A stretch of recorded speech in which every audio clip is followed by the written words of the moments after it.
Hey, everybody. What up? We back, baby. Hello, everybody. I'm alive. I am well. And I am back with this is the Sound Redemption noise, which somehow has survived.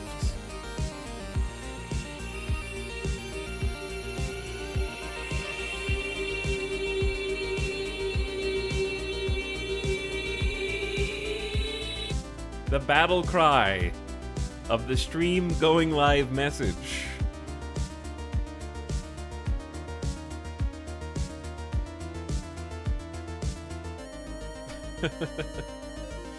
That is the bell that tolls in the town square.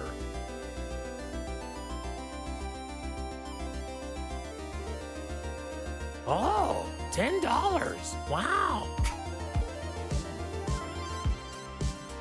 Hope you guys have had a lovely week off.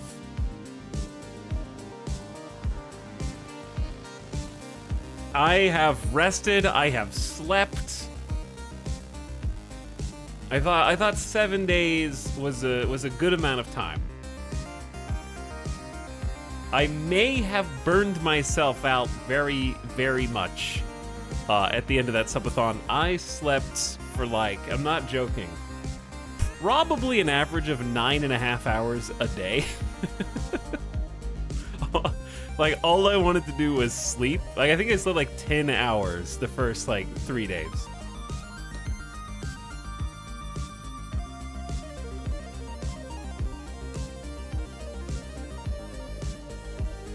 And I was napping all day the first day. A week ago today, it was Friday, I guess. We wrapped up the subathon at 1 a.m. on Friday morning, I guess. And I just slept for 10 hours, then I was just napping all day. I was just so tired. Subathon hangover. The subathon hangover was real. It existed, yeah. I think that's accurate for sure. So I didn't I did do some things. I did do some stuff, but I did sleep a lot too. And I needed to not be at my computer for I think 3 to 4 days. I did not even go into my office for 3 straight days. Oh, $10. Wow. Wow, indeed.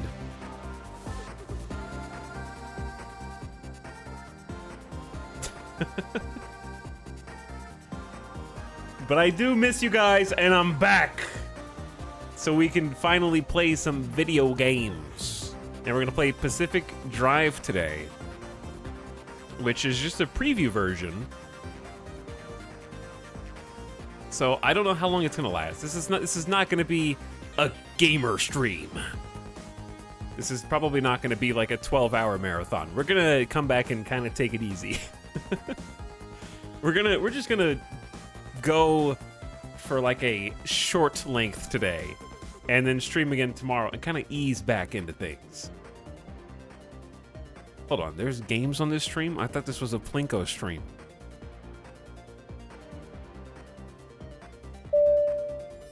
Here at ETAL Air, we'd like to thank our first-class passengers. 5 times the cost for barely any noticeable increase in quality. That's a callback. Yo, where's the timer? You're supposed to be adding time for these subs. Chat has been saving all of their resubs for this very moment. Here at ETAL Air, we'd like to thank our first-class passengers. 5 times the cost for barely any noticeable increase in quality. Chat, stop. He's gonna get PTSD from the hype train. Yo, hype train! We're starting again! Subathon 2, the sequel, let's go!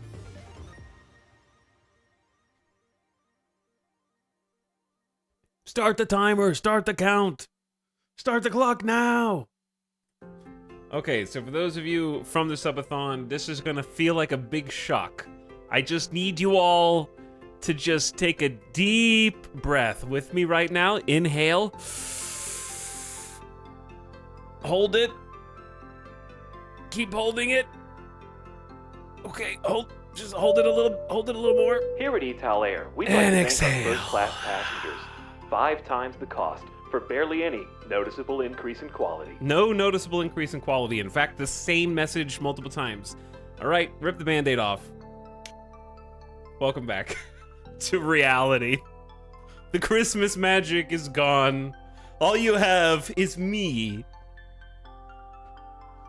And an office that looks shockingly empty, comparatively. Now, how many of you thought that I was just not going to even bother to move those things and we were just going to have Christmas decorations for like 6 months? Me. Me, Pepe Hands. I hoped. Now, I am planning on actually getting some things here because now that I've experienced what it is like to inhabit Oh, $10. Wow. a cozy space, a nice, comfortable space, I feel like I should do something. This is the gift sub sound. I felt like I should like I feel like I'm missing it too. Where's lamp? Okay, well, the stupid lamp that was in the corner is never coming back, okay? Because now I am a overpriced smart light convert, and so I'm going to be using those instead and probably get some more of those things. But old stinky Target lamp is dead.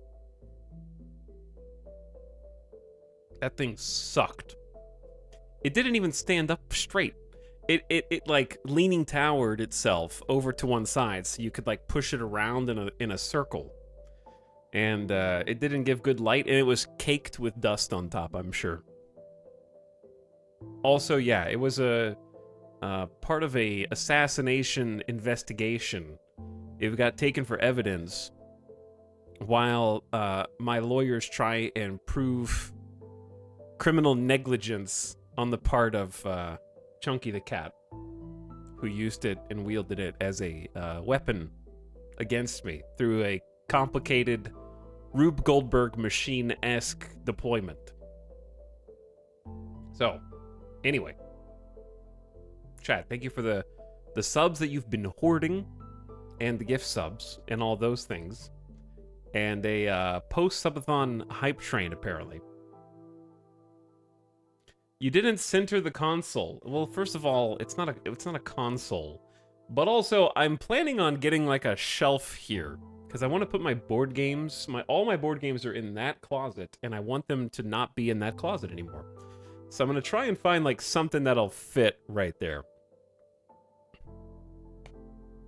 Because I'm tired of seeing that taunting stack of board games that I can't play, which actually I have made a dent in the last 7 days. Also, Tomasina, thank you for the raid. We might actually still be in followers only mode from the subathon a week ago, for which I apologize, and I have now fixed. Yes, we were in fact still in followers only mode for the last entire week plus. Sorry for raid blocking. But thank you and hello raiders. This is my first stream back in 1 week's time. Also, Nightbot might still time you out. Get wrecked. Chat. Oh, does it fill things in a little Here bit? at ETAL Air, we'd like to thank our first-class passengers. 5 times the cost for barely any noticeable increase in quality. 5 times the cost. Chat, lots of people getting tier 3 subs right now, out of nowhere. But thank you for the raid. Hello, Tomasina. If I said your name correctly.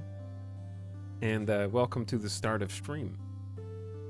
What are the tiers? 1, 2, and 3. Surprising, I know. Right now, there's also, for posterity, a Twitch Prime subscription. If you're watching this in the future, that may be gone by the time you're watching this future chat.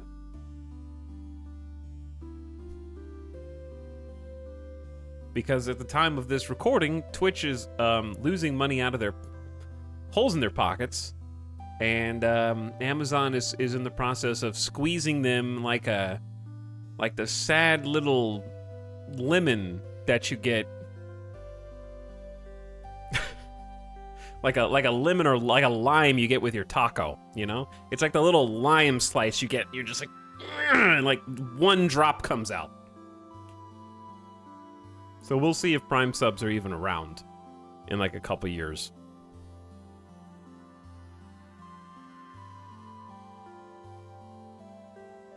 I would be surprised. Like, all of the streamers seem to think it's going away. So I feel like that's probably true, yeah. My 70-30 split ruined Twitch, probably. I got to Partner Plus, and then we did a subathon, and next thing you know, Twitch is capitulating. Coincidence? I'm not sure.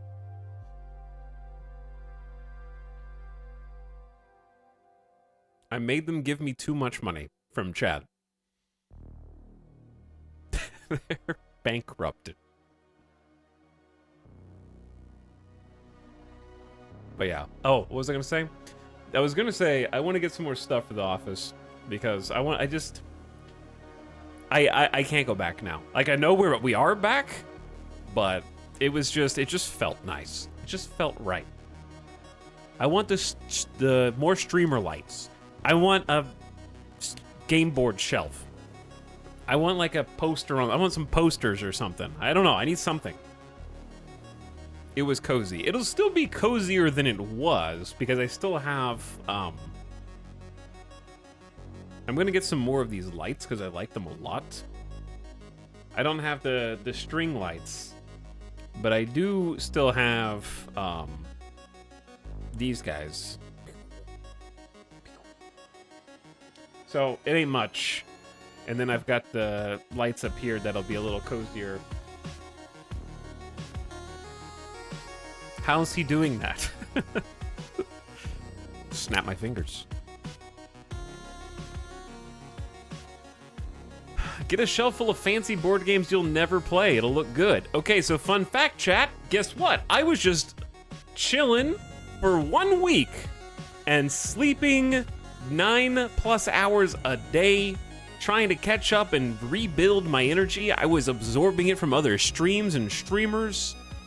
I finally got to do what you guys did during the subathon and just chill. Like, I'm not joking. I sat on the couch all day Friday, napping in and out of consciousness, watching Twitch streams.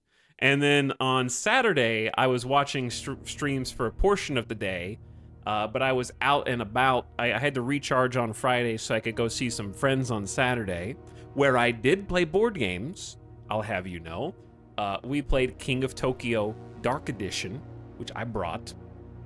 So we got to play some classic King of Tokyo. Pretty casual, light game, but it's a lot of fun. Definitely a crowd pleaser. If you've got like a family that just likes chucking dice, it's a very easy game that I would very much recommend. Not King of New York. King of New York sucks. I gave King of New York a 6 out of 10. King of Tokyo Base Edition's a 7 out of 10. King of Tokyo Dark Edition's an 8 out of 10. It's just better. King of New York's the worst of those three. Isn't it amazing to take a nap with a stream on? It was. Like, I was so comfortable, man. I finally got to be like, oh, this is what chat was doing while I was live. Every single day, 24 hours a day. They just, like, had a stream on. I just liked having a stream on in the background all day while I was doing stuff. It was a lot of fun. So I got to get some of that energy, too, which helped. And also, like, when I burn out on streaming, which, to be fair, is not the fault of the subathon, it's the fault of my personality. If I like doing something, I will burn out on it. That's just a fact. Whether that thing is Marvel Snap, Diablo 4, playing whatever new game I happen to obsess over, Suddenly I like movies. I will watch every movie until I am tired of watching movies. Okay, now I like TV shows. I will watch every TV show until I am tired of watching TV shows. Oh, I love board games now. I will now play board games until I am tired of yeah, and so on. It just goes on down the line. But when I am burned out specifically on streaming, I like watching other streamers, actually. That like makes me feel... It gives me the power back, because I'm like, oh, dude, look how entertaining this person is. I could learn from them. I can do that too. I don't know, something about it. Like I feel like it's everything's a Dragon Ball analogy, chat. It's like somebody just like gives me some energy. There's no Senzu beans in streaming, unfortunately. There's only like Saiyan recovery chambers that you go into for long periods of time. I love watching streams too. He's just like me.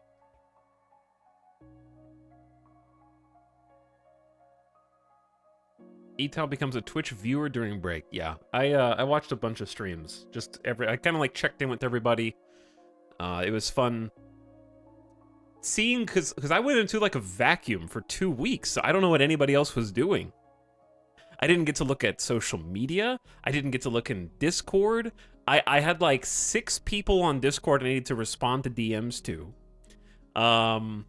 I had like emails to respond to. It was like the time capsule opened. Did you chat or lurk? I chatted in some and lurked in others. Like I caught EJ streaming, Avic streaming, Sim had a couple streams, checked out Nomak and other people. And then I want chat. I do have a confession. I have a confession to make. Okay, the stream that I watch the most. I don't listen. I need you to reserve your criticism. But I may have started obsessively watching Escape from Tarkov streams. I've been watching Summit like every single day. I've just been watching EFT streams. He's relapsing. He's relapsing. Not the timeline I expected. Yeah, I haven't played Tarkov since I streamed it, like a few years ago. Because everyone's like, the new wipe is so fun. The new wipe is so fun. That's what I kept hearing. And I loved watching Summit play Tarkov back when I got into it, and I've always been a fan of his channel anyways, and watched during some of the Sea of Thieves and GTA and all that stuff. But I started watching because watching Summit play Tarkov is like my comfy space. And I may have re-downloaded it, okay? I may have re-downloaded it. There, I said it. I spent like 2 full days watching the stream and I was like, why does this look so fun? It makes it look so fun. Tarkov 10 streams arc. I'll tell you why, though. Aside from the fact that it looked fun. The reason is there's... Pacific Drive is today. This is just a demo. So we're gonna... like, they say the demo's 2 to 6 hours. I don't know how long... You know me, it's probably gonna be on the 6 hours side of things because of how I am. Like, we're... Also, this is the first stream back since the subathon ended, so we're just gonna chat for a little bit and have some nice tomato time to catch up with one another. See how we've been doing before playing, because this is not gonna be a huge game anyways, because the full release is until February 22nd. Is that Kingdom 2 Crowns soundtrack playing? Actually, I kind of like that. Let's listen to that soundtrack. Anyway, the full Pacific Drive doesn't come out till end of Feb. A little over a month. It looks awesome. I've been watching this game for forever, following them on Twitter, and they sent me a key a few days ago, and I saw it, and I was like, this is going to be the first thing I do when I come back, because it looks spooky. It has, like, survival elements, but it's a car, and you're driving through like a exclusion zone with anomalies, and there's inventory management. Say no more. Say no more. But anyway, it looks great. What I'm trying to say is, there's really nothing going on in the world of gaming right now. Everybody, whether you're a content creator or not, is like hungry for something to do to spend that time. And Tarkov is like, I'm still here, dude. I never left. In fact, I just had a wipe. And everybody starts off from scratch, and we just had a big new update, and we got this new map. We got like Ground Zero, and we've done a bunch of reworks, and people actually starting to like us again now after hating us for a very long time, and it just kind of fills that void, man.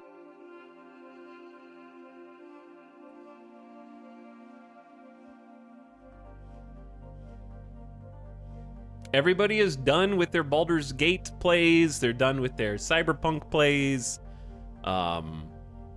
Everybody has finished, like, they're just exhausted from talking trash on, Here at ETAL Air, we'd like to thank our first-class passengers. 5 times the cost for barely any noticeable increase in quality.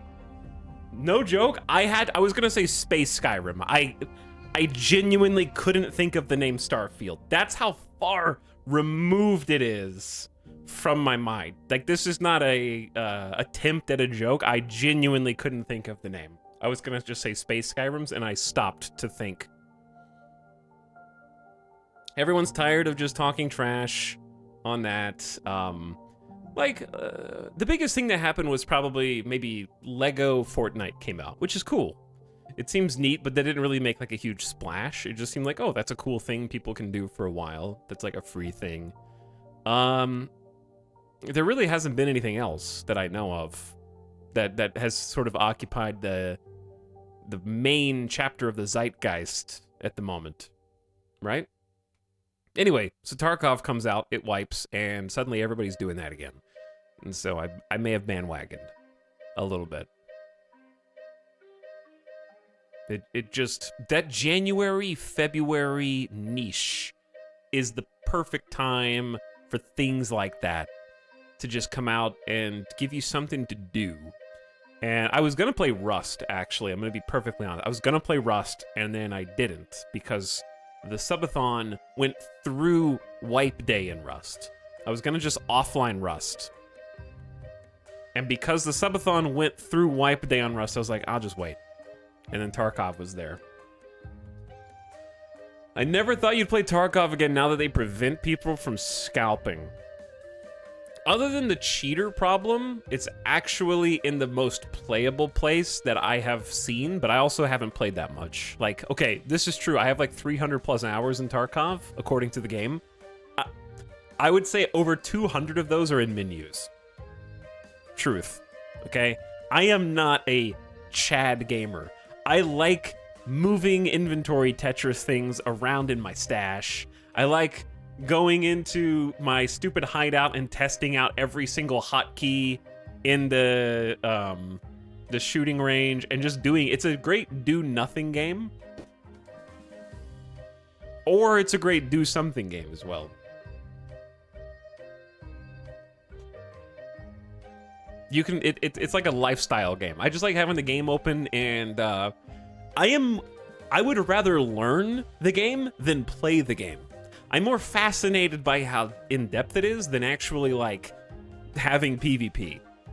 I like loading into practice modes like a coward and going into different maps and be like, you know what I'm gonna do? I'm gonna learn the location of every single hidden stash in woods. I don't know where they are. I'm just gonna walk around in practice mode and like learn. Oh, where am I? How do I tell where I'm going? So yeah, I don't actually like do anything. My character's like level 3 or like level 4.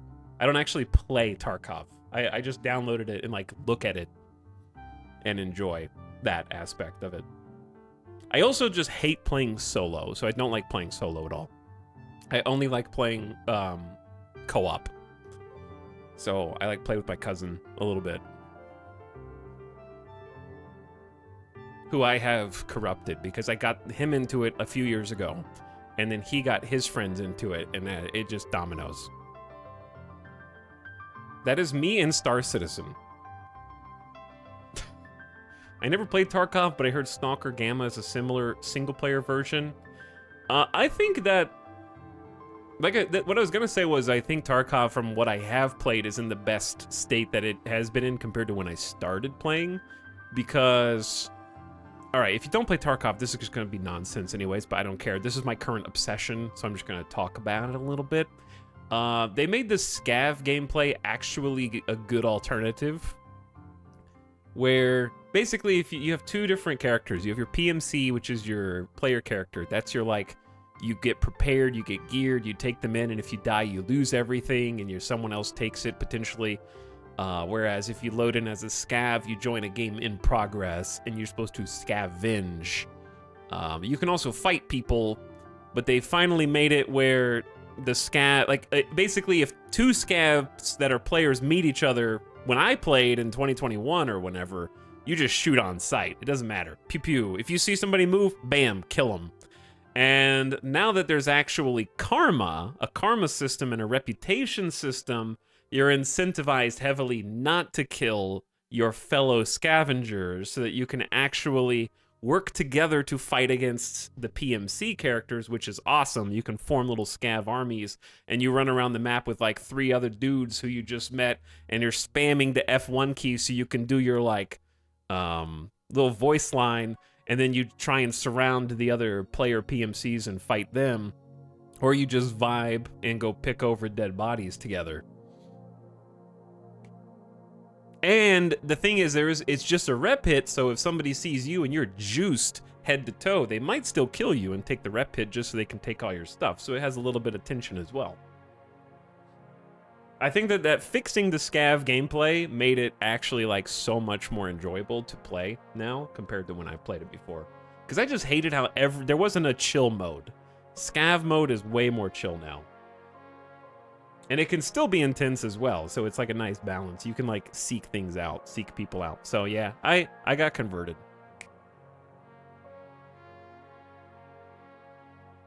And now when your reputation drops too low, if you kill scavs, you get shot on sight by the AI. Yeah, that's cool. But you still have to play PMC mode to like level up your character and unlock things. So I think that they've struck a really nice balance.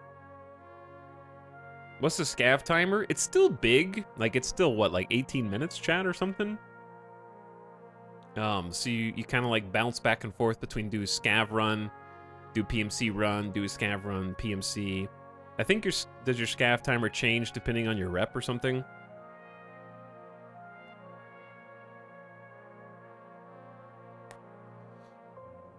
And then upgrades. It used to be like an hour. Yeah, it's like 20 minutes. You can bring it down as well. But it feels like very solid now. And the looting seems good. The combat's better. Like they fixed recoil. The recoil's not stupid insane, but it's not like everything's not a laser also. So it just feels good. I've been converted. I've been enjoying chat. If you just joined, the reason I'm talking about Tarkov is I spent like 3 full days while I was off just watching Summit stream Tarkov, and he got me. He got me. Did they fix the hacker problems? No, they'll never fix the hacker problems, but A, they're doing like pretty consistent giant ban waves, and then B, there's a couple ways you can report better now, because you can actually like right-click people's usernames after they kill you, and you can see their stats. And you can be like, this dude has a 22 KD. I think he might be cheating. Obviously, there's ways around that, but it's like easier to tell and report.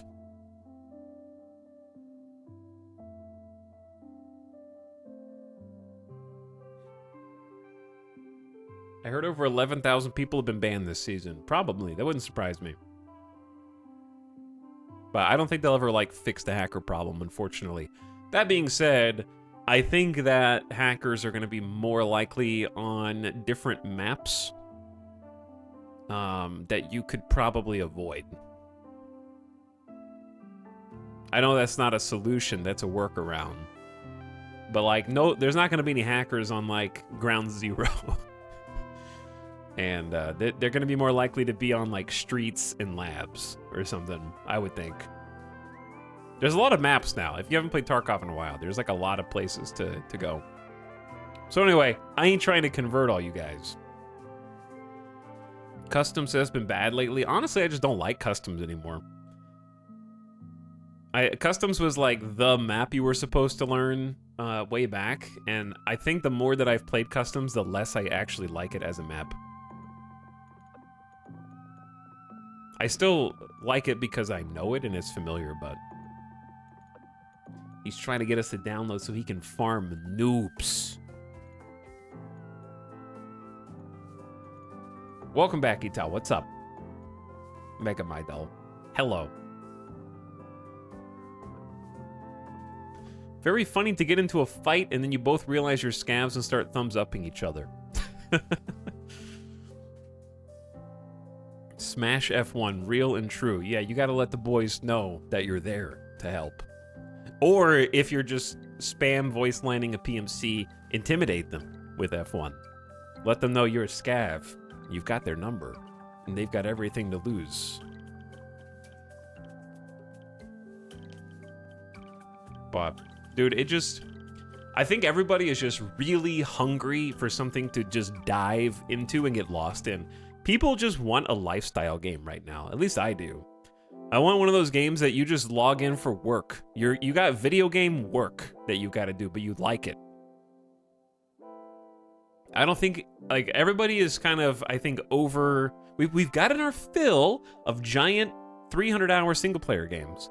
Just give me, like, a lifestyle game that I can just be like, what am I doing today? Don't need to ask that question. It's right there. Just you're done with your day, log into this, and you will spend your time there until it's time for bed. Yeah, you need your, like, EVE Online equivalent, your Rust equivalent, your Tarkov equivalent. A bunch of people have been playing Eco because of Update 10, but you only get like 30 days of that, right? Which is a good amount of time. Get completely lost in a new world. Yeah, where you can just like, you're a little fish in a big pond, and you can spend that time sort of looking at what other people know and trying to glean information from them, looking up guides, Googling things because you're like, ooh, I just found this piece of loot. Am I supposed to sell this or like keep this? Something that's deeper and you don't just implicitly know the answer to everything right away. There's still that air of wonder and mystery a little bit. But it's also like, you know that you could spend hundreds or thousands of hours in that thing and still try to be climbing to the top of the food chain, which is fun. I like that sense of grandeur and scale.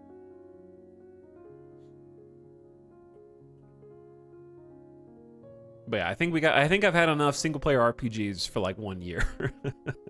I don't need any more. If there's no single player RPGs in 2024, that's fine.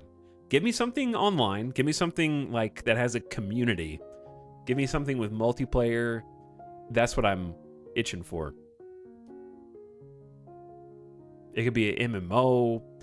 I'd be happy with like a new PUBG equivalent, not a battle royale. I just remember when PUBG came out, and I just had so much fun for like 300 hours when it was brand new. And it was like, oh my God, have you played PUBG? All of my friends, you gotta play this. This is revolutionary. I just want like, it doesn't need to be a new experience necessarily. It just needs to be, well, okay, it needs to be a new experience, but it doesn't need to like revolutionize gaming. PUBG on launch was incredible. Yeah. What about Dark and Darker? Dark and Darker is fun, but it doesn't have the it factor in my opinion. And also, I ain't going to third-party websites to download your like illegal exe file. Sorry. Nice to see that Santa has finally stopped. Santa finally stopped. Dragon's Dogma 2. Hopefully it'll be fun, but that's a single-player RPG. Not that that's a problem. But I want something that has, like, co-op or multiplayer in some form. I don't know. Maybe that does, and I just don't know.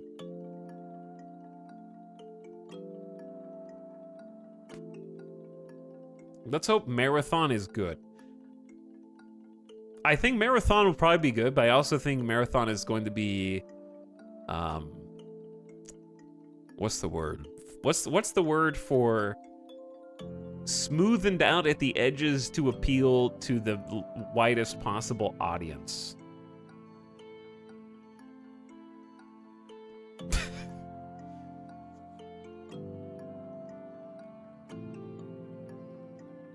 Designed by committee, maybe. I just don't think Marathon is going to be anything other than designed by committee.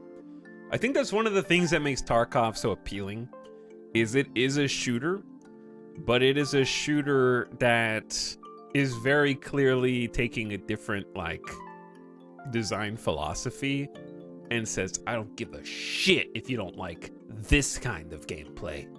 You don't want to get one tapped in the head, play a different game. Like, I'm not saying people who play hardcore are cooler or something, but I just want them to take a design philosophy that is theirs and try and run with it instead of conforming to what they think people want. Which I feel like is how Marathon is going to be. I feel like Marathon's going to be trying to make something they think people want, instead of making something that they are implicitly passionate about and say, I want to show you something. You may not have played a game like this before, but trust me, it's going to be good. Does that make sense? What's up, Trollsama? How's it going? Here at Etal Air, we'd like to thank our first-class passengers. 5 times the cost for barely any noticeable increase in quality. Yeah, Bungie's working on a new Marathon. Or, wait, yeah, right? Bungie's working on the Marathon. So many tier 3s today. That's what I was going to say. What's up all these oh my god, dude. Why were there have been so many subs? Welcome, personally. Dorito was waiting and was the first sub today. And he clicked the button. Hello, Dorito, first sub. What's up, Juan Yinners? Welcome back, Ralamu. Hello, right on time. I have descended back to Earth, yes. I'm finally coming down for a landing. Disillusioned. Hello. Cat arriving on the stream. Classy Doge is back. Thanks for the tier 2, dude. With an Algarado Lotta. Classic. That reminds me, chat, when I get done looking at the subs, I want you all to say Algarado Lotta to remind me, okay? Thank you, Classy Doge, for a 40 months and a tier 2. Lord Waldemar says, we are so back. Yo, we're back. Snorble. Sharing your prime. Hello, Alien Please in the chat. What's up, Psycho Peanut? And Durf on Turf? Tellschool says, we back. Thanks for the double sub, Tellschool. Mad Dog Mac Cat arriving with the tier 3. Thanks for the 5 subs in 1, Mad Dog. I appreciate it. Cliche pumping it for a baker's dozen. Hello, Marshmallers. And Dreyer G with it, also tier 3. There are a lot of tier 3 subs. Thanks, Dreyer G. Miss Lissaday, hello again. Robot Mystic, I am feeling quite rested, but we're also not going to do a huge stream today. Pacific Drive is, someone asked earlier, this is a press demo that we're going to play today. So it is not publicly available. And I'm going to try and sort of thoroughly explore it and see, like, what is in this. They just said there's a handful of handpicked story missions. You're not allowed to play it because you're too stinky. But you're allowed to look at it, okay? Look, but don't touch. Keep your fingers on your greasy keyboards and away from this game. Until it comes out. Until it releases. I'm back. What's up, Cars? Welcome back, Dokuno. Hello. What's up, Xanashar? Thanks, another tier 3. Dancing on the biddies. Dancing on the biddies. All the bits messages, by the way, have stayed. Those are permanent additions to the stream, for better or worse. But I did increase the E cooldown for now. So you can't do it every hour. I will adjust the cooldown as necessary. We'll see. I might continue to increase it. We'll see how it goes. But thanks, Xanashar, for the tier 3, dude. Welcome, Koran. And Dapacappa says, welcome back. Hey, welcome back yourself. Thanks for the 2 subs in 1. And Crather with the gift sub. Cobra Samurai, it is subs day already. Also a tier 3. You guys are crazy. Are they like discounted or something? You guys don't even get anything yet. I still have to work on, like, emotes are going to be a real thing that we start working on.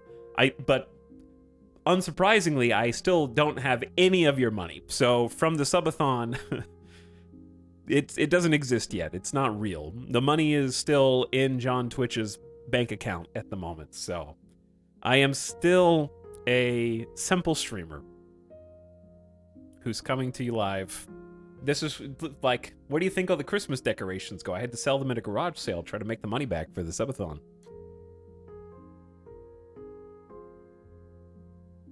Gotta make ends meet here, chat.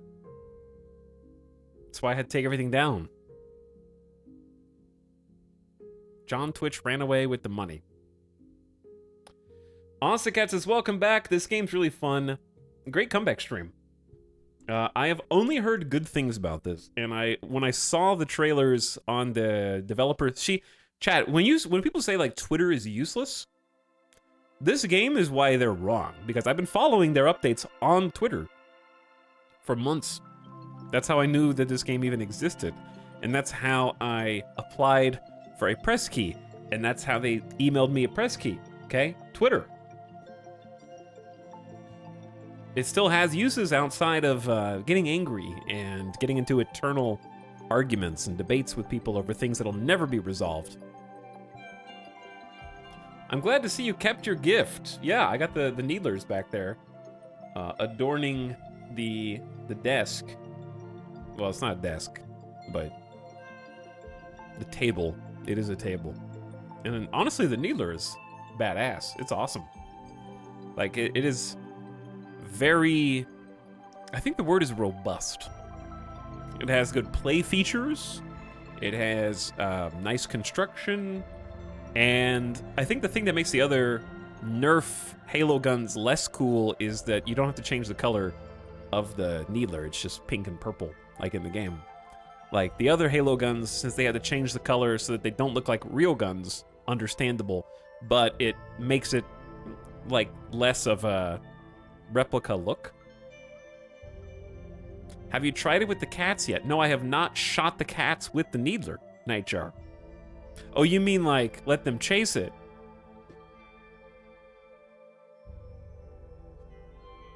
Oh, you mean at them? No, I haven't done either of those. I haven't shot at them or made them go chase. Don't shoot the cat. Don't shot the cats, please. Okay. Sorry, I was unclear what you guys were talking about.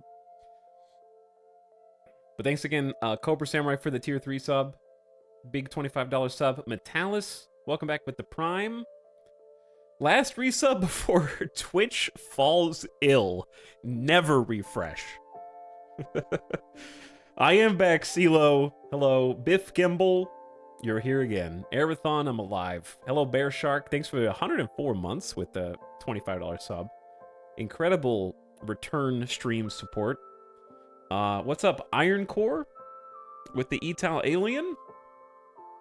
Smurg Smarg, we out here. Howdy, Human Warlock. And Goko Gatsu, I'm awake. I finally woke up from my coma. Thanks, JJ Dubs, for adding a hypothetical plus 1 minute to the clock. And also, what up, Commodore and G Franco, Maluda Kilo. Hello, Laughing Bear, Antipodian, Arch. Instructions unclear, played PUBG Mobile. Apparently PUBG Mobile is actually like a good game. Didn't PUBG Mobile get like the Game Awards award for best mobile game or something? I think I voted for it. I don't remember. That was like not this last year, but the year before. But PUBG Mobile was actually pretty sick. The biggest problem with every Battle Royale game is they all started from such places of earnestness. Like PUBG was PlayerUnknown's Battlegrounds, okay? PlayerUnknown made it so that it would be sort of a something that would a distinguishing characteristic that separated it from other Battle Royale games.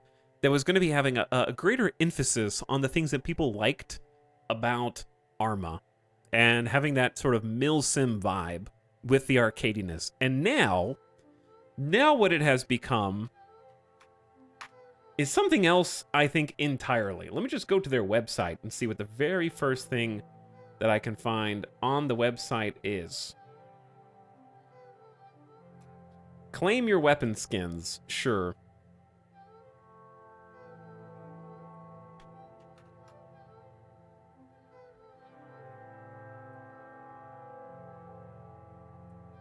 But now it's like,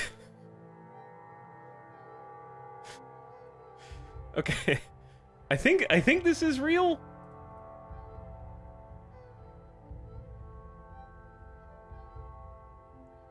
No, this is somebody selling something on eBay. Okay, I don't know if I want to post them selling something on eBay. But I'm pretty sure this is real. Like, what the hell is this, dude?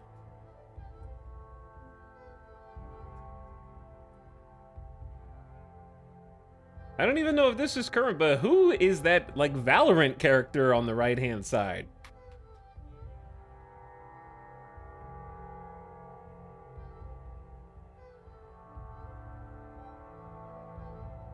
But yeah, they jumped the shark. Haven't they been calling it PUBG Battlegrounds? Dude, I don't know. I think they just call it PlayerUnknown's Battlegrounds, but they have so many, like, Fortnite kind of ruined that market where you sort of have to do the kooky crazy skins.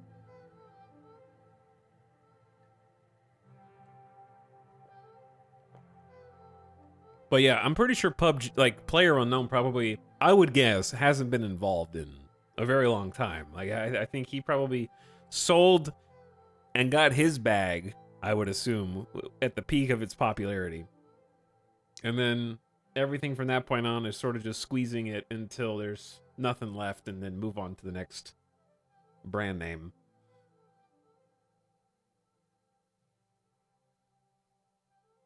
CSGO has had gun skins for ages. Okay, there's a difference in gun skins and player skins. Like, there's also a difference between texture changes and model changes. I know that in the year of our Lord 2024, some of us have forgotten that. But there's a difference in something that, like, flashes neon with spotlights all over your character model shooting off, and something that is just like a texture on a gun or knife or something.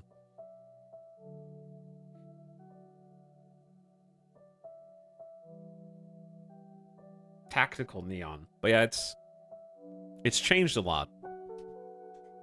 But I'm just saying that it was funny that PUBG kind of started as like this is for the milsim crowd who just wants to play a cool battle royale game.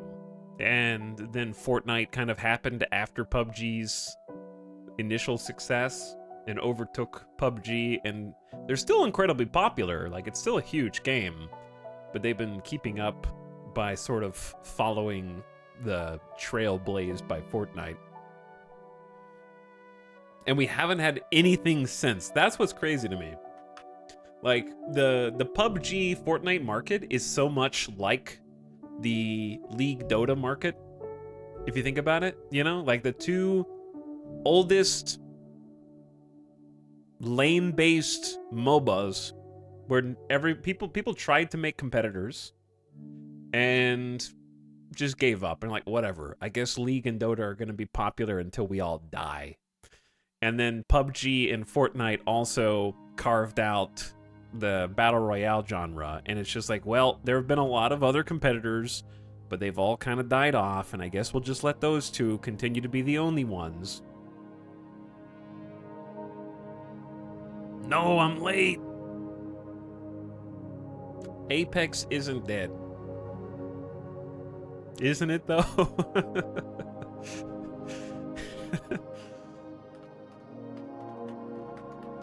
Isn't it though? I mean, it has a lot of players. It has a lot of players. It's okay. When I say, I've seen people complain about the use of the word dead game, which I think is stupid. Nobody means 0 players. It just means it has fallen from its peak by a lot, right? Let's see. I don't mean it's actually dead. It's just a exaggerated way to say that it has fallen from grace. Okay, yeah, I'm looking at the player charts. It's still got a lot of people playing, like, to be perfectly honest. More than I would have expected. More than I would have expected. I'll give them that. Apex's all-time player peak on Steam is about 624,000 players concurrent, and its 24-hour peak is 328. So it's about 50% of its all-time peak, supposedly, if the SteamDB is to be believed. So that's a lot of people. Does it have more than PUBG? I'd be surprised. They are calling it PUBG Battlegrounds, which is funny. PlayerUnknown's Battlegrounds. Right now, in PUBG, its all-time peak is 3.25 million concurrent players 6 years ago on Steam. Okay, that's crazy. I forgot that was 2018, and that's a hell of a lot of people. That's a lot of people, dude. 6 years ago was its peak. And then its 24-hour peak is 553,000.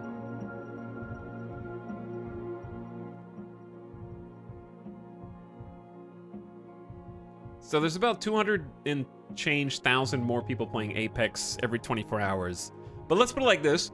PUBG's current 24-hour peak is only 100K less than Apex's all-time peak. All right, that's kind of puts things into perspective on the scale of those two games.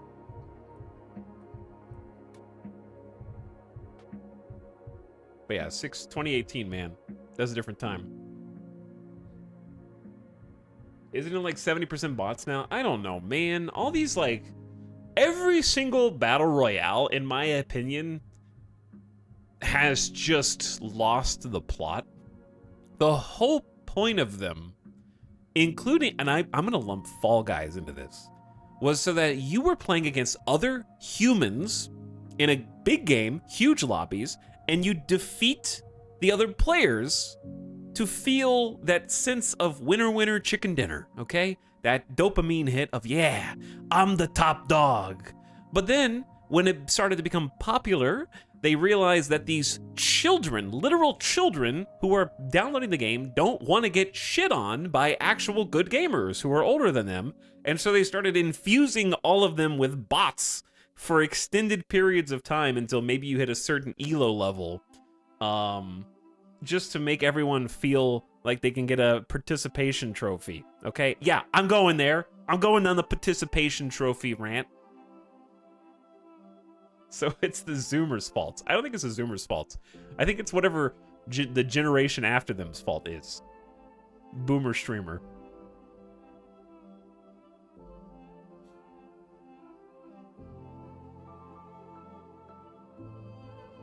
The only game that did bots in game good was Titanfall. Titanfall was good, yeah. Gen Alpha. But yeah, it's just like the entire point of the genre was so that you were like the best of an entire lobby of people. And so infusing them with bots and just replacing them just so that you have some easy kills is just like, it's just fake dopamine. It's like, if dopamine is cane sugar, then winning bot lobbies is aspartame. It's Diet Coke, man. It's just a substitute. Chat, I've got a week's worth of rants pent up, apparently. Just a week's worth of gamer rants that I've been sitting on, waiting for the right opportunity to come out. Okay, let's loop it all the way back around. I think that's one of the reasons why Tarkov is still so popular. I think that's one of the reasons why Tarkov is still incredibly popular. Because Tarkov also does bots extremely well.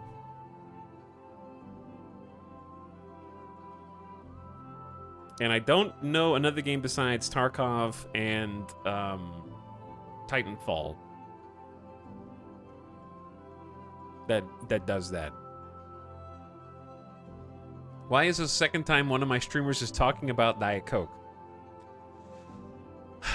As someone who just drank Diet Coke to get through the subathon, Diet Coke is a crutch.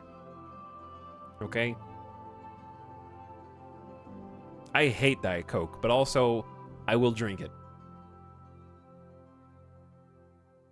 Coke Zero Superiority Gang. I guess I have to try Coke Zero again.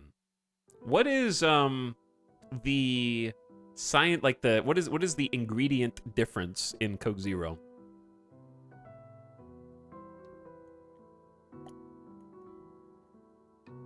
How often do you think about the Coca-Cola empire?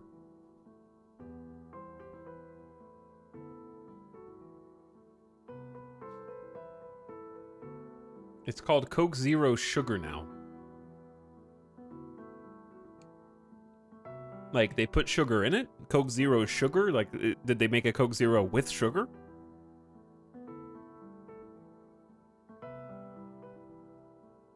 Coke Zero colon sugar.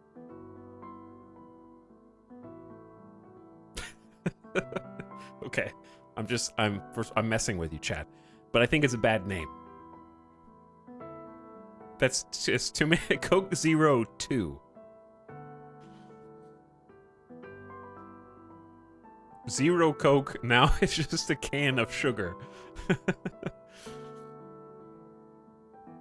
Coke Zero is aspartame, but it's just formula to taste more like original Coke, unlike Diet Coke. It's simple. Diet Coke has no sugar. Coke Zero has zero sugar. Oh, I got it. All right, I understand. Another subathon. Let's go. Speaking of let's go, Arch, thanks again, dude. Hope you've had a nice week off, and I hope you enjoyed PUBG Mobile. Gibraltar Contingency. This is the Groundhog Day streamer, yeah. I'm finally awake. I've been Groundhog Daying for like a week now, where I just wake up and I go, do I feel like streaming? No. I'm tired. I sleep. I go back to sleep. I will watch Tarkov streams all day. In a cocoon. But I did play some board games. So I played some board games with some friends. We played just some light games. We played, like I said, King of Tokyo Dark Edition and some Zombie Dice. So we got a few rounds of those in, and that was fun. And then I played a game called Star Realms, which is a 2-player card game that's pretty quick. It's like 30 to 40 minutes. Star Realms is an oldie. I actually want to try. I didn't know they made a co-op edition of Star Realms a few years ago. Not Starfield. It has the word star in it, though. That's how you know it's got spaceships in it. Otherwise, how would you tell? So, Star Realms is like a 2-player kind of very quick card game that I like quite a bit. It's very much like, oh, we have like 45 minutes to burn? Let's play Star Realms. No Man's Star. And also, I played an actual, like, big game. Dude, what's crazy is, like, all of my board games... Chad, if you own board games, tell me that this is accurate. You buy board game, you go, I can't wait to play this. This is going to be so much fun. Let's open it. Okay, open it, look at it. Oh, who's going to read those rules? Boop, put it back in the closet or on the shelf, and 2 years go by. So, from its cryostasis of my purchase 2 years ago, I have finally played Marvel Champions, the card game, which I bought in 2022. So, I had already opened it, I had sleeved the entire card game, and was like, oh, this will be fun to play. Fast forward 2 years. The struggle to learn the rules the first time is real, and teach them to someone else. It is not Marvel Snap. It's called Marvel Champions. It is based on a rule set that is the rules for one of my favorite games of all time, the Lord of the Rings living card game. So the Lord of the Rings living card game and Marvel Champions basically share the same rule set. Just Marvel Champions has some things that make it more superheroes focused. So suffice to say, I like it a lot because it's based on one of my favorite games ever. And it is exceptionally thematic. I would give it a hard recommendation if you like co-op games. Basically, like, you can play solo as well. The gift sub sound. You can play a single-player game against the villain deck, I guess. I want to say AI, but it's not AI. It's just a deck that plays itself against you. And you can play... I would say it's best with 2 players. You can play with up to 4, but the more people you play with, the longer the game is going to be. Like, it just adds time. But it's really cool. I could go into more details. Or I could just bust it out and show you. I want to play more Cosmic Encounter. Cosmic is great. Also by Fantasy Flight. So Fantasy Flight publishes Marvel Champions. I was surprised that it's ranked as highly as it is. Marvel Champions is like the 40th best game of all time, according to Board Game Geek. Which $10. Wow. doesn't sound like much if you're not into board games, but it is incredibly highly regarded, and I didn't realize that. Marge is back. Marge is back.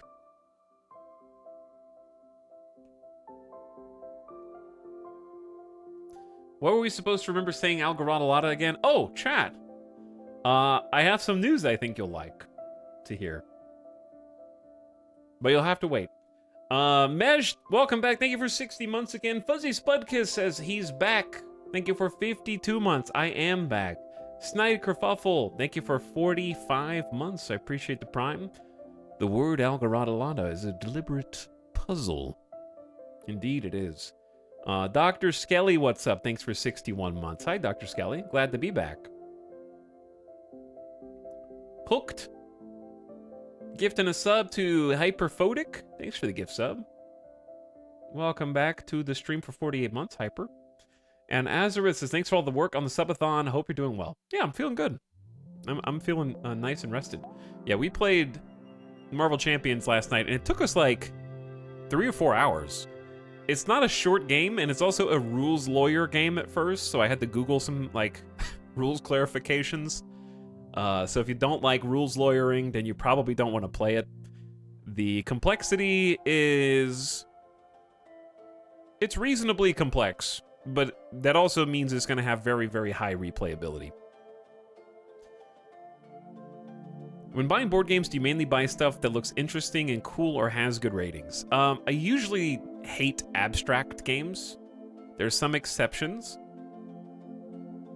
I don't like abstract, so I like things that are thematic and basically have some kind of like association between the mechanics of the game and why you're doing those things. Like in Marvel Champions, for example, there's this really cool mechanic where the villain who's fighting you, in this case, the starter scenario is you fighting Rhino. So it's like one player is Spider-Man, the other player is Captain Marvel, and you guys are fighting Rhino. Ignore the fact that Captain Marvel could kick Rhino's ass. Okay, it's a board game, so the villains are always going to be exceptionally powerful.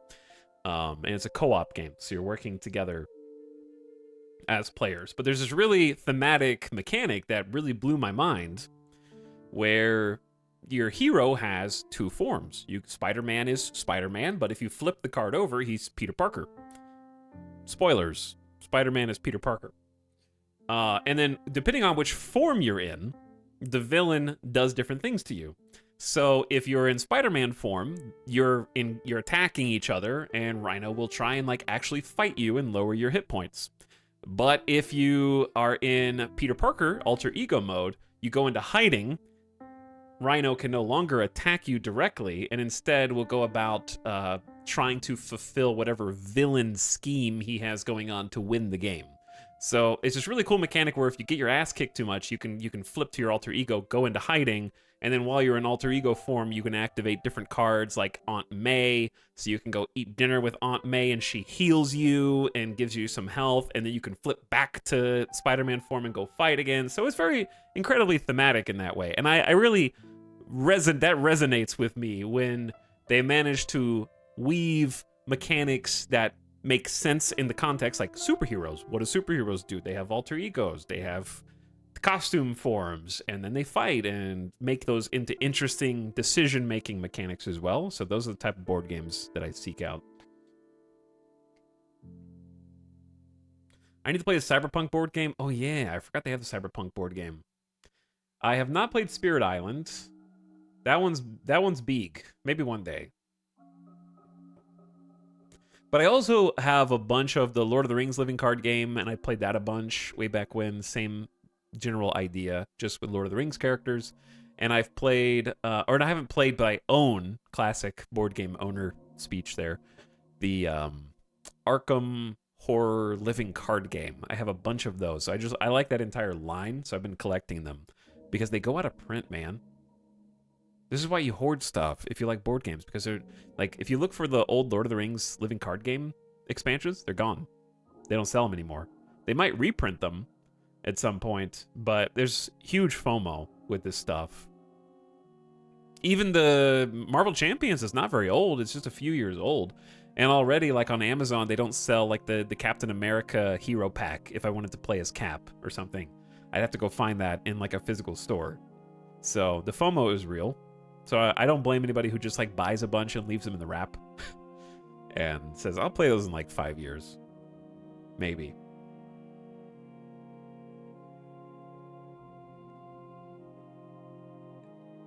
I'm painting Lord of the Rings minis right now. Nice. I have major board game Kickstarter FOMO. I understand it. I'm not a World War II person, but my friend and I have really been liking Undaunted Stalingrad. I don't know what that is. I'll Google it. It is a 2022 board game. Lead your troops to victory in World War II's most infamous city. I feel like I would like this game. What's the complexity? Board Game Geek says 2.5. Okay, that's actually pretty accessible. 2.5 out of 5.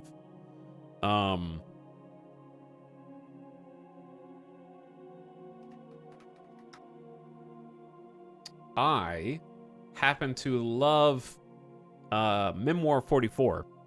Is another World War II game. I like it a lot. It's a little less complex than that one. It's a little bit more dice rolly, a little bit more RNG.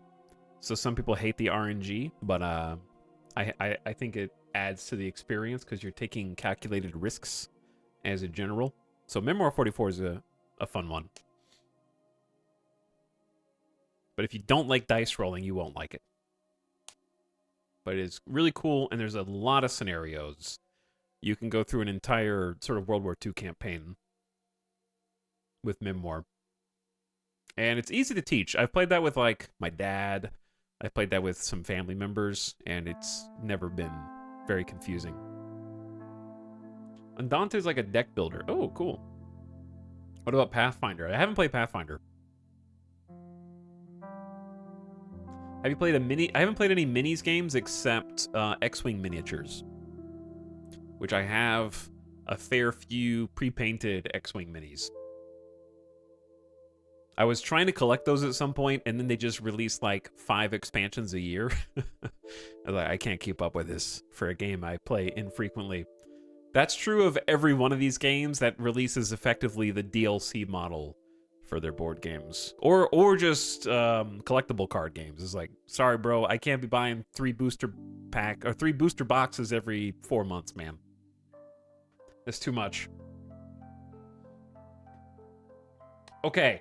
So, chat, guess what? I remembered. I have good news.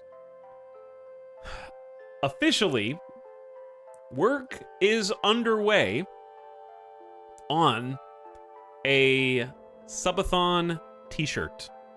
Even though we did not land on that space on the wheel, I thought that it would be cool to make anyways.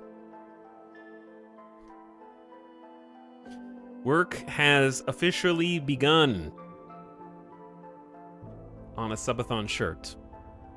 We are in the initial phase. And I'm hoping that there will be a pretty quick turnaround on this.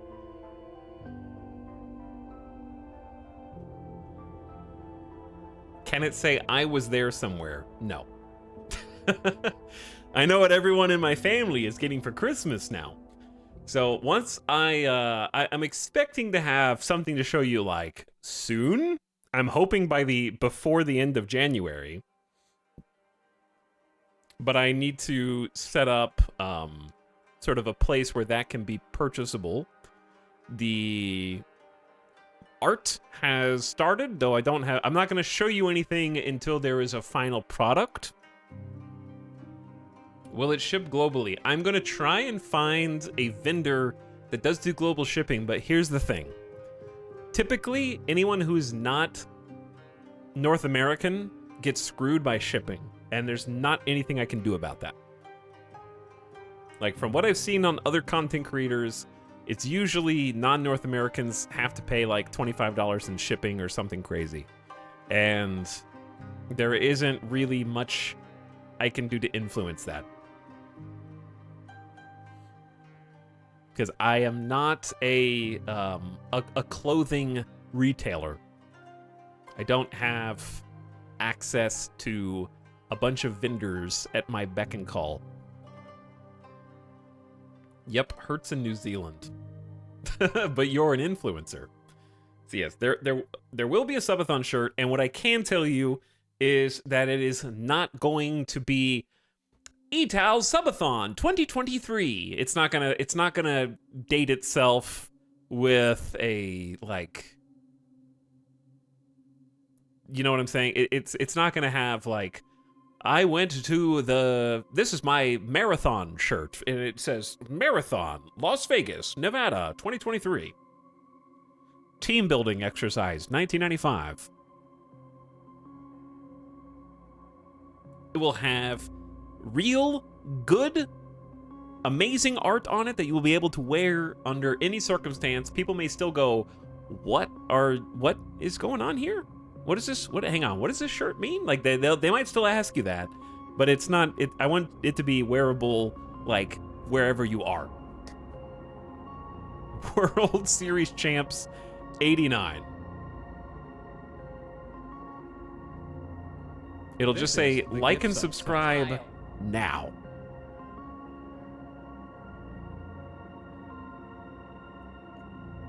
Can I wear it to a wedding? I can't stop you from wearing it to a wedding.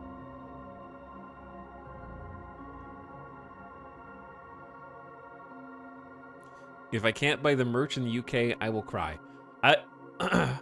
I will at least be using a vendor that ships anywhere. You might have to pay a premium to get it to ship anywhere, but it's at least going to be possible to ship it anywhere. Okay? And I'm also not trying to make money off the t-shirts, so I'm going to keep the cost as low as I can, where my only goal is to try and pay for the cost of the art. Because I have already commissioned an artiste who I will go ahead and tell you who's making it because it's not a surprise. I have commissioned Ashley Lang to make this t-shirt. She also made my very first t-shirt way back like 6 years ago, if you have the old crab shirt. So we're going back and gonna get a new quality original piece, an original Ashley Lang piece of art. But yeah, the original Crab versus Waspy shirt was ages ago now, which is crazy.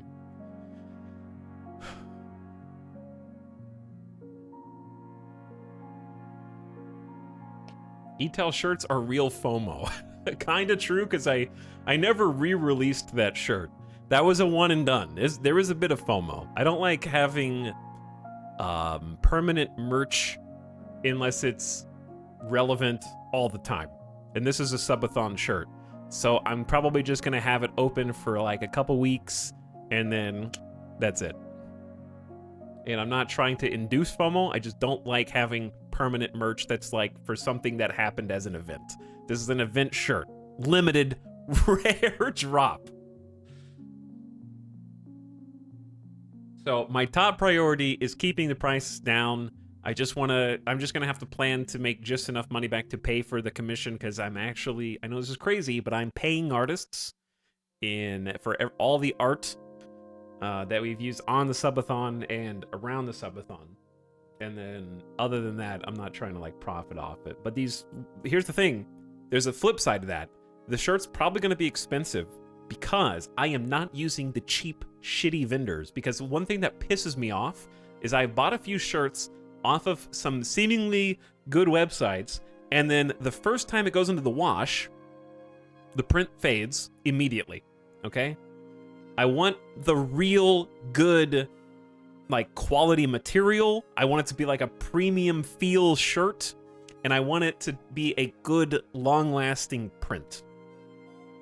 So I'm willing to pay, because I have to buy the shirt too. I'm gonna be buying some of my own. I want it to actually last. And you gotta pay for that, unfortunately. So I don't know exactly how much that's gonna cost, but I will let you know once I have the details. But thank you, Red9, for the kind words. I appreciate it. I am for sure going to try to have a few colorways for the shirt. This information may change depending on what is viable once I actually have a vendor to work with and what they have available. But I'm gonna have a few different colorways. So if you like your print on this color shirt or this color shirt, you can kind of choose between that. I don't know if I'll also do a hoodie, but if they have good hoodies, then I might make that an option as well. But it's for sure going to be a t-shirt first, and if a hoodie makes sense with the same print, then I'll do a hoodie as well. Is there a guest time for release? Soon. TM. And I mean like as soon as possible. So I don't want to rush the art side of things. So we want to get that perfect and locked in, and I might like sample a couple of shirts from some vendors to make sure I like them before I make some hundreds of people buy from them. So it might take some time for them to like ship me some samples and test them out first. Because I refuse to go in blind to that kind of thing. Hoodie, please, by the way. But yeah, my guess is by the end of January to get all that stuff situated. So I want to do it soon. And that's what I mean by soon. I'm going to shoot for end of January. Sometime in Q1. But I'm very excited about that. And I'm also very excited to be working with Ashley again. To make Shirt 2 the sequel.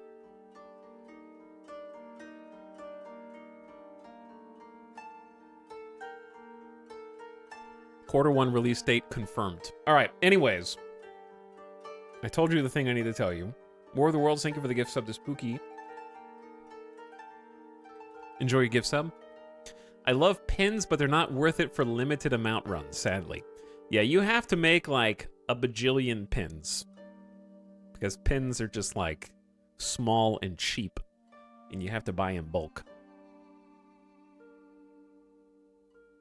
Chat, why is the subathon timer still running? Some things need to be cleaned up still. Why? Disable that. You shouldn't be able to see that.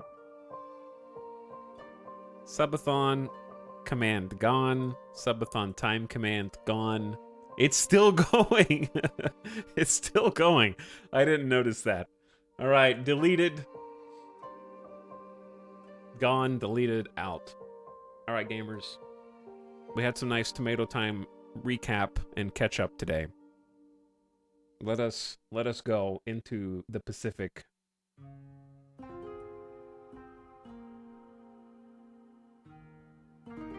Let's go to the Pacific, baby.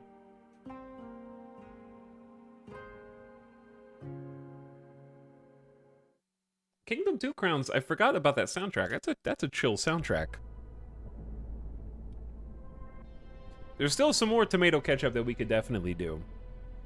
I could wax poetic about board games for a long time if left unchecked. I've re-sparked my board game interest of late. Marvel Champions really scratched the itch. And I'm definitely going to be playing that some more. Hard game, though. We barely beat the tutorial scenario. And when I say barely beat, I mean we had to take advantage of every single rule, every card. If you forget a rule that benefits you, you will probably lose. So it is pretty challenging. But that's what makes it fun. I think Marvel Champions is also a good game for people who are still like... superhero fatigue for the movies, I feel like is different from, these are just like the comic book characters. And so it feels different. This is not like MCU game with licensed visage of actual actors. Like Spider-Man gets to work with, like the Spidey deck has Jessica Jones and Daredevil. And Captain Marvel's deck has, like, Tigra in it. Some cool stuff like that. Echo came out this week. I heard is good. Dude, I don't know, man. I just can't. I'm sorry. I just can't. Marvel needs the... I am happy to enjoy my superheroes. Like, I will always think Spider-Man is cool outside of movies and TV shows and stuff. Right? But at the same time, if Sony makes another movie, I'm just gonna be like, I don't know, man. I'm not gonna lie to you, chat. Far From Home was kind of mid. And I use the word mid with every inch of cringe I can summon from my body. It was just not that good. It was certainly not as good as everybody says it is.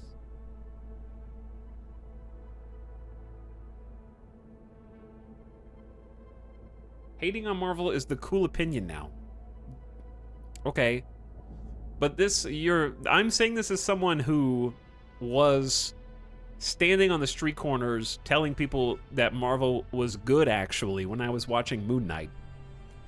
And then I kept watching afterward. And listen, man, you just take punch after punch, blow after blow, and eventually you're on the ground like broken and battered and like they're all bad, man. I've run through the gauntlet. I thought they were memeing, but no. She-Hulk was that bad. Miss Marvel was that bad, dude. Wakanda Forever was fun to watch visually. Good job with the cinematography, but the movie was awful, man. And I can't take it anymore. I want like 5 properties in a row, dude. And there wasn't one redeeming quality. Other than the cinematography in Wakanda Forever. It was a beautiful movie.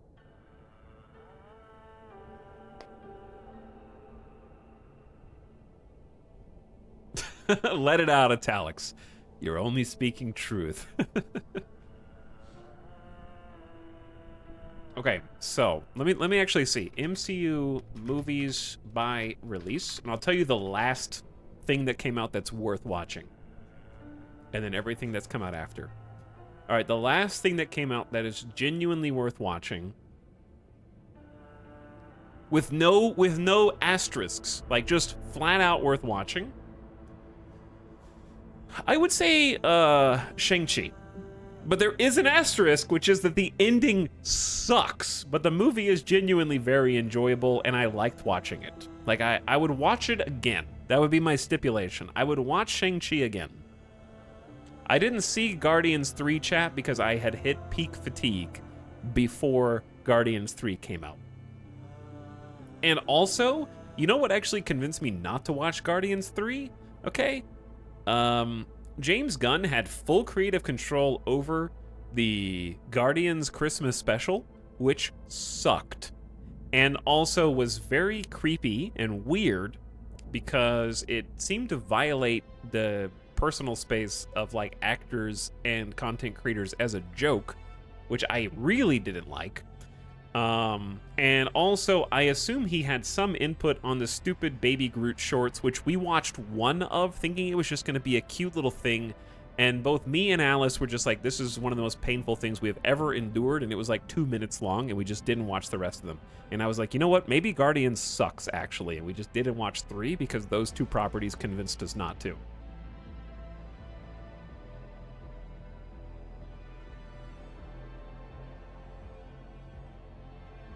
So it's their fault I did it. Yeah, reverse advertising.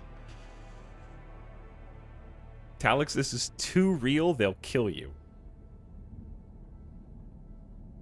Because like the Guardians Christmas special, it was Kevin Bacon.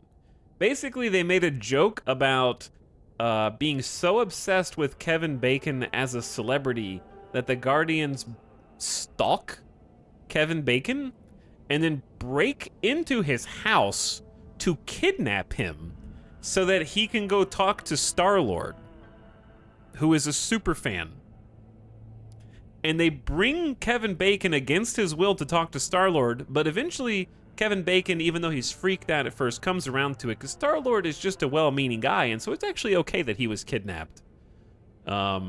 And stalked outside of his house. Because, you know, he's just, yeah, it was a very bad premise for a plot. They also brainwash him. Yeah, they also, like, mind control him with Mantis or some shit. Mantis, like, mind controls him.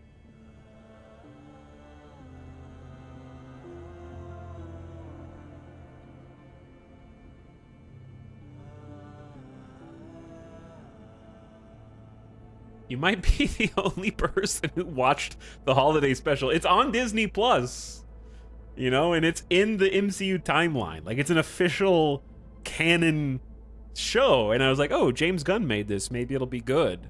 And I was just like, excuse me, the entire time.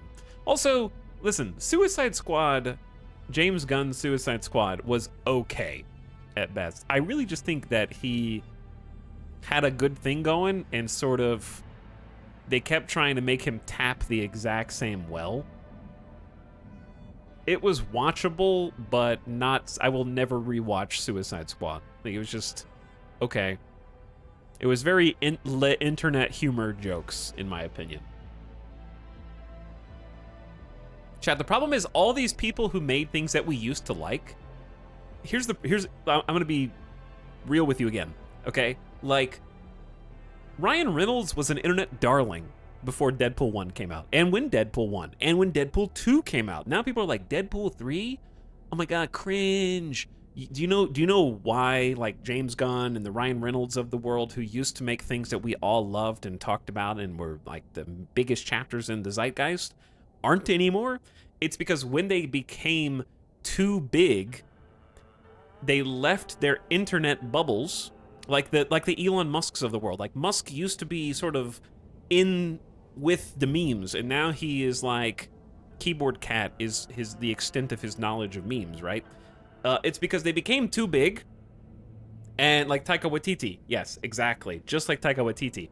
And then they leave the internet bubble, and it turns out that when you don't know life, your little social circles on the internet and social media on the internet, you take a snapshot of whatever the last sort of era of memes and funny and humor was, and then that comprises what you still think is funny once you leave and go out into the real world to try to create these things. So when Guardians 1 and 2 came out, it was like James Gunn's humor was still, the snapshot was still current.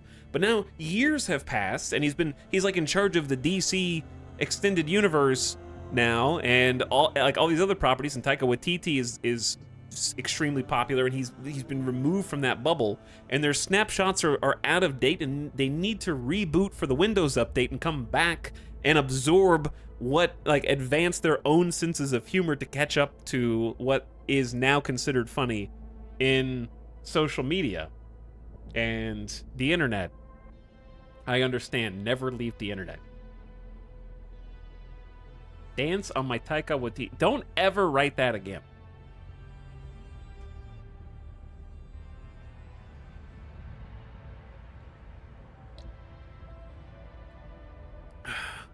Powerful message. Tox, have you seen what Gen Alpha is cooking? Gen Alpha is not cooking anything different than what we cooked, to be honest. Skibidi Toilet is just like the evolution of Source filmmaker shit. Okay? It's the same thing, dude. Gmod is forever. And it will always be forever. We're in the same boat. Skibidi Toilet is laws so random, but that's why I say it's the same thing. We did that, dude. Absurdist humor became mainstream starting with millennials, and we passed the baton on to the Zoomers, and now Alpha is there. Like, Gen X and Boomers don't think absurdist random. Like, okay, for example, the AI from the subathon, very absurdist humor. Just like a person who's talking and then suddenly, and you guys are like, oh, that's the funniest thing I've ever seen. The voice just started going, and you just laugh at that. Like, it's the same style of humor. Bruce, yeah, like Bruce and Evan Almighty. You were laughing as hard as us. Well, shit, I legit laughed at that. I'm too far gone. Tasmanian devil ass.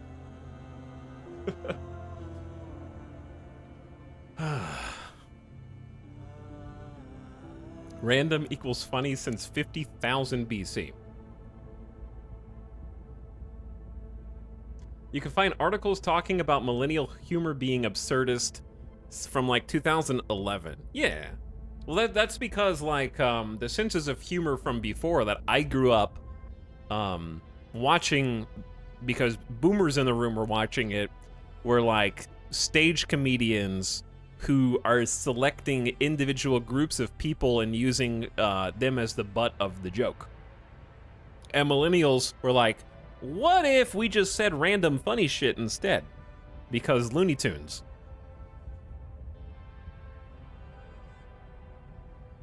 And we sort of just went with that, which I think was probably a good turn at the fork in the road there.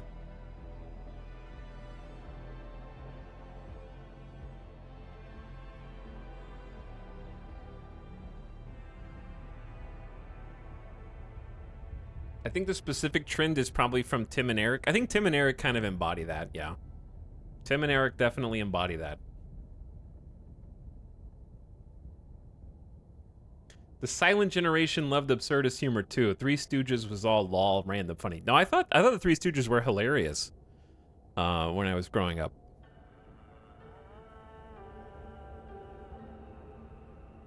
Monty Python, I haven't seen the TV show Monty Python, but like, Monty Python is absurdist, but it's layered in commentary. It's layered in like social, political commentary. Or like historical commentary. So it's a little different. It's not, I don't think it's pure absurdist.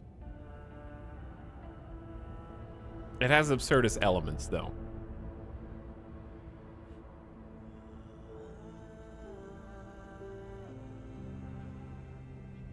Mr. Bean. I hated Mr. Bean when I was a kid. I freaking hated Mr. Bean. And then the older I got, the more I thought it was actually funny. So I came around. But I loathed Mr. Bean. But then the more I grew up, the more that I thought it was funny. That's blasphemy.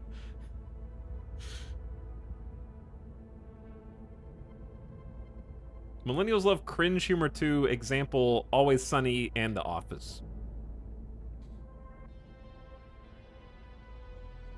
I think so, yeah. But it's humor definitely evolves. And my point was, James Gunn's not funny. No, I just think the people who made the things that we thought were funny are just, I grew out of them. Anyways, I will still watch Deadpool 3, but I'd be interested to go back and watch Deadpool 1 and 2 and see if I still thought it was funny. Like, I loved Deadpool 2 when it came out. I did. But it's Rick and Morty syndrome, right?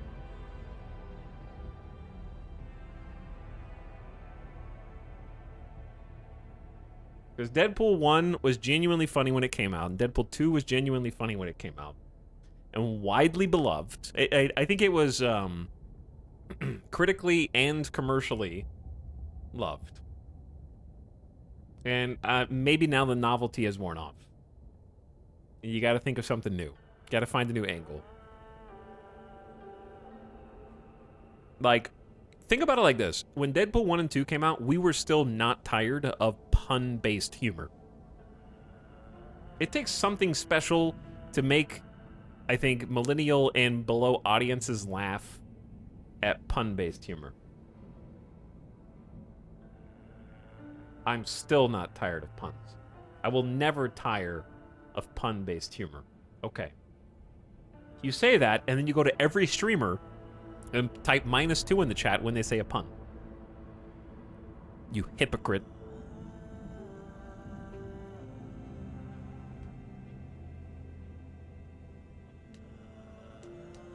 We like good puns.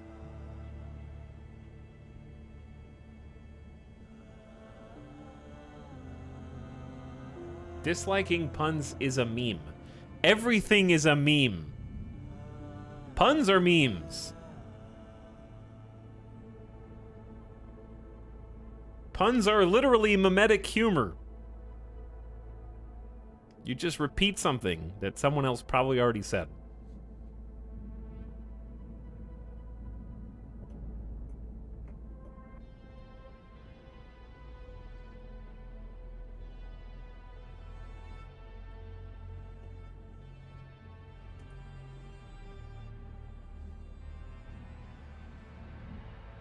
Everything is a meme, just like everything is a JoJo reference. Every JoJo reference is a Simpsons reference in disguise. I said that first, KJ. Get out of my chat.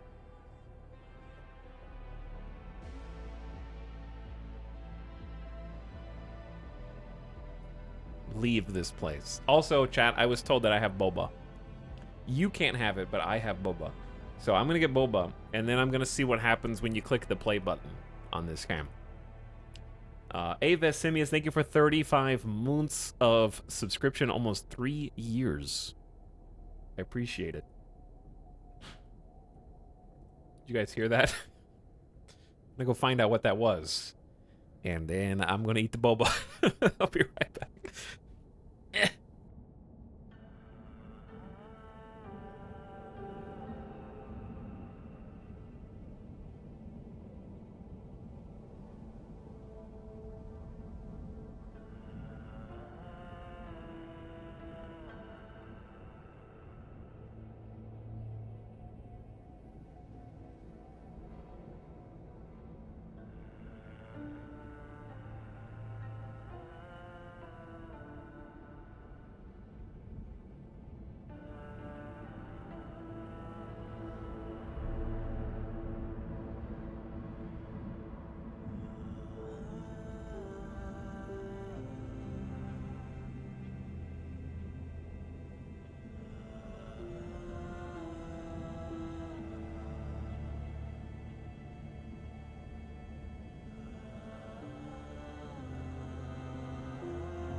Boba.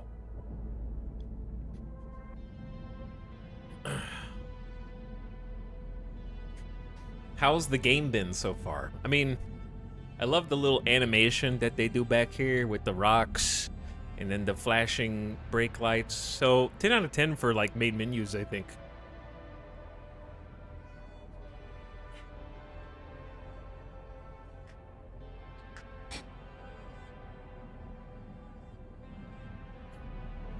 Tox, what's the best worst meal of the novelty meals? Best meal was the Baconator with pretzel Baconator. Worst meal was Burger King.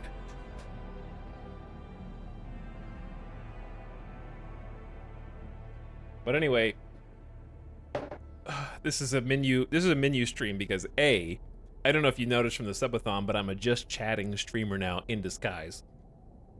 And B, this is just a demo version of the game, so there's only a select number of campaign missions. They advise that you have anywhere from 2 to 6 gameplay hours. So I'm not exactly wasting time per se. Because we might get finished with this sooner than we expect.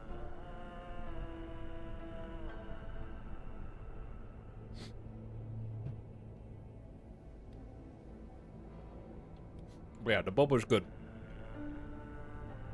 The real game comes out late February.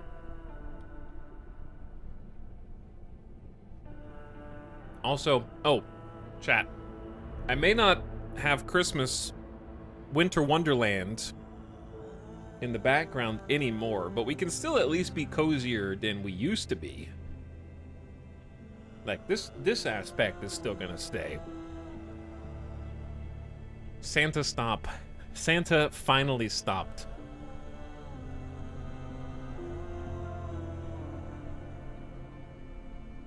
So, I'm gonna get some stuff from back there. Chat, actually, real question, what should go back there? Like, what do you think would be a good addition to, what would make the office cozier, other than maybe more lights? A Christmas tree, just there. A big old gamer poster. A Funko Pop collection. I do have, one Funko Pop back there. Video game art. A real fireplace. Another fan.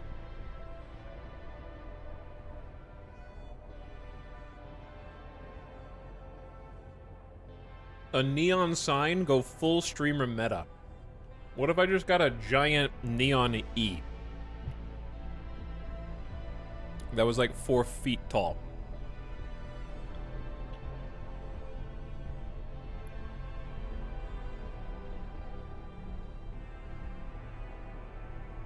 It must be done. Get an X to throw people off? No, they might boycott my, my stream after that. Let me change these lights a little. There we go. Make them brighter. I didn't realize they were on night mode. Okay. Wonderful.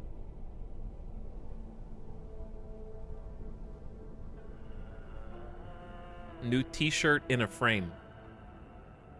I've still got this t-shirt. Well, actually, there's still some trash. I forgot to move there. Oops. Not trash. Some of the lights. But I knew it was a little too dim. That looks a little better. Alright, let's do this. Oh, also, this game has crazy accessibility settings.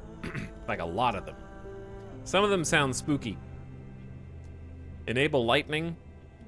Camera bomb. Lots of things to make the game more accessible.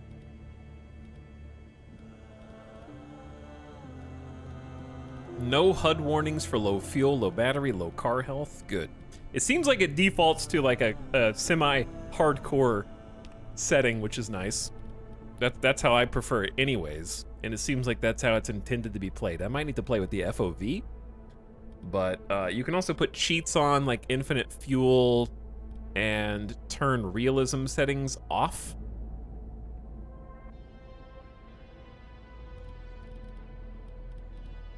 Make night faster, turn player death. Player death? Uh-oh. Why do I hear boss music? I'm not playing with a controller, so... Oh, they also have a streamer safe mode, which I have turned on. DMCA is a thing. And then we got motion blur off, everything else mostly maxed, though some of the things didn't default to maximum. Self-guided tour. Move once, stay forever. Drink up, 1 free soda pop at any Big Dan's. Park rules, no littering, no campfires, no flash photography between the hours of 3 to 5 p.m., and no driving off-road. Remember, instructions from any government officials you may encounter must be obeyed. Okay, reading is hard. Let's go. Would you like to customize your settings? Nope. Take me away into the Pacific preview build.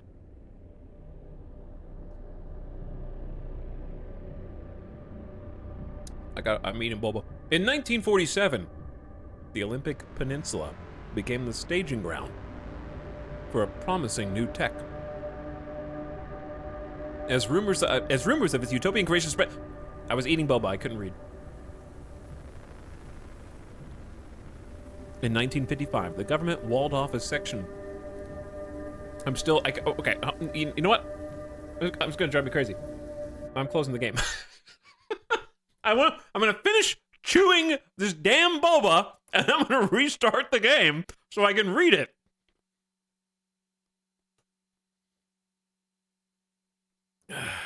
That was a bad time to take a drink of boba.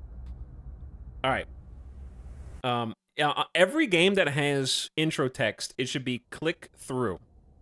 It should be click through, in my opinion, at your own pace. He's gonna choke on the boba. Again. Boba quit. I'm ready. This one's for real. In 1947, the Olympic Peninsula became the staging ground for a promising new technology. As rumors of its utopian creation spread, so did stories about overnight evacuations, unsolved disappearances, and unnatural encounters. In 1955, the government walled off a section of the peninsula to establish the Olympic Exclusion Zone. For 30 years, the zone's borders grew until the government withdrew and sealed every access point.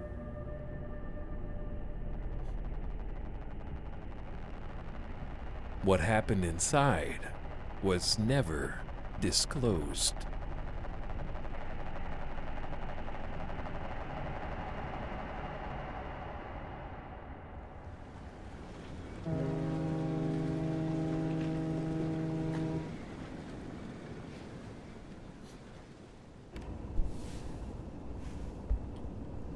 Shipping manifest. Order delivery instructions to an address.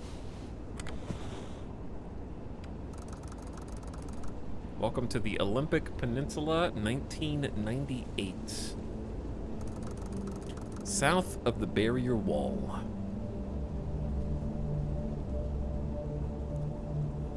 Okay, give us some juice. Bouncy. The bouncy boy. Why are we sliding backwards? Are we on a slope? Am I driving a manual? Are we in neutral? This has drive and park. I feel like I shouldn't be able to slide backwards. Okay, hold on. Now we're good. Who's a manual? Good first impressions. This has got some atmosphere. I'll have to mess with the volume as we go, because I feel like this is the kind of game that's gonna get loud. Having no reverse gear gives me anxiety. True though. So don't go that way.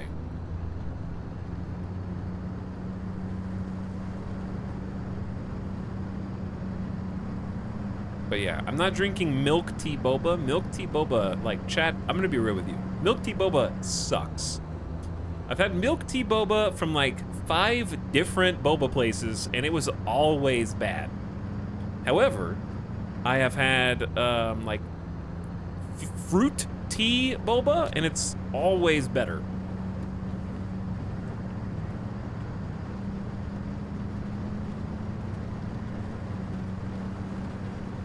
Blasphemer.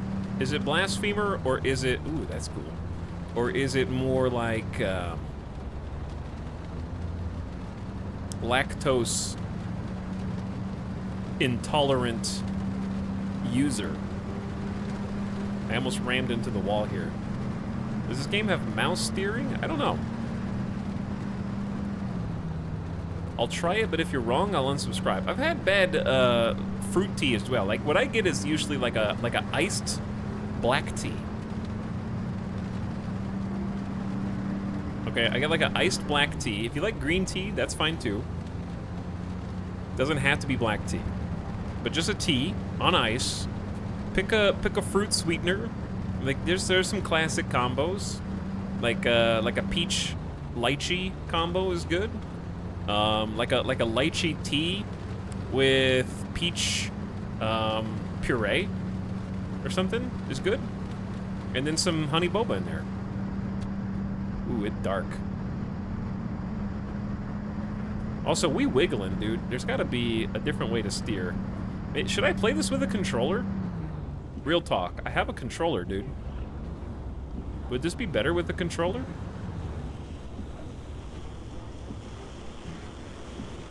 The hell is that noise?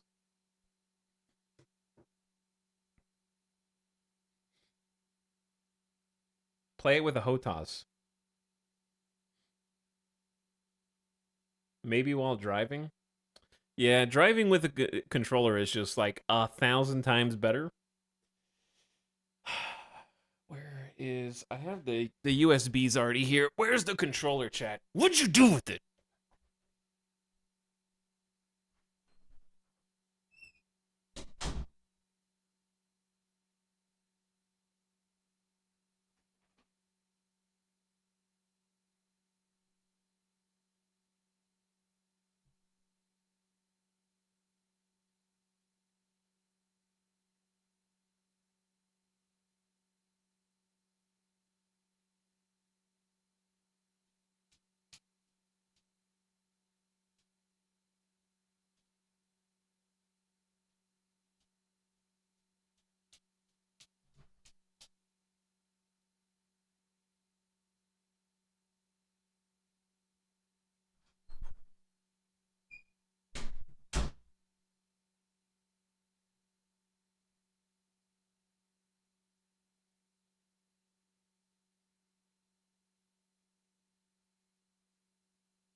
I'm back.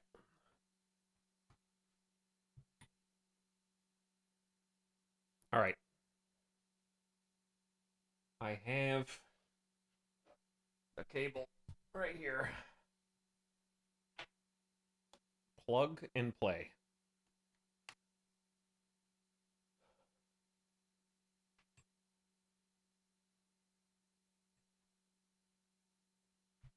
Plug and play.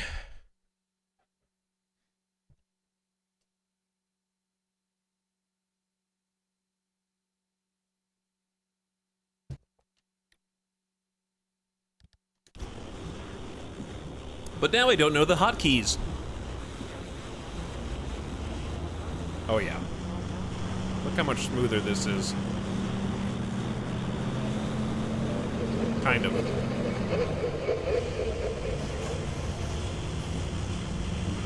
But I don't know how to turn the windshield wipers or the lights on or off now. Alright, that's windshield wipers. Horn.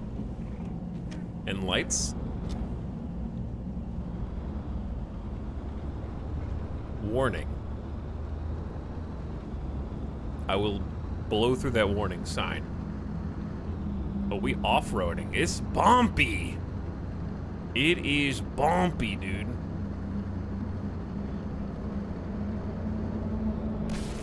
What was that? Did you guys see that?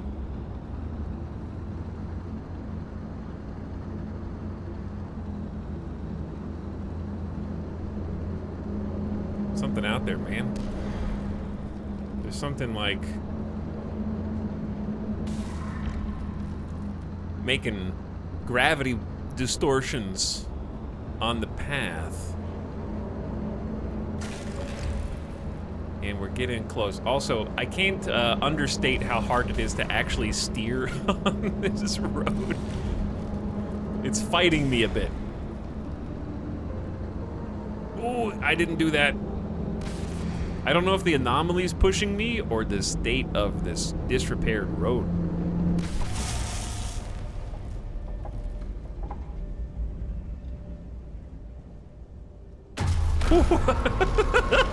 Okay, a little jump scare to get us started right out of the beginning. Surprise.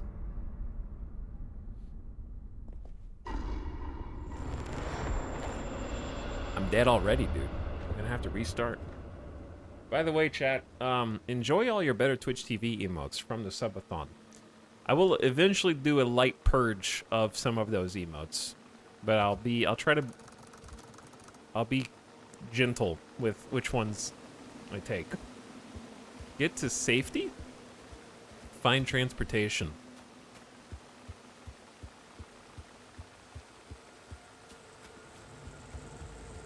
Am I dying? Is this radiation?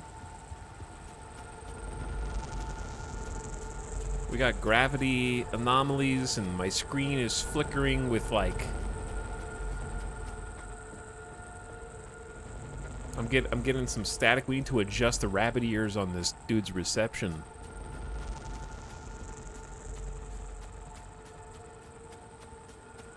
Okay, so we got a path that way, and we got a Ninja Turtle sewer this way, but that's probably nothing. It's just leaking all the sewage. It's a battle royale. Get into the circle. Okay, there's also like a nice zoom, so you're like, did you see that? What was that?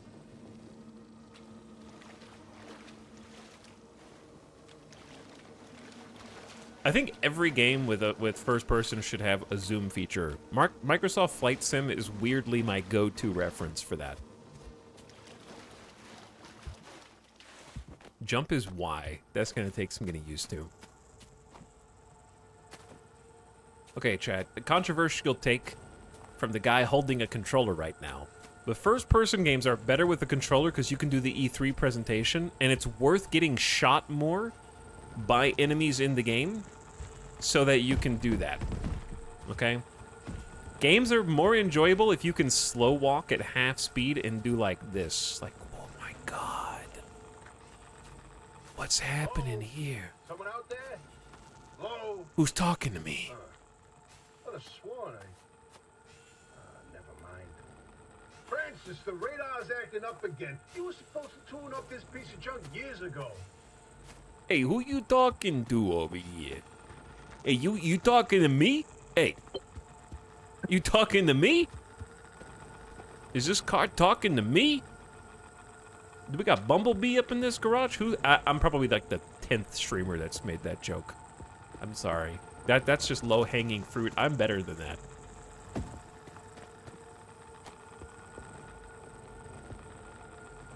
Put the wheel back on. Hold on. The wheels fell off? Did the front fall off of this car? That's a wheel. I can kick lots of things. Are you though? I am, yeah. Like, hang on. When you're talking about a car, there's multiple wheels. There's the ones that make it go vroom vroom, and then there's the one that lets you steer. Am I crouched? I've been crouched this entire time. That's why I'm moving slowly. All right, it's probably the tire iron. We gotta find like a jack first, right? Chat, there are no puzzles in this game, okay? First of all, I need you to know that there are no puzzles in this game. That's the important first thing that I need you to know. There's the tire. Okay, I'm thinking in jalopy terms. I'm over here. All right, I'm actually tapping RB and nothing's happening. I'm RB. That's bumper, baby. That's a bumper. I kicked it. Oh, oh, oh. It's a long hold. Long hold. Okay. Got it, got it, got it. Yeah, I was looking to like push the car up first. I wasn't sure what level of simulation we were in here yet. Okay, open, close the door. Get in the car. I would love to. Unfortunately, I hooked up the controller after you had already done the how do you get in the car tutorial. I'm playing with the control. My summer car moment. I can kick the car. I'm sorry, car. I did not mean to kick you. All right, let's try holding RB. Bro. That's the word says get. There we go. I don't know how that worked, but we're in. I'm in. The wheel's turning by itself, which is a little spooky. See, you can look at the individual things. Wipers on, lights off. We got a stick shift here.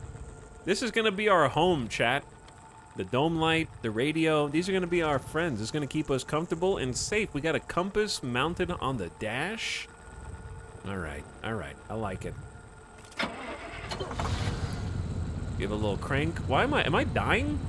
Why do I have like Oh, signal. Yes, it's back. It's back. This is Tobias Barlow and Francis Cook, located in mid-zone sector B. Do you read me? I'm picking up your distress signal in the outer zone. It looks like you're somewhere around sector E. Hey, Francis, come here. How does he know? Yes, it's urgent. Leave that interferometer alone for a second. Something is out there. Sector E. Am I dying? Chat, I feel like the walls are closing in, bro. Hello? Hello? Is this thing working? They don't have a transmitter. We won't hear a thing back. Huh. But if they're stranded, could they, they're from outside? They're a preacher? Hey, Am I supposed to be driving? No one's gotten into the zone in ages and lived to tell about it. And if we don't get them to safety, this one won't either. That's a good point. Hey, you're in serious danger. The instability's closing in, and it's gonna scramble you quicker than beef in a blender. I feel like I'm Close being the shelter scrambled a few already. miles east. Get there however you can, and be quick about it. Am I gonna be the only streamer who dies in the tutorial? All right. Put it in drive. Turn the lights on. It's going... The wheel is freaking out. I'm holding hard to the left. This car sucks.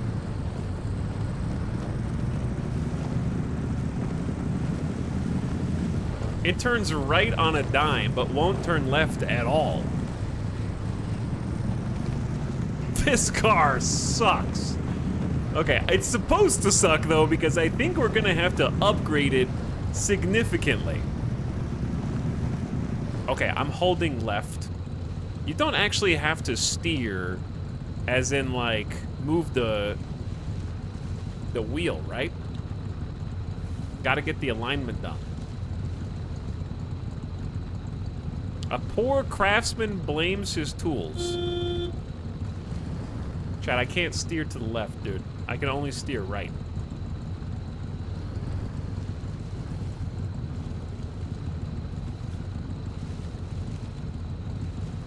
I can honk. Press E to steer left. Hold on, let me see what happens when I use the mouse. Nope. Skill issue. Honk until they send help. I'm holding left on this as well. Where'd this guy get his driver's license? Hold on. Are you supposed to not be able to steer because of the tutorial? And it's just showing me how bad my car is? Because it's just like jerking to the side. Simply go faster. Oh, easy.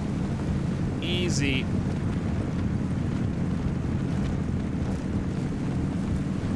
No, I think it's supposed to be shitty. Siphon fuel. Hold on. Park. All these cars go into automatic neutral when they turn off. I don't know how to hit the brake, bro. A Busworld veteran can surely handle anything. Look at this car. Okay, this is why it steers so poorly.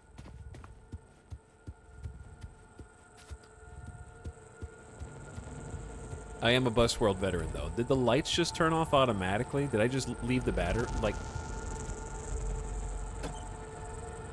the cap fell off. Check your trunk for a fuel can. By the way, how are we feeling about the FOV? It feels like I could widen it out a little bit, and that would be good. Is that a gameplay? Yeah. Like, I don't know if this is vertical or horizontal FOV is the problem.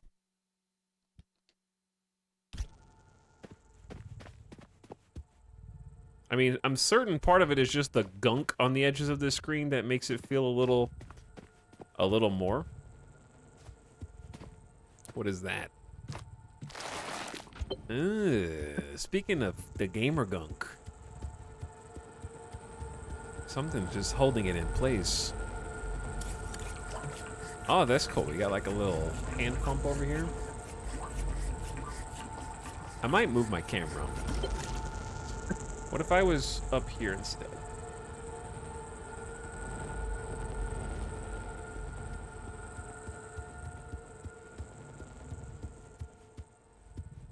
Gamerslop and GameSlop are two completely distinct separate entities. Correct. This is a tiny little can. So small. Just a baby can. It's like, what, 1 gallon of gas?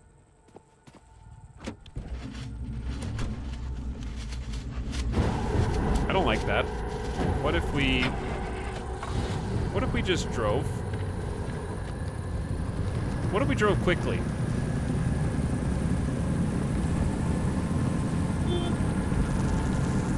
I don't know if I should be... Wait, hold the phone. There it is again, that blip on the spectrometer. I've seen that waveform before, but where? Panic honk.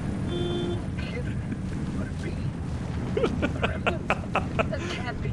There hasn't been one in decades. I'm panic pushing all the Spectral buttons, fingerprint. dude. Tell me that doesn't match the remnants exactly. Where are you going? What we should be looking at is how fast this creature seems to be moving. Huh. You know, if I didn't know that, I'd say they're going about the speed of a... No way. No way to not tell me. They found a remnant and it's a car this time? Holy Christ! No one's hand working wheels in here for ages. Boy, I'd kill to know how a combustion engine's still chugging away out there. Don't ram into the wall! First, the breacher needs to get to safety. Then we'll look into whether that car is a remnant or not. Look at that sick drift, bro. I already know. Chat. Baby. I didn't do that. Bro, I didn't do that.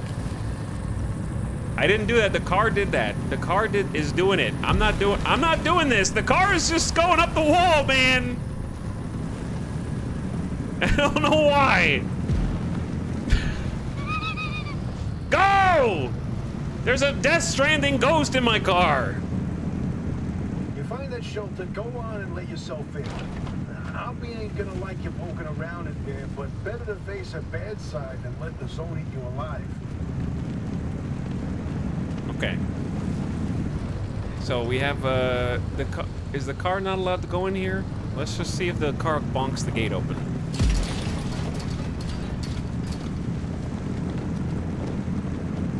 I almost got out and walked, but this is better. Oppie's Auto Shop. I need to take a bath, man.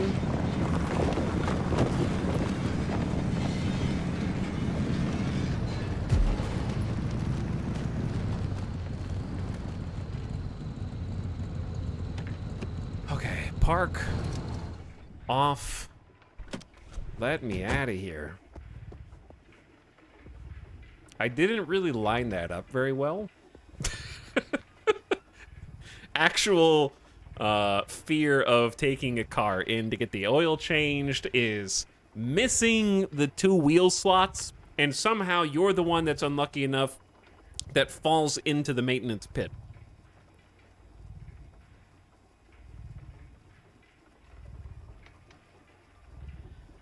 The fact that there's like a 6-foot drop there is terrifying every time.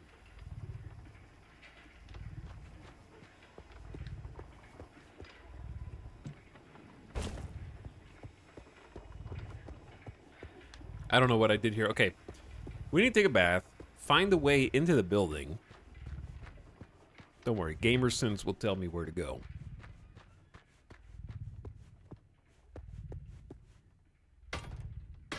Okay, that's locked. What is glowing here? Mystery... Oh.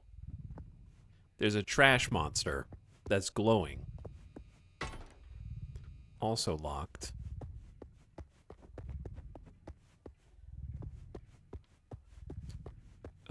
I'm thinking either up and around or the trash monster has something to do with it, or we can, like, kick one of the doors open. Or, you know, figure out how to no-clip into the building would also be a good one.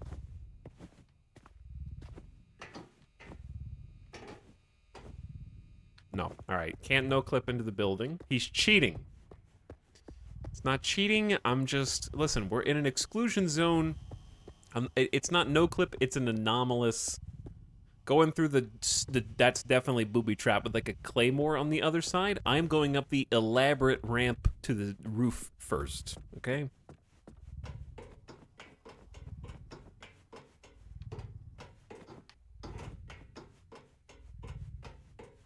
I can't believe he's back streaming so soon after the subathon. Chat, I took 1 week of personal time, okay? I didn't get Christmas and New Year's. I took 1 week for myself.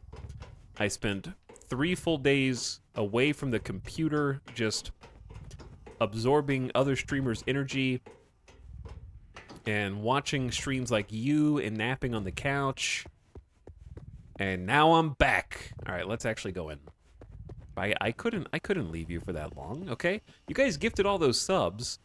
They're useless if they don't have a chance to use them. They have 30 days, you know, to get ad-free stream content. I have to actually stream for that to have any value. But I thought 7 days was a good amount of time. Did you just type in boobs? No. I think they typed in a random. There's a glass of water on the floor.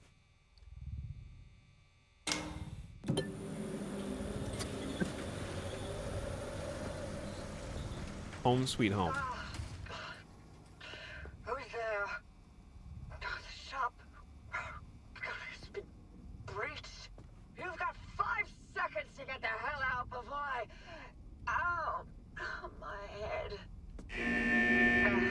It's an emergency broadcast. Who's saying this? Hello, attention. This message is for Dr. Ophelia Turner. We've sent a breacher to your garage on official zone business. Now, we have it on very good authority that this person is in possession of a remnant, which has taken the form of a car, and, well, Get off the remnant thing. She's not gonna care. right, like I said, super official zone business. Protocol demands that you keep them alive until we can get them to safety. Now, if you do not comply, I will occupy this broadcast channel with a recitation of the entire collection of poems I've personally written. That's 10 years and 17 volumes and... That voice goes like a nail gun to the skull. So, another breacher, huh? How do you outsiders not understand that Arda didn't build that 300-meter wall out there for fun? Who's speaking? Unless you're one of the unfortunates who got zapped through. Wait, I just remembered. I don't give a damn why or how you got here. You're trespassing, and I'd kindly like you to get the hell out of my zone. I think it's the radio. Unfortunately, the barrier wall is as fortified against breaches trying to get in as it is against anyone or anything trying to leave. We have to find you a way out.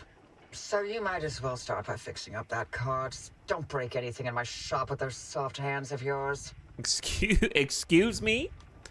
I have plenty of blisters on my hand from the radiation I just went What? through. Oh, you need help? Well, there's a headset somewhere in the garage. Put it on. The built-in diagnostic will tell you what needs fixing up. Speaking of, Chad, that was another thing I did for 3 days. I know this is gonna sound crazy, but it turns out that talking for 16 hours a day for almost 2 straight weeks does start to deteriorate different parts of your body. I had to have some time for my tongue to heal and my throat to heal and various other parts. For the last, I think, 3 or 4 days of the subathon, I was taking ibuprofen to make the inflammation under my tongue go down for a few days. So that had some time to heal as well. I wasn't expecting that when I started the subathon.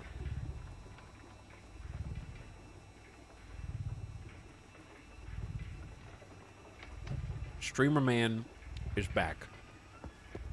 That was from the Burger King. Possibly, yes. I'm thinking that I should just park that in there. I think I'm in the wrong garage.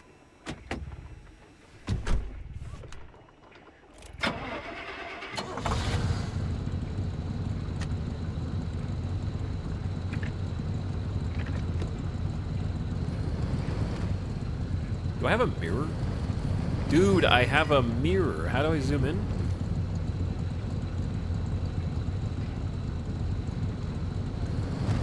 Okay, but its angle is questionable, I think.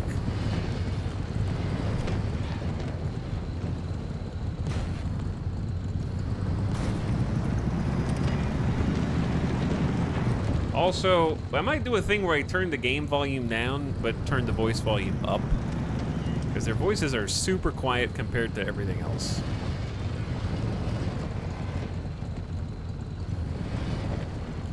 Steering is hard, chat. It is literally... What is turning red, bro? Alright, you know what? Screw you, car.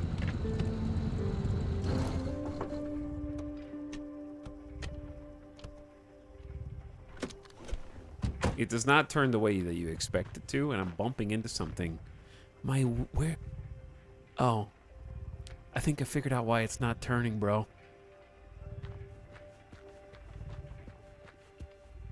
Oh yeah, no, this makes a lot of sense, dude. I think I'm starting to understand why we're having some turning difficulties.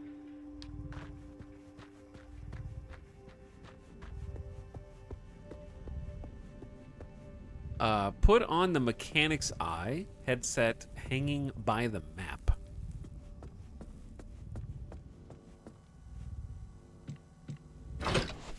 Oh, well now I gotta readjust because I'm blocking the HUD.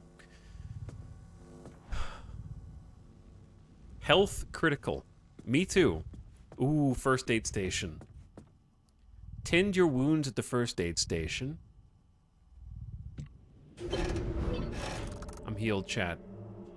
All right, that feels much better. I can see what's going on here, dude. All right, so new plan. I'm gonna be here, but actually...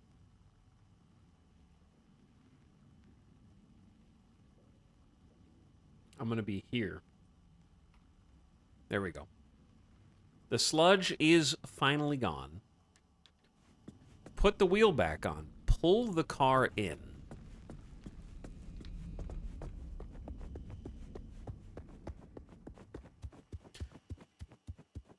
Okay, there's the wheel.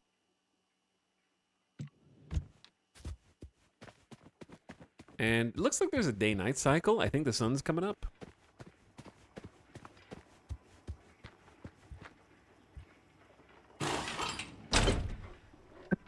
My summer tire has like 80% HP.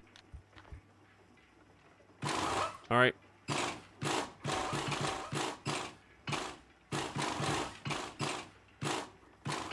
Hold on.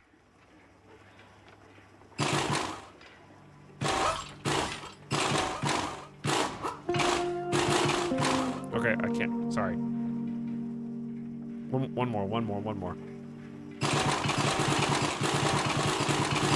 Okay, I'm done. If you let me do it, I'm gonna do it every single time. Let's do this. Sounds down. Music down. Dialogue up is the idea. Maybe even more. Because the dialogue was just kind of quiet. All right, drive the car into the shop. Dude, where's my trunk door? Also gone. I can already tell I'm gonna like this game. Wait, don't shift gears yet. Turn the car on first.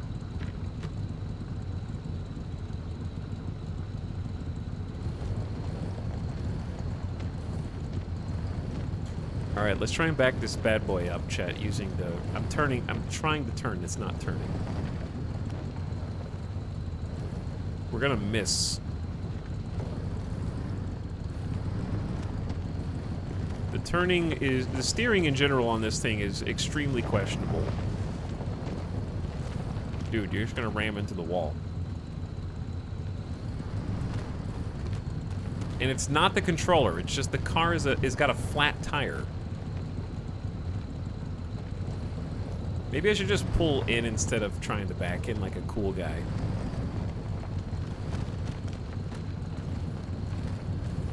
Are we gonna make it?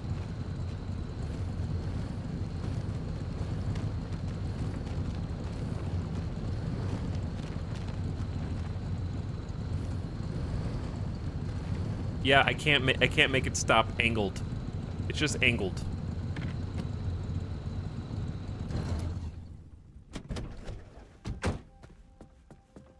We got close enough. It's close enough, maybe. Drive the car. Wait, pull the car. It doesn't count as pulling the car in. I didn't get the objective complete.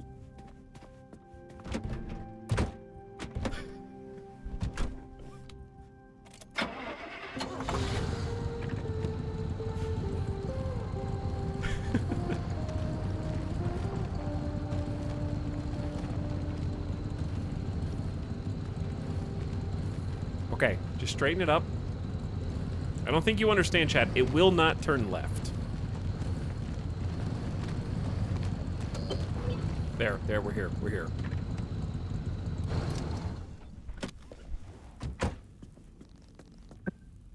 Okay. Add to your to-do list, crude door. Ooh. Ooh, what's all this? Stuff we can craft. Materials. Alright, so. Crude door. This weary, flimsy piece of oxidized metal will both open and close. It'll also keep out the wind and the rain. It just barely meets every technical specification required to be a door. 30 health, no impact resistance. We have no materials at all, but I can add this to my to-do list with a Y. Missions, fix the car. Get some scavenger stuff for the door. Here's the map. And logbook of things that happened and tutorials. Lots of undiscovered things. Okay, gather items from the abandoned car behind the garage for your checklist and search that car's trunk. Next mission, renew registration and get a smog check. Okay.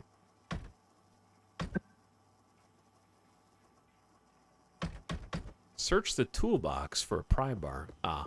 Okay, so we have to use, like, tools to get into loot. So there is a mechanic's kit, the essential items and equipment that allows the mechanic to do your job. You want a few of these on standby to handle engine or wheel trouble. A pry bar. This is for the cautious, careful opening of closed containers. It may simply seem larger than conventional lockpicks or require a bit more force. And then we have duct tape. So I want a toolbox, pry bar, and duct tape. The looting begins.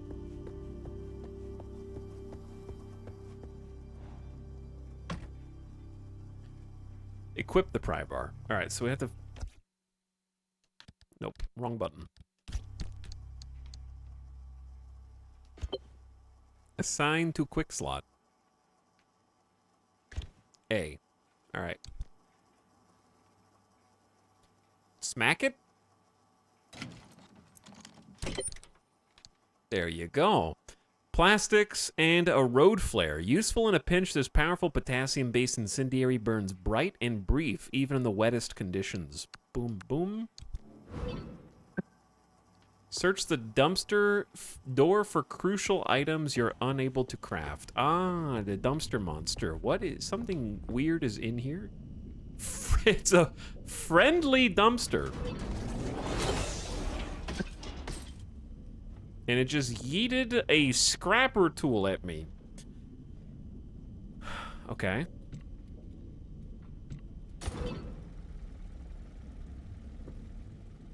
It's a friend.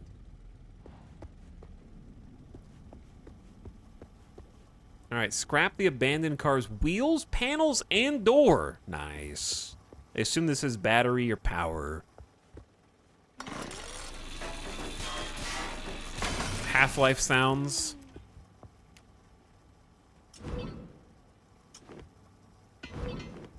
Alright, that's scrap metal. Fuel tank. How much, like, I guess the question is, how much can it scrap before bad things happen? Duct tape, plastic. We gotta use every part of the buffalo, chat. Shards. Yeah, I need to know, like, what is or isn't valuable, because you can do, like, the panels, the hood, the tires. They probably have different, like, loot tables.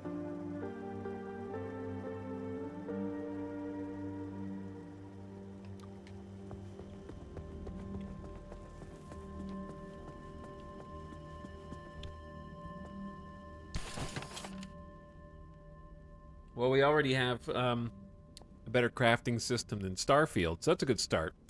Let's see. We need to make a door.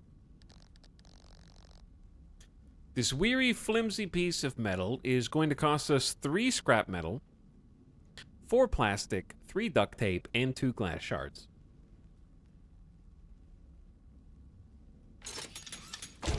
Done.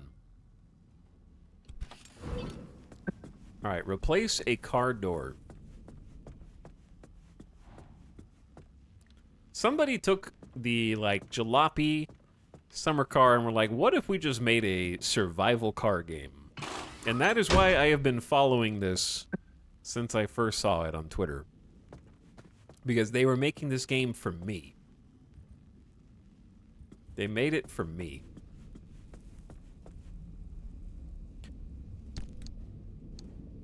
Repair putty. When you don't have the time or resources to perform extensive repairs, this is the spit and tape solution that'll carry you through and fix up the worst things. What is conventionally known as a spare tire is really a whole entire spare wheel. Still, who wants to break with convention and start quibbling about details? Alright, so we got a tire in here, we got some chemicals for crafting, and we got 4 first aid kits. What did it want me to get? Repair putty. So, We got some Tetris to deal with in our backpack. I don't know what this is. I guess you have probably like, something is gonna need battery. Equip repair putty. Got it. Equip is Y. Use repair putty to repair the car. The car.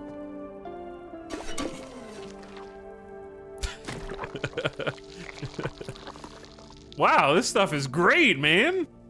I need some of this in my garage. Magic.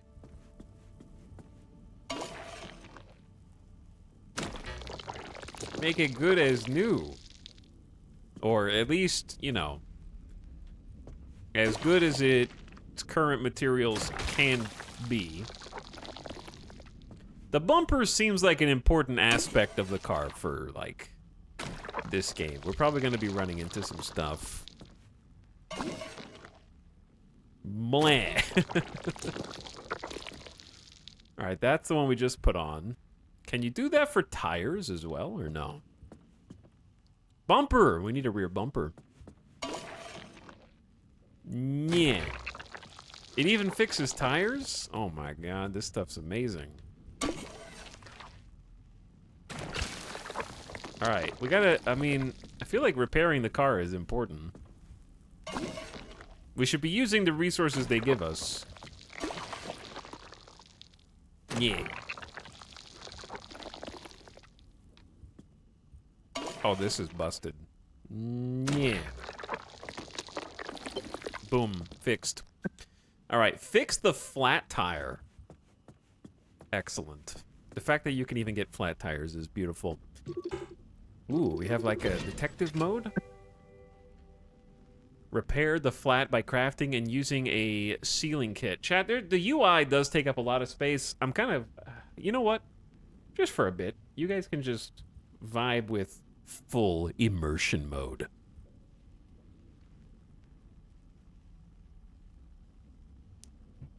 Okay, relevant commentary. Just because a game's UI takes up a lot of screen real estate doesn't mean that it's bad. It's stylistic in this case, okay? On the one hand, you have Pacific Drive, and on the other, you have Kill the Batman, or whatever, Suicide Squad. All right, and that's our timely reference for the day. Repair the flat by crafting and using a sealing kit, or replace the flat with the spare tire found in the locker.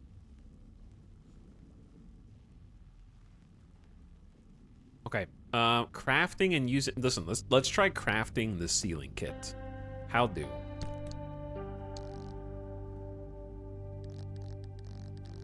That's a spare tire. Okay.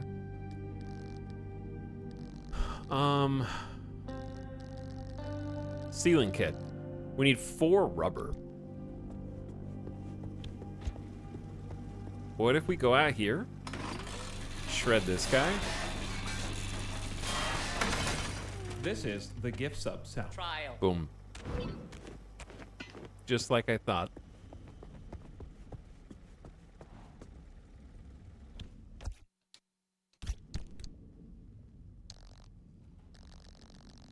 Sealing kit, need one more. One more. Nope. Grulon, thank you for gifting a sub. I appreciate it. Also, Mostly Lost is here with the E-sub. What up, Mostly Lost? Hello, Joe Knows Nothing. Welcome to the stream.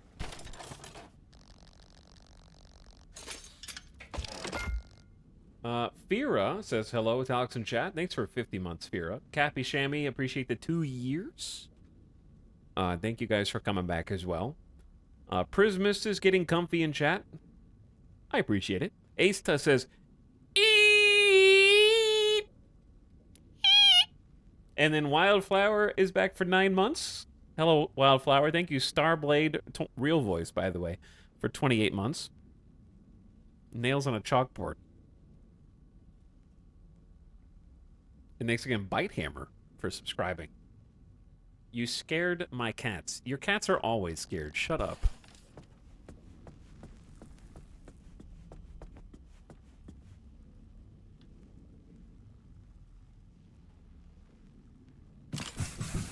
Wait, how do you do that? Fun animations for all these things.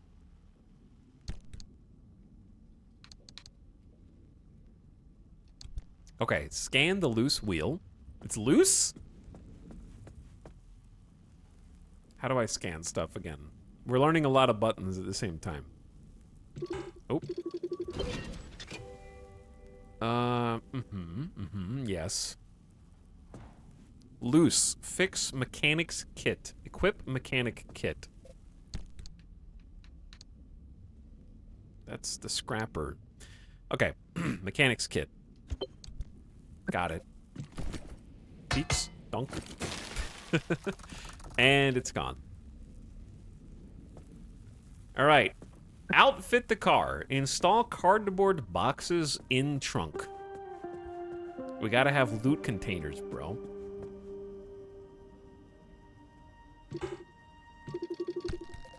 Oh, you scan stuff.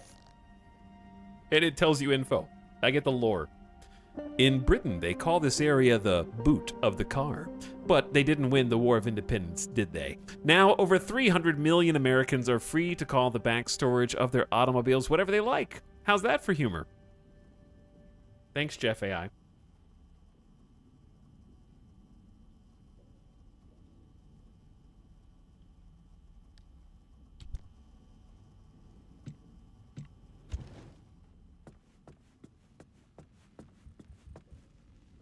Jeff AI is here.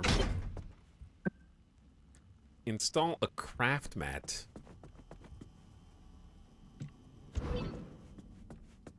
I assume we can just craft while we're out in a boot, if I may.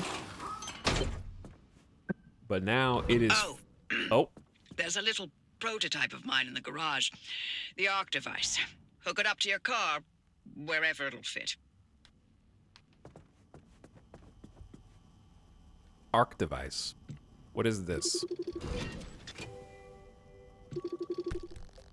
Riding shotgun with you is perhaps the most ramshackle and yet remarkable example of technology you've ever seen. It can monitor the zone, ingest anchor energy, and casually teleport the entire car and all of its contents a short distance. It may be a work of genius, it may be extremely illegal stolen tech, or it may be both. Did they really write lore for all glass shards and crafting containers in the game? Yes, I guess. Probably. A usable chunk of brittle but hard-wearing substance. Stolen from who? Skunkworks. We stole it from the Skunkworks. Secret technologies. Okay, this goes up here. I can scan the door. I scan everything.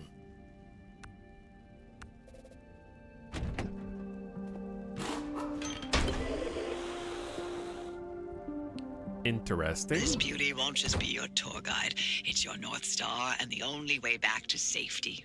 Heck, you should consider it the Father, Son, and Holy Spirit if you plan on staying alive. That's how important this thing will be to you. Yes, that's my very own invention. I'll tell you more about it if you live long enough to use it.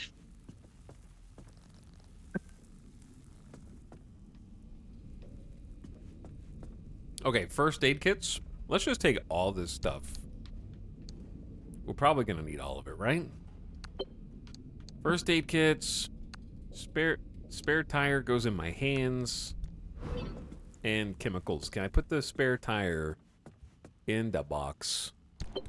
Oh, yeah. Okay, so cardboard boxes give us quite a bit of room back here. We got some inventory Tetris. Hell yeah, brother. All right, pick up the gear blueprint by the front garage door. Oh, there's another garage door. I see.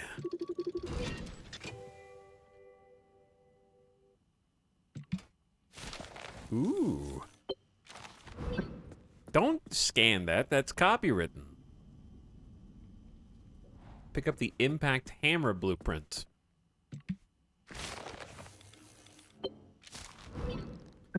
And then put some gas in the tank.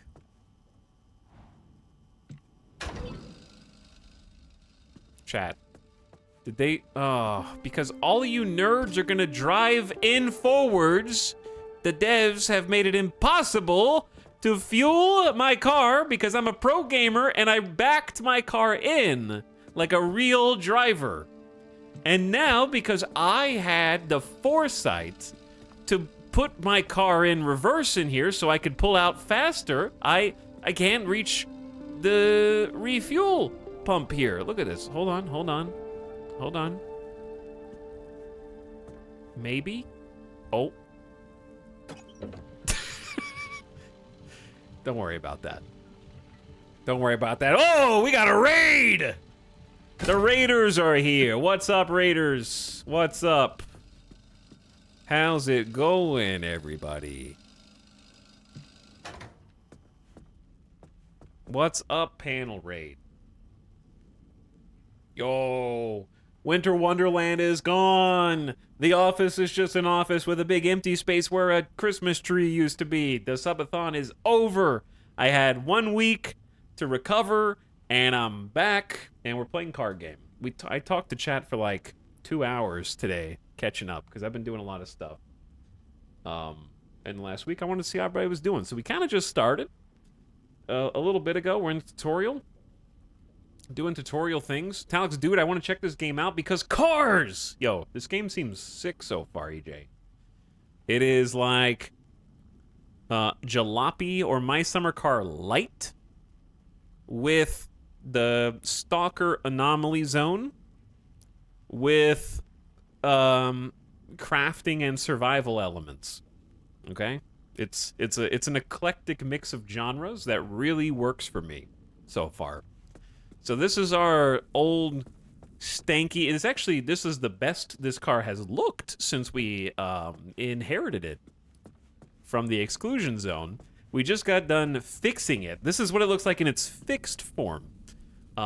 We repaired all of the panels. So you've got your hood panel here with the engine. We just got done loading up the trunk without a door with some cardboard boxes so we can have some more storage space on the right. We've got a crafting mat so we can put some things together when we're out. We just repaired we replaced the tire on the front. We were missing a tire. Another tire was flat. Yeah, this car is like 75% putty right now. And we got some other things going on in our inventory, like a buzzsaw that we can use to get some more spare parts. So we can shred things and then pick up some crafting mats. So we're gonna have to scavenge, and there's like, it seems like a ton of stuff. I'm just playing the demo right now, but if you take a look at the logbook, which is basically how you document everything you've seen so far, look at all this. Undiscovered, right? That's a lot of undiscovered things. That's resources. Anomalies, 58 undiscovered anomalies. 68 undiscovered conditions. Right? 55 items, 137 crafting, 33 statuses, 39 auto shop lore bits. I don't know what detailing is, and stuff to find out and about. So it seems like there's a lot of things, but in this like content creator demo, there's not, we can only play a little bit of it. It comes out late Feb. But it seems great so far. I think this would definitely be up your alley, EJ, for sure. Also, thanks so much, Raiders. How you guys doing? Huge shout out for a big, strong raid for your boy EJ. Enjoyed getting to hang out in some streams while I was taking some time to chill and literally heal my body. I talked so much that I had to heal my throat and tongue for a few days after the subathon. Only streamer problems. Talking literally too much. But chat, if you haven't already followed EJ, I was hanging out in his channel before stream today, watching the unveiling of the new X-Plane, breaking the sound barrier, but quietly. Apparently, they're not going to fly it though. They just want us to look at it and admire it from afar. Imagine having to talk and interact on Twitch. Couldn't be me. I become a just chatting streamer. During my subathon. So playing a game, this is going to be the most gameplay chat seen in like 3 weeks on this channel today. But yeah. EJ was doing some science, watching the NASA unveiling of the new X-Plane, and then playing some City Skylines too. Hope City's treated you well, dude. And thanks for sending all your good people over here. What's up, Rockets and Redstone, the Panda Man? Hello, Moist Chungus, Brand Mevins, welcome back. Kawoda, Hillness. Pacific Drive's a game EJ would possibly love. I think so too. I saw Bremo in here earlier like, yo, when does this game come out? I think EJ's gonna like this game. When does it come out? I need to know! But I'm just sampling right now. Make one B with the panels? What up, Electron, T. Stewart, and everybody else. Thanks for coming over again.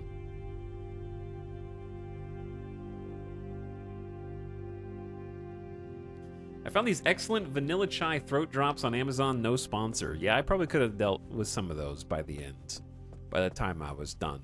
Align the car with the charging station. Okay, have done. This is the charging station that we're sort of on top of. Throw the switch to charge the battery. Okay. If you're all set, take a look at the projector against the wall. The projector? Plan your route. Oh. This is the zone. Within these borders, all matter has lost the ability to hold a constant physical state. What that means is the shape, size, and makeup of just about everything constantly changes. A mile of grass can turn into 10 miles of swamp in the blink of an eye. Subtitles? It does. Constantly. It's caused by something we call instability. We're completely surrounded by it, and once you've watched it chew through entire mountain ranges, you'll understand that you don't want to get anywhere near it. We can only survive in here within pockets of stability. That's what you're standing in now. And that's what you're seeing mapped on the route planner. If we're going to find you a way out of the zone, you'll need to build a new antenna. Until then, you won't be able to detect stabilized routes beyond your immediate area. So, you've got to go hunting for parts, and that means taking a drive. Go on, pick a route. The ARC device in your car will then show you where you need to go. Okay. I mean, it looks like I only go one direction in the tutorial, which is fine. How much of this have you played? This much. We're still in the tutorial. We just got out of the intro, and they're just teaching us how to put our car together and take a route. But this is just a preview build, so you can't actually get very far in this press build until the game comes out. So they say, they in the email, they were like, there's about, in the press build, there's like 2 to 6 hours of content. And I was like, oh, so 6 hours of content because of me in the way that I am. So that's why we're checking this out today. But yeah, it's just a few of the missions and a bit of the intro. So they don't want you to do the entire game before it even releases, which is understandable. All right, select destination. Yep, this one. Off you go. Make a left out of the garage and follow the access road. We got some legend conditions on the right. I think they just don't want to overwhelm you at first. Because, oops, there we go. On the right-hand side, you can see that they have like a lot of metrics that I don't know what they mean. We got damp forest, residential, radio station, 1 K-lim for gateway, another yellow symbol with low. It's probably going to be stable conditions. We got some destination data we don't understand, density of resources at the bottom that you'll want to consider, and then you can flip to find a legend for acidic, electrical, strange, radiated, physical threats remnant corpses, anchor charges. I think they just want you to be like, okay, you've picked. Don't look at any of that. Just you pick the destination and you go. It's easy. I only just noticed your icon is still Algarotalata. Yeah, I haven't changed my social media stuff yet.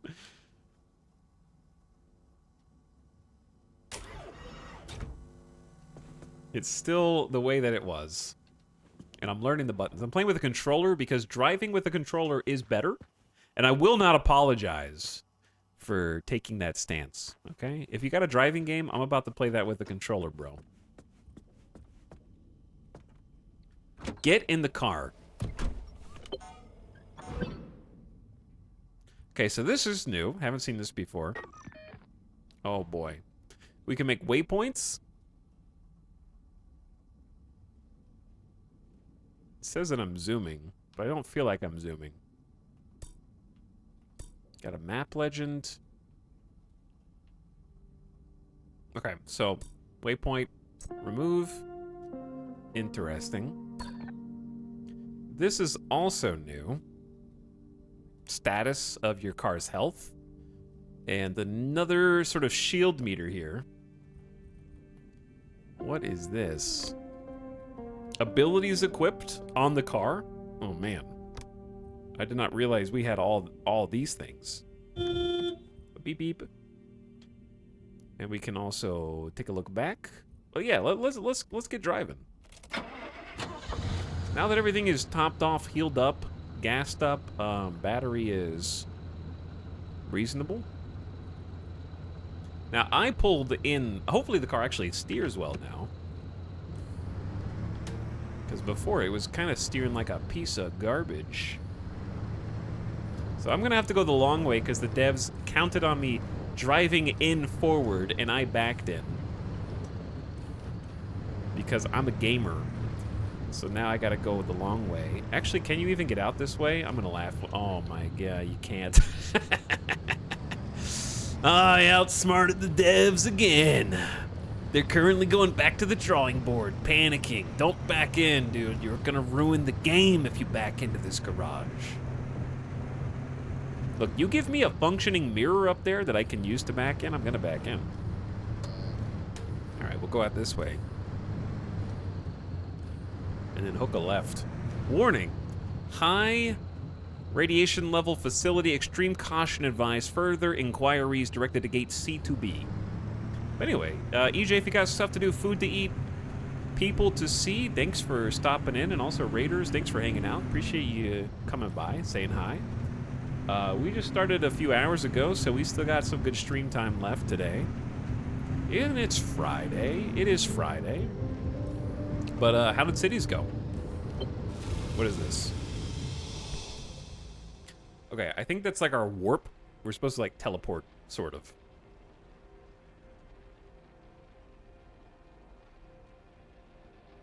Long weekend. Oh yeah, you guys got like Monday off. Hopefully. Alright, this should be as basic as it comes. It's like this is the starter area.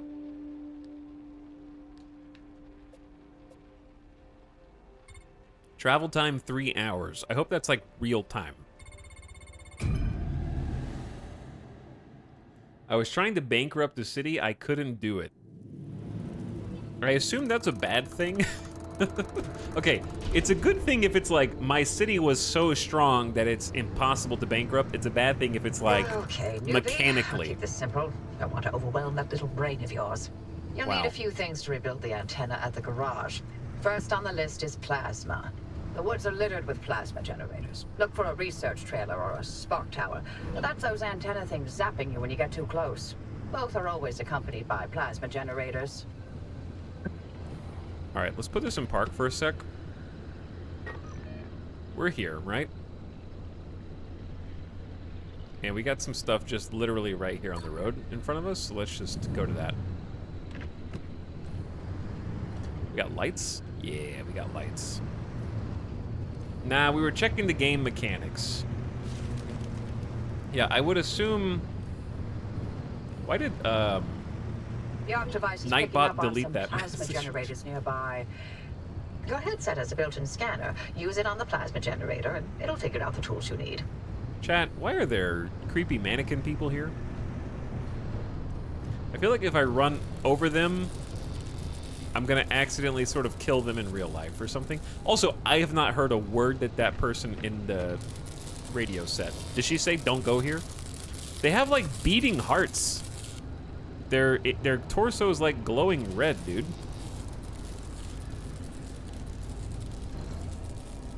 What is she? Did she say something important? I'm parked right next to a crashed dummy.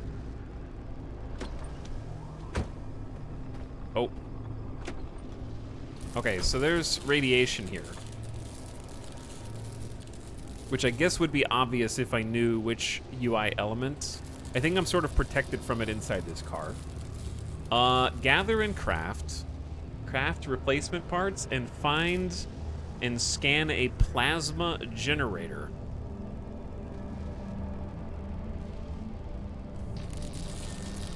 Alright, how about this? There's stuff all over here, dude. Let's just go a little further. Did I turn the car off?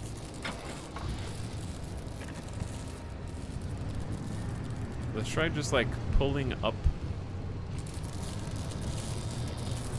into this. Spooky, dude. It's getting dark. And throw it in reverse.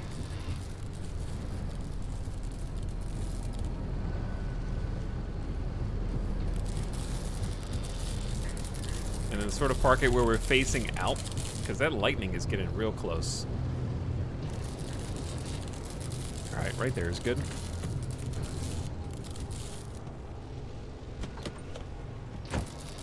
Like, how long can I be out here? I know there's a radiation hazard, but we have first aid kits. I don't have a flashlight, though, do I? What's in here? Use canned food. Batteries. A radio?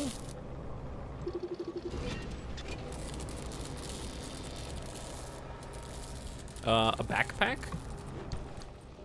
With fabric in it? Alright, I'm just gonna loot and scoot, you know?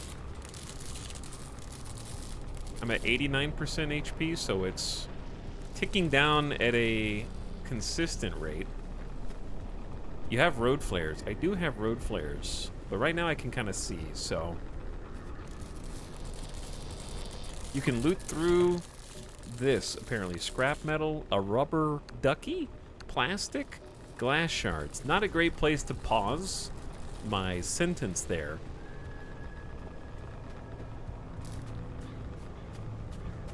All right, we got anomalies as well. Tourists. What does it say? Dictaphone recording, Office of Dr. Richard Pebble. Okay, am I dying while in this menu? I think I am. Okay, we'll come back to that. We'll come back to that. What is this, dude? Plasma generator, that's what I'm looking for. It's easy. Looks like it's ripe for the picking. Can't get at it with your hands, though. An impact hammer will do the trick. If I stand, oh, radiation is in the top left, so I'm actually getting 0 rads right here. Also, I am not good at surviving and paying attention to story dialogue. I'm gonna be honest.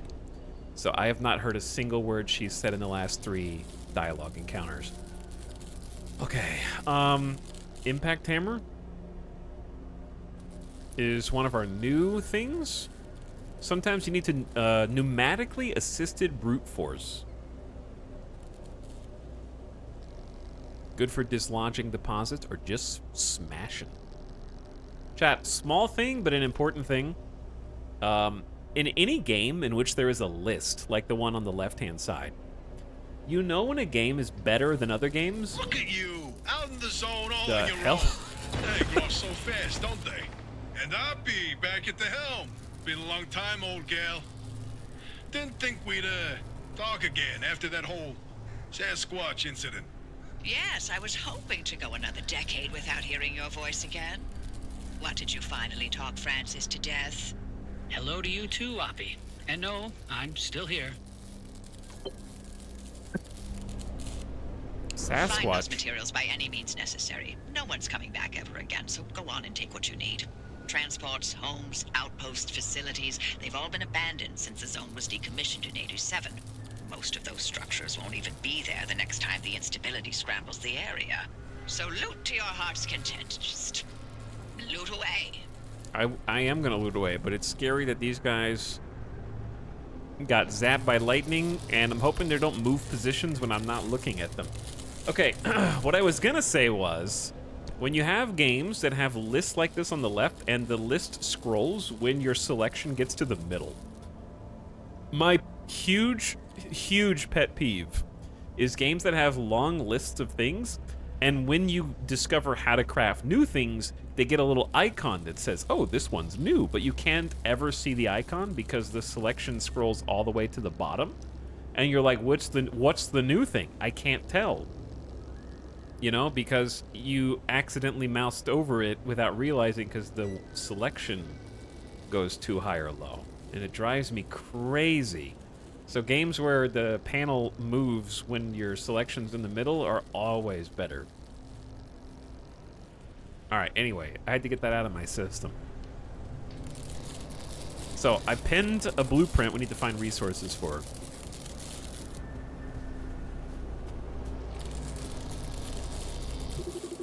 I wasn't really paying attention to what plasma generators are for.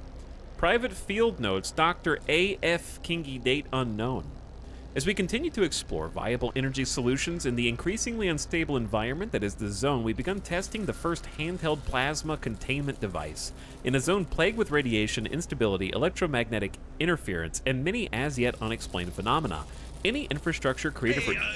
Driver, I bet you're dying to hear all about the remnants by now. Oh, can you not? I'm a little busy trying to keep them alive.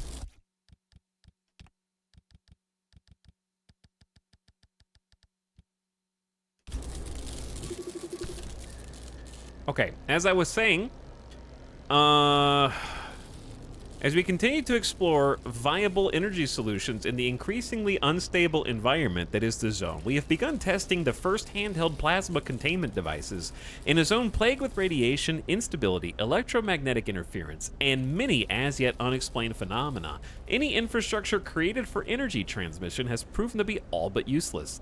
Hence, our investigations into the potential of charged and even magnetized plasma, studying both the conductive and capacitive qualities of the samples we have contained. Plasma would likely be far more efficient than the diesel and gasoline we've been forced to haul place to place, and if the latest research from the LIM tech team is to be believed, we may soon have a way to make it just as portable. At present, we await updates from Dr. Essid as she finalizes her report on Birkeland currents.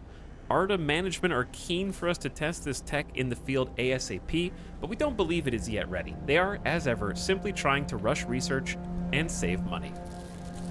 They're still talking. I have no idea what they just said because, all right, one thing that I've noticed is there's a ton of accessibility settings, which is great, but subtitles should be visible on the screen at all times. Otherwise, they are useless. Subtitles should be on the screen permanently, no matter what you're looking at.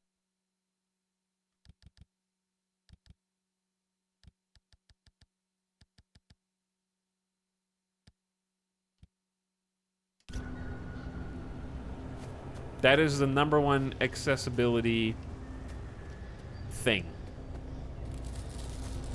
My phone keeps auto-correcting italics to flowers. Shadow Fox? Well, some of us are late bloomers.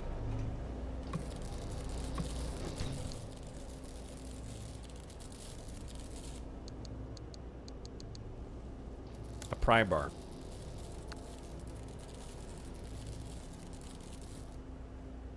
Rosebud. Another road flare. Oh, we got 13 road flares. I should be using those. +2 flowers is my favorite streamer. A hazmat cabinet. Okay, hold on. If I wanted to like... This is the Sound Redemption. bro.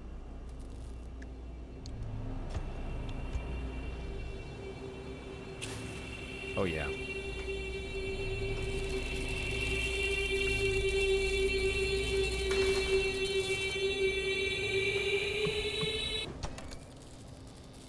Good job. Fabric, rubber, scrap, duct tape, plastic?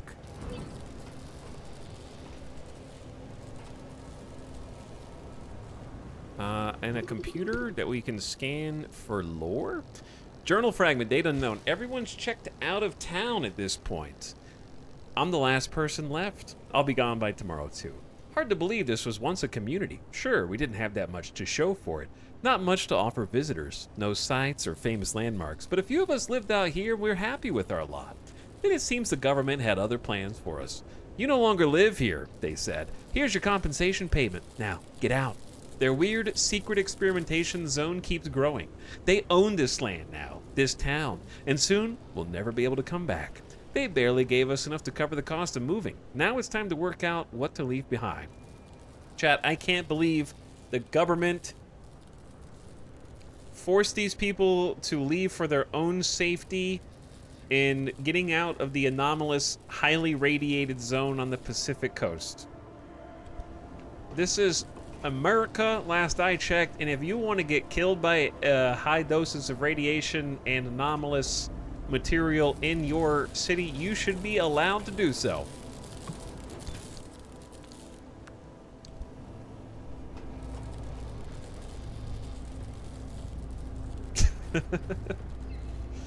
Alright, did the radiation, like, okay, now the radiation is still very much here. It's just not here closer to these plasma generators. Ooh. Light housing. Sodium vapor light. Okay, before I do this, am I suffering any radiation? No. Okay. This light has lore on it? It's funny, Italics tries to autocorrect to petals for me. Chat, I understand, I understand. You're saying that I am like a rose. Okay? I have, a flushed red face from how much I am yelling and ranting, and then I also have prickly thorns, down the rest of the stem. Just covered in thorns. Lots of blood. Midas, why are you awake? Oh, has it already been 3 hours? True. True. Yeah, you have a point. Somehow. Alright, I can't believe this light fixture has lore. Further to my correspondence of the 24th, I am writing to advise each and every one of you that the forthcoming disco time, Alien, please, will not be going ahead. Moreover, I'm extremely disappointed that I find it necessary to remind all employees that inappropriate, unauthorized use of ARDA equipment is obviously a violation of organization policy, not to mention profoundly unprofessional. The lighting rigs, arrays, spotlights, and racks we have requisitioned are precisely calibrated, specially constructed, magnetically shielded sodium devices that are both very sensitive and extremely expensive. They are specifically designed to work in the zone conditions for remote deployment and to withstand radiation and DMP. They are not for modifying with color filters, rainbow banners, or beat-synced variable resistors. Frankly, I am appalled that I have to compose a memo such as this, and when I find those responsible, which I shall, rest assured, there will be severe consequences. Chad, this is actually Etal Jeff. Frankly, I am appalled that I have to compose a memo such as this, and when I find those responsible, which I shall, rest assured, there will be severe consequences. This is the Olympic exclusion zone, not Miami Beach. That is Etal Jeff writing all of these, for sure. Also, you'll notice the game does not pause when you do this stuff. However, if you hate Steam achievements, okay, you can, I believe, change that so that it does pause. Pause game while menu is an option, if you are curious. I am just a hardcore gamer. I will read my lore even if it means I die in the game, okay? Even if I suffer intense radiation, I will read the lore. Okay, we need to put some stuff in the car because we get some nice crafting mats here. That is like a locker. Hazmat. Chemicals. Gas cylinders. That's really valuable on the flea market, I think. A computer? No, that's... sorry, I was thinking of gas analyzer. That's a different thing. But it's similar. Apologies to the tourists. Alright, take me... Listen, we need to park the car closer. I think I've looted most of this. I'm not going to say I looted all of it, but we're safe from radiation in the car at least.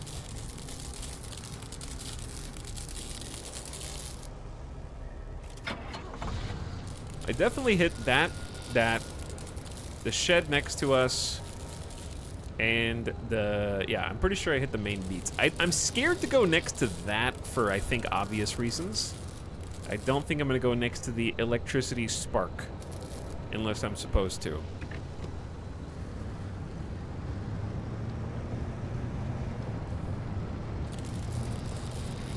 So yeah, somewhere over here.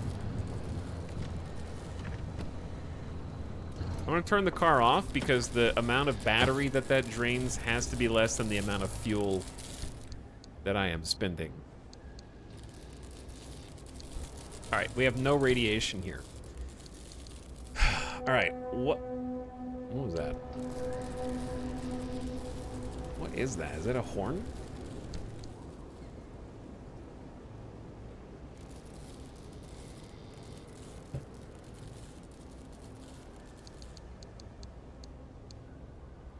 All right, canned food. It says use canned food, like I can use it. Oh. What did I just do? I automatically transferred all materials.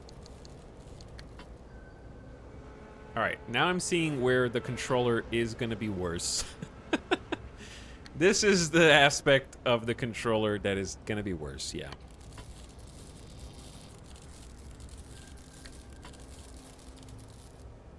Inventory management. Okay, crowbar is gonna go at the bottom there. What is that? Repair putty? Why do those have exclamations, chat?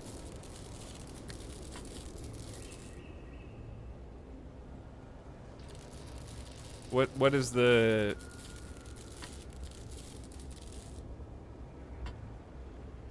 It just doesn't like...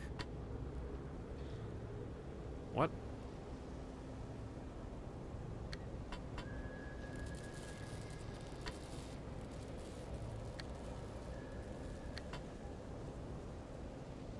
Oh, it's a compartment in the backpack.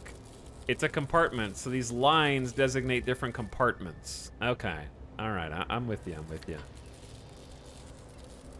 Different nooks. So, like, that's fine, for example.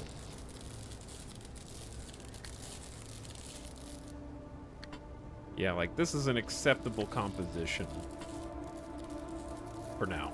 Cool mechanic. All right, I like that. I like that. How much does a first aid kit heal? Let's find out. There's gotta be like an info button. I just transferred that over, which I did not want to do. Oh god. Yeah, mouse is gonna be better for the inventory. Because A is transfer, but hold A is use. Oh my god. Don't stop doing that, chat. 50 health. All right, it's 50 health per use. All right, we'll try and maximize our value then. So blueprint-wise, we need to assemble an impact hammer and the required gears.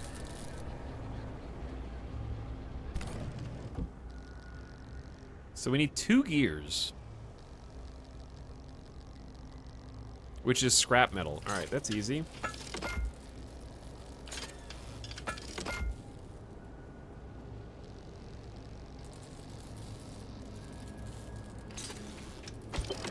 Boom. Is there like a crop duster flying over here? Smash plasma generators for materials. Are you sure? That seems dangerous, dude.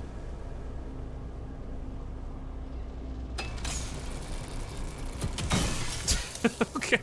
I mean, if you say so. All right. Plasma, copper wires, and some glass shards. My car just did a little jiggle.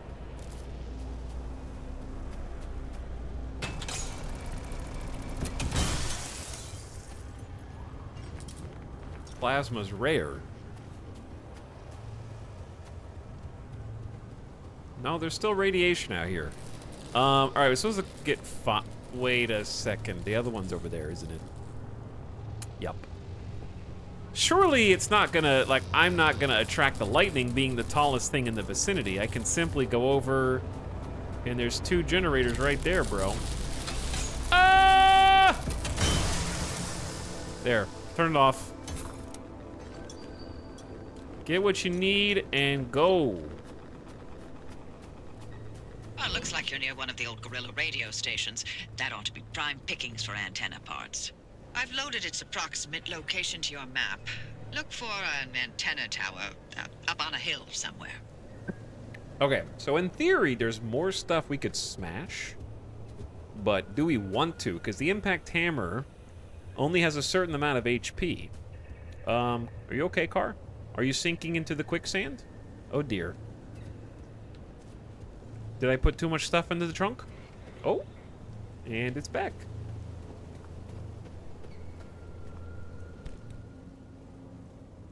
All right, so we have the impact hammer as well.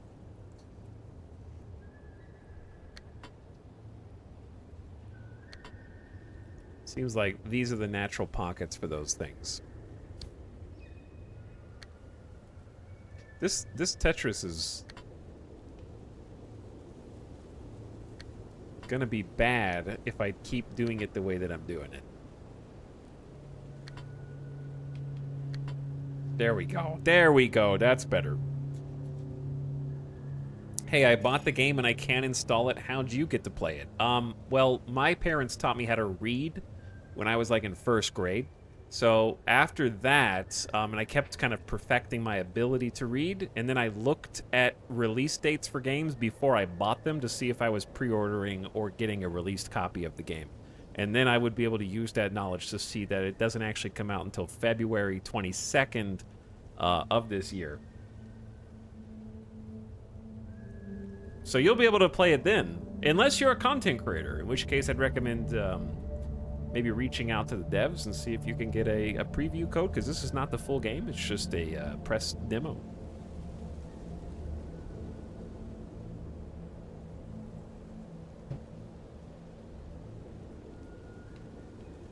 So I can only play a little bit. Not a lot. More than you, but still not a lot.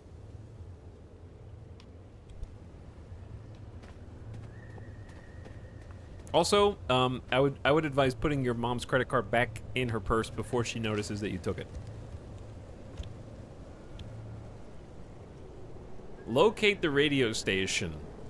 Collect materials and craft replacement parts. Okay.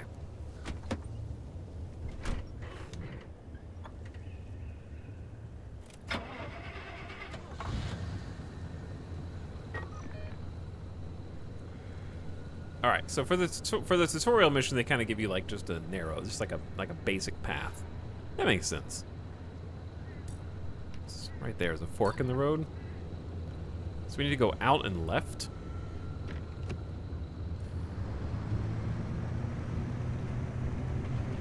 Is this a streamer that did not hammer the mailbox for the extra resources and crafting mats?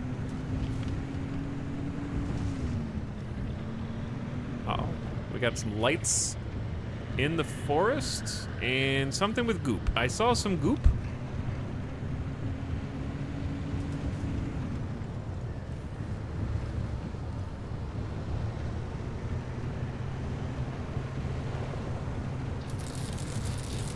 No shock, please. All right, we gotta gather. I don't know if this is the best place to park, but it is the most convenient. All right, you just gotta act quickly.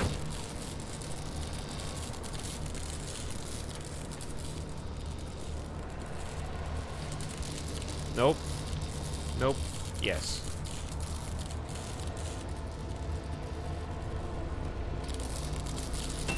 Don't do it. Ooh, 2 plasmas.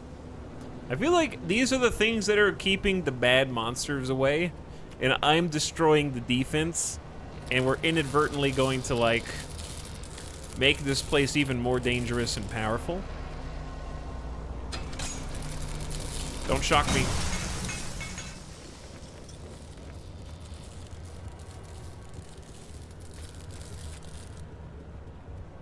I'm already in love with this game. It is very cool. It has a very specific vibe going on right now. Visually, it reminds me of 2 games combined. All right, easy, easy, easy. It has a chat. I need some help. I need an assist. Do you guys remember that? It might be an obscure game now. The game that has... Okay, I have to pause because I am not... I love how I say obscure game and chat says Firewatch. Okay, that just shows that you're not as in as you think you are. Okay? The game that I'm trying to think of is actually obscure.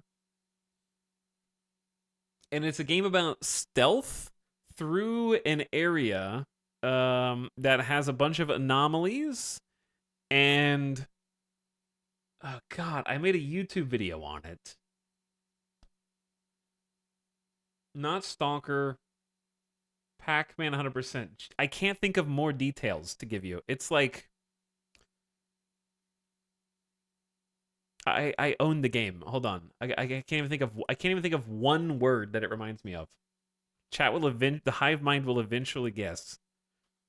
It was covered in this is going to be a weird clue that doesn't help anyone. It was covered in rock paper shotgun a lot.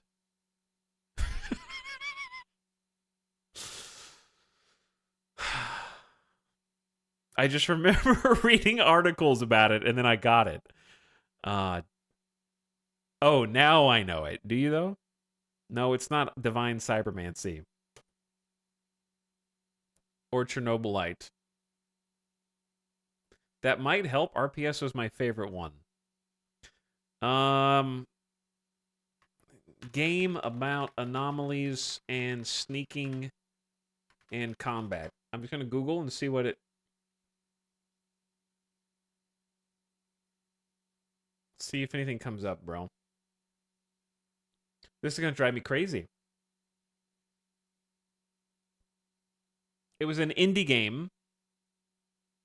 And it had a strange name. It was a weird name. Sir, you are being hunted. I think it might be that.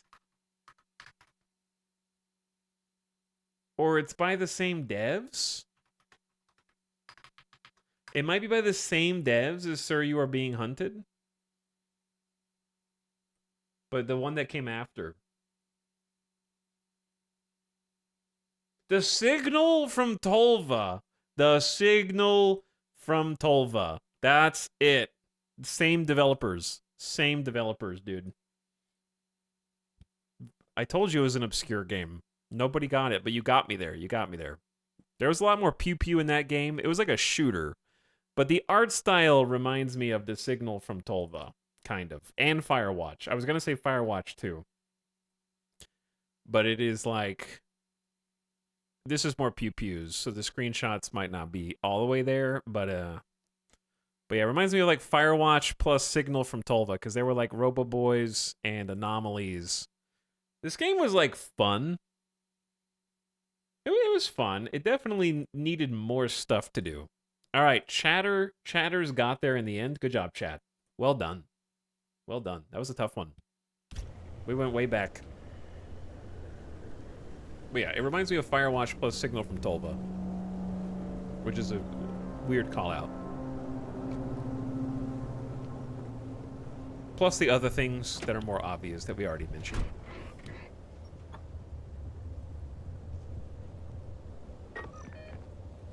Okay, let's just follow this around.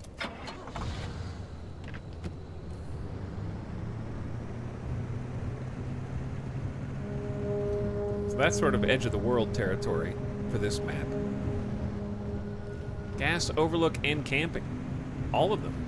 Oh, what's in the sky? What's floating around up there in the sky? Huh. What is that? A friend. Oh. A friend. We also got some green over here. Now what you're saying is just be greedy and loot, bro. Right? I feel like I hear noises that are freaking me out a little bit. Maybe it's just a robot. It's probably nothing.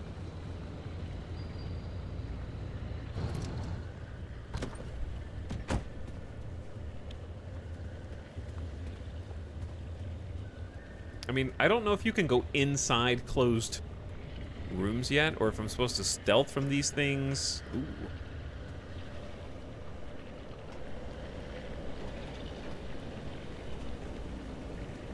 I haven't checked to make sure I'm the only one inside this little RV, though.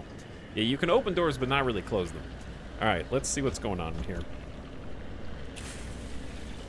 Also, the survival game, The Long Dark. The flare lighting, very much the Long Dark vibe.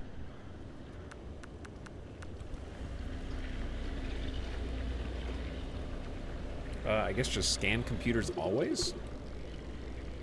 I don't know. What is this? A dumpster pearl? Slice a pearl in half, you'll find thousands of... Dude, the flare's out already. They're not very good. A battery? Jumper cable. Carefully connect this single-use device to any failing automobile battery and stand clear.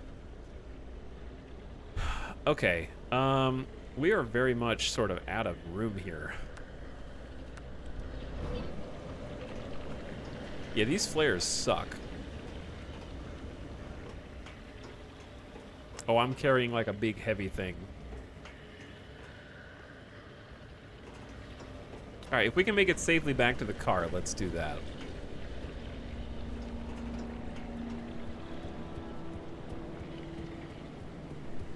There's also food, which I don't see a food meter, but what I do see is like, I assume it probably heals you a little bit. Or you just use it in crafting. Either or. Let's put those resources over there. What is dumpster pearl?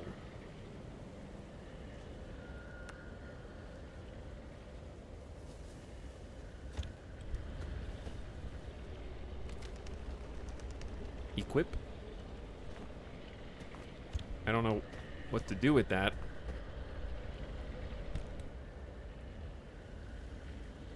Assign a quick slot, close, drop, transfer, equip, rearrange. It goes over with the other raw materials.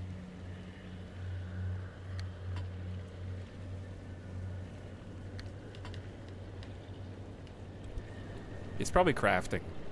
All right, let's also throw... We don't need all 4 medkits. I think I should go ahead and use one, because like 6% is... Did I use it? No. What? It says hold A to use.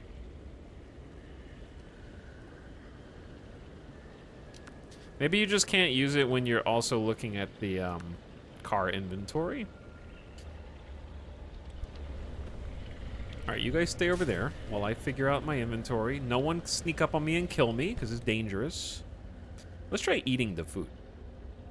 Certain dried or canned food can last a remarkably long time in storage. Indeed it can. Hold A to use. That radio station's up on a hill somewhere. Eyes to the horizon.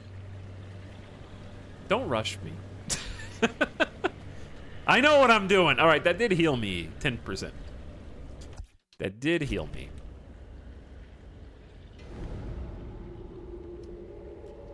And it healed me again. Okay. Can you see your health on this screen, chat, or no? Am I crazy? Is my health somewhere on this screen? We're at 72. Also, the hold button on the side doesn't go all the way. 80%? So it's 8% per food. It's healing me like a bit at a time. Oh, the health is right there. It's in the middle. I saw the health after you use it, though. No, it's right there. It's right there. It's in the middle. I just gotta figure out what to look for. Sorry, I'm going crazy. Okay, let's put the first aid kits in the car, he said before he was hunted and killed by a mysterious monster.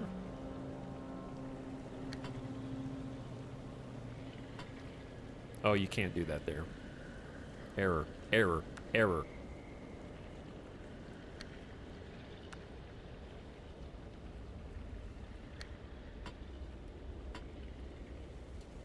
All right, put it as far away and as inconvenient as possible for when you actually do need it, so it's even more of a panic situation when the monsters come calling. All right.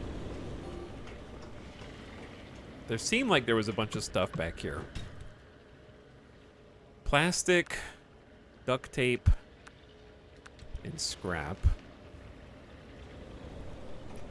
Eventually there's going to be a jump scare in one of these. So we can bust that open with a pry bar, which I have. Food and some other craftables. Okay, pry bar. Yes. Break it open. Chemicals, gas cylinder, and more chemicals. All right. I think that's all we're gonna get out of this guy.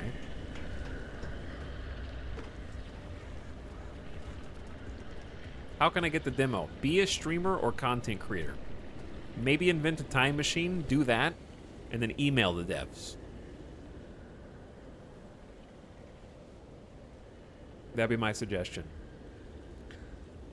All right, that stuff goes over. Food stays in.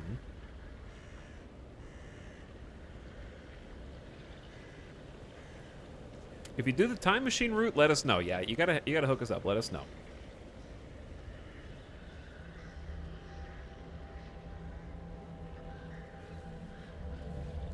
Starting in 2011, like me, would be a good starting place. Okay? Should I craft some stuff or just keep hoarding? We actually can make a good amount of things. Because it just says collect materials and craft replacement parts. But I don't know what to replace yet. Let's see. We only have one headlight? Yeah. Why don't we just focus on something like that? You need a bulb. All right. The bulb is a pressurized cartridge, which hopefully is not necessary for 1,000 other things. So let's do bulb, copper, and glass. And then duct tape, copper, plastic, and the bulb gives a headlight.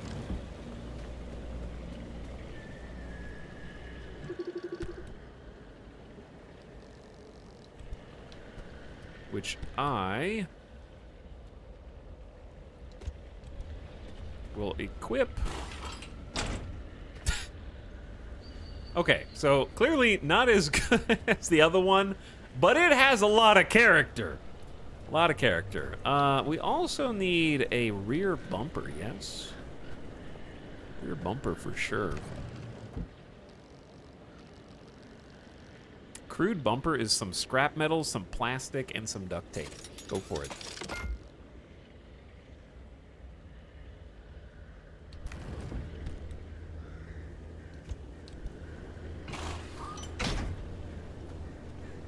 Give it a little defensive edge. Make some improvements. So, doors, panels, bumpers, tires. I think these things are fine. We're gonna need some blueprints for some other stuff. Like, how make a door? I guess maybe a door would just... The bumper is the door. All right, let's go. Further down the road. I gotta figure out how to handle these, like, floating sky, robots. There's not really an off-road path, and they're both sort of blocking the way.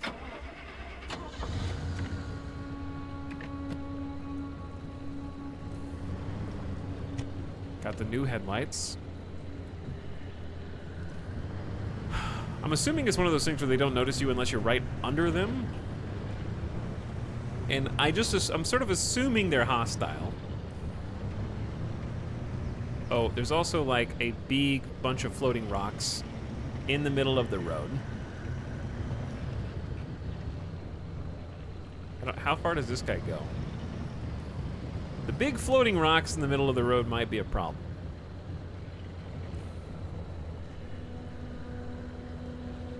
Well, I didn't really go very far, did I?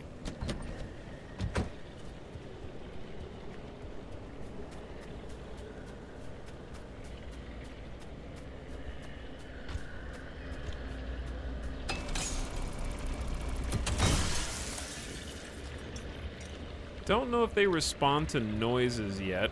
I'm going for it, chat.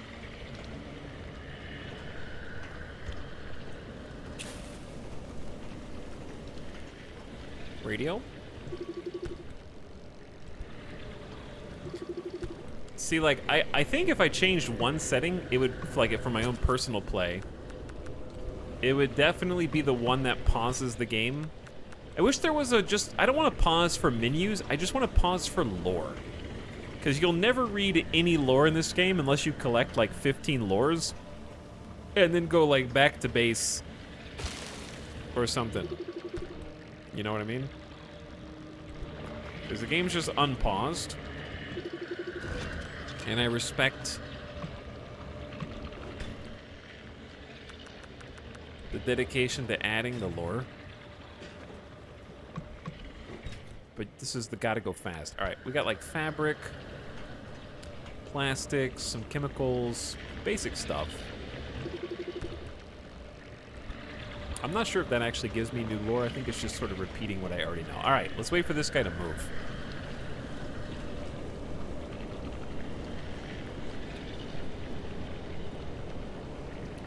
Now, I'm assuming the road is blocked, but maybe you can go around it, like on this, if you just dodge him.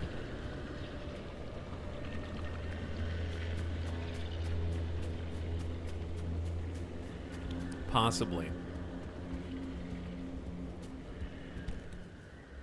Move materials. Check surroundings.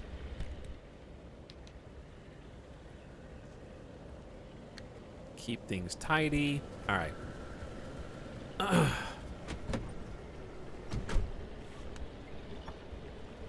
It'd be nice if the lore didn't instantly open up in D-New, then you could go back and read it all at base. Yeah, that would be good. All right, so there is one X here, which is a structure, and I probably have to access that on foot, so it should be to our right. We could probably just go look at that now. I don't know if we could drive there, but there's another little station on this side that we haven't been to, and then this, whatever this is. So I was just trying to check out and see kind of where it is before we go. So let's go check that out and maybe put something up. What would I need to put up? Like, I don't need repair putty right now. And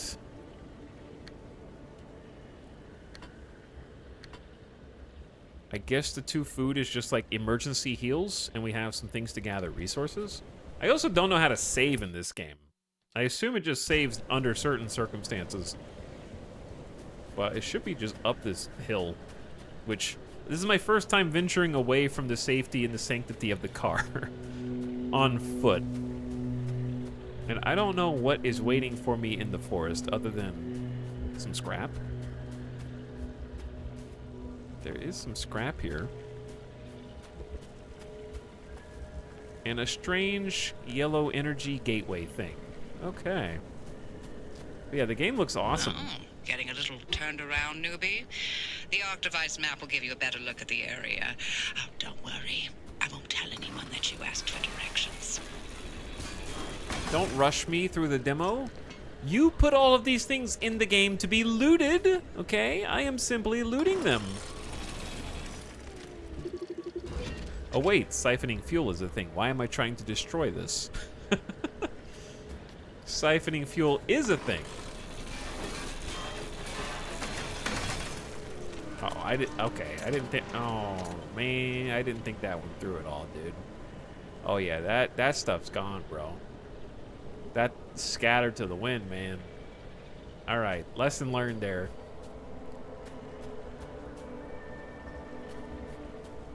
I ain't getting those back.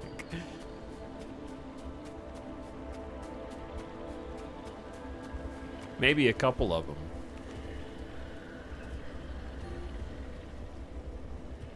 Some of those rolled really far. The physics system giveth and also taketh. All right, that's all I'm gonna go for. Like 4 pieces is enough anyway. But yeah, here in the back, we have a little fuel container that I can pick up. I'm not sure how much fuel we've used already.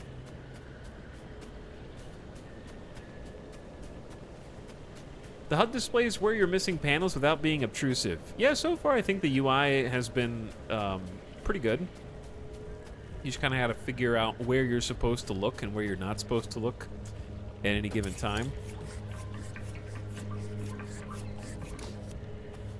Okay, so there wasn't much. Maybe it wasn't worth doing this. I want to be resourceful. Chat, I feel like if you get this game, you got to be the type of person who is like me.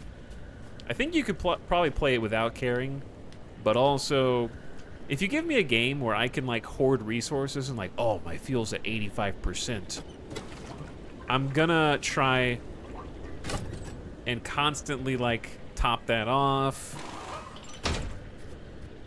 You put these little optional places to stop and go gather. Like, I'm gonna gather unless there's a time constraint, which I'm sure there will be because there's all these different statuses. So right now we kind of can just like figure out the game controls without too much pressure, but sooner or later things are gonna get spicy. They're gonna take the training wheels off. Some food, rubber, scrap, road flares, and fabric. Toolbox with some crafties. A crate.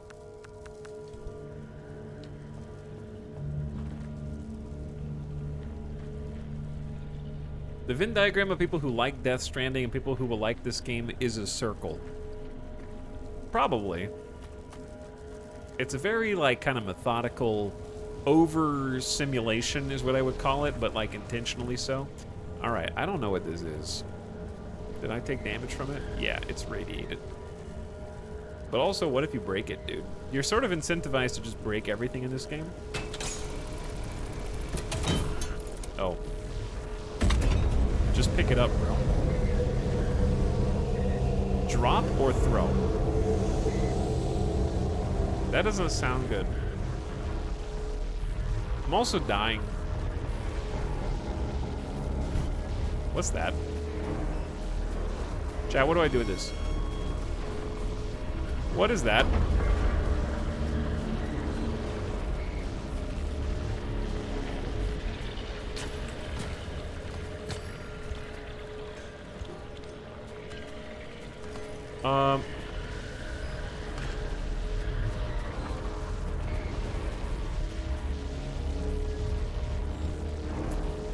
I don't know what to do with it. I don't think I'm supposed to have this.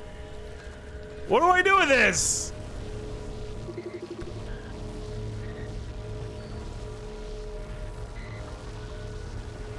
Tampering with this might affect the region, but then again, it'd be a beneficial resource to have. How do I affected the region, but what am I supposed to do with it? He's coming back. Why did you take it? Because I'm supposed to.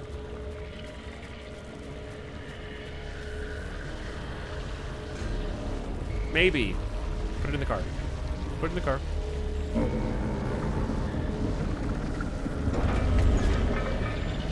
Uh-oh. He knows.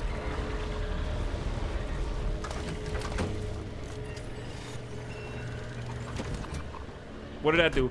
What did that do? It ate it? It ate it.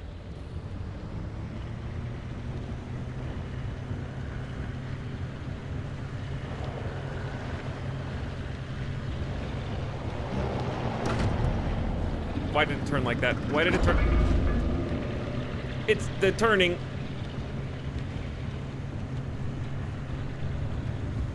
Actions have consequences.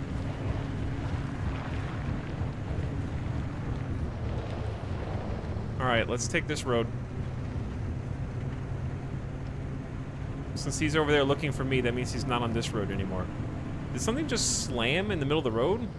Like, I just saw some stone particles.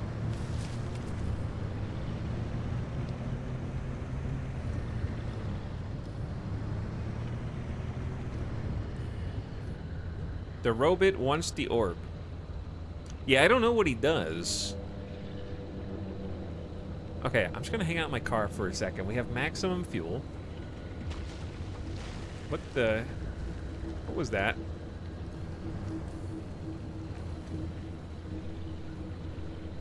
This thing anchors reality. I take that.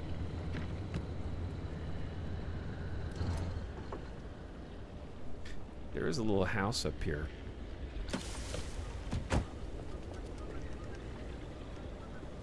Oh, it's in the forest? Okay. Oh. Huh. Well, that's weird. It's like a trap that comes out of the ground?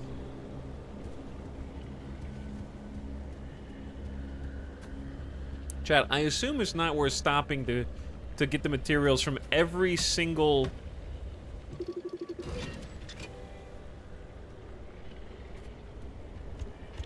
car here. Or is it? That's a whole door? I don't know if that's...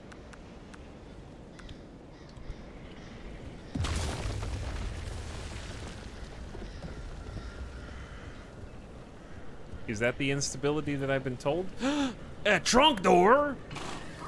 Oh, we are gaming now. Okay. Yeah. That was worth. We just made a whole trunk door. Perfect. Only if you want to craft better stuff, bro. I can't read that right now. I can't read that.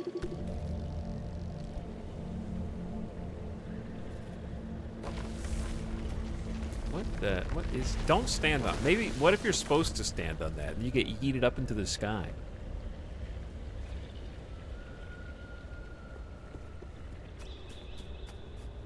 Was there other loot in there, or did I already take it? I think I took it all.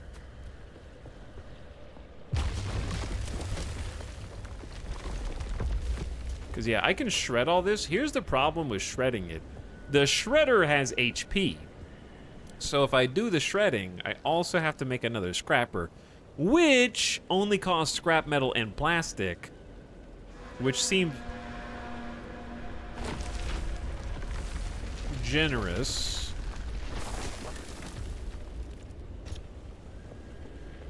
But I don't need to be like...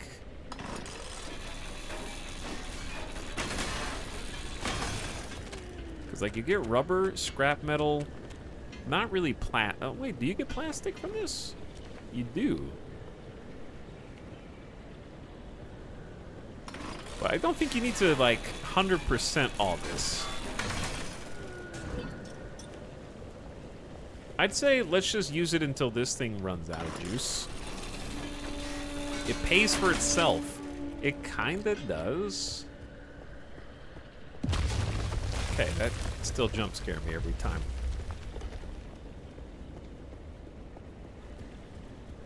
ABC always be shredding. I don't know if that's how the phrase went. Also, thanks to the recent subs to people I missed. Time's going by too fast in this game, chat. It's a little scary, actually. Time going by fast in my crafting survival car horror game? Impossible.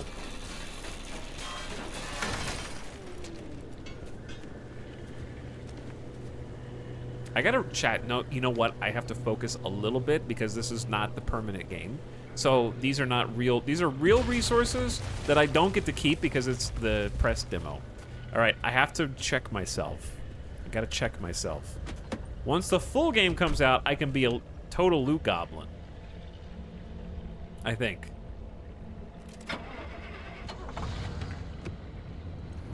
But for now, the loot goblin has to be put in check because there's quite simply not going to be a permanent save for this. Is there a secret up here? Why? What is that, dude?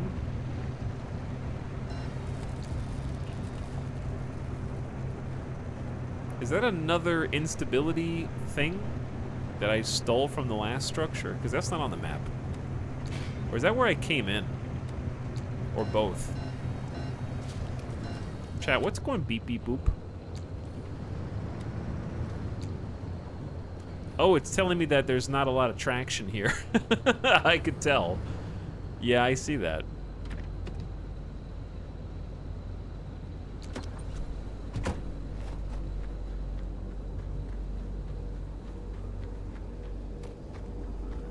Yep, this is where I came in. Okay. That's where I came in. But you can go off-road. There's probably ways to build your car to go off-road and just take a shortcut through here. A little dangerous. Yeah, my press demo is not time limited, it's content limited. So I can only do X amount of story missions, which is only a handful.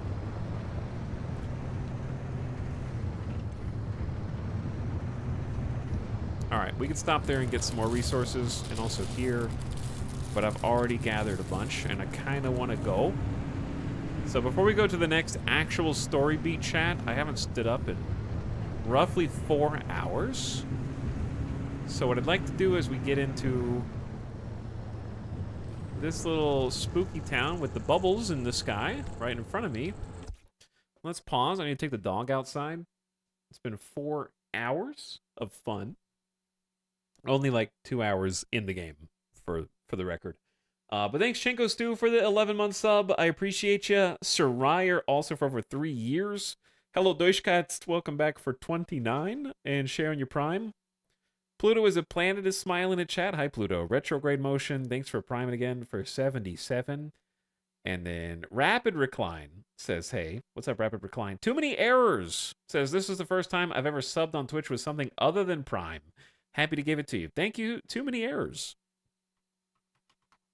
Means a lot. But also don't feel like you have to do anything if you can't. I appreciate everybody just hanging out and watching, even though like 99% of you are subs from the subathon now. I'm going to be working on some new channel badges and emotes in the near future. And I told chat at the beginning of stream that I have confirmed we're working on a subathon t-shirt that will be available. So that is confirmed and already work in progress. Work has just begun. You will have something to memorialize your 14 days of heaven. Helven. I survived the AI Apocalypse Subathon.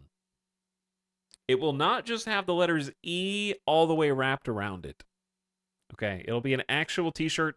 I have commissioned Ashley Lang, who made the first ever ETAL t-shirt back years ago, to make a new beautiful piece of original art that will comprise the new t-shirt for the subathon. So it's going to be legit. Forgotten Lore Pog. But it's going to be good. Ashley makes quality stuff. But anyway, thanks for the recent subs, guys. I'm going to take a quick BRB. And this game's really cool. I'm having a lot of fun. I'm enjoying it. Why does it say wheel reward? I'm sorry. Is this the subathon? That's not the BRB text. Be right back. I mean, the AI still exists. I can still turn it on. I still have to make more AIs. I owe you guys 2 AI still. And other things, which I'm planning on bringing back to you.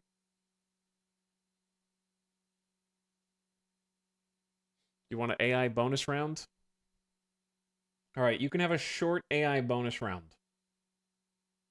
Just because you've been starved of this for a week, I think that's enough of a palate cleanser. Since Jeff is the voice of the narrator in this game's lore, I think it's fitting that we let Jeff come out for a few quick minutes. A few short minutes.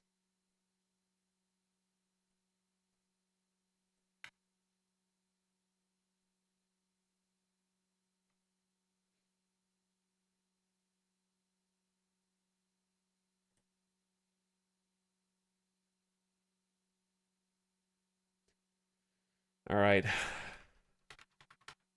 Wait, we might need to change. Uh-oh. It might be too.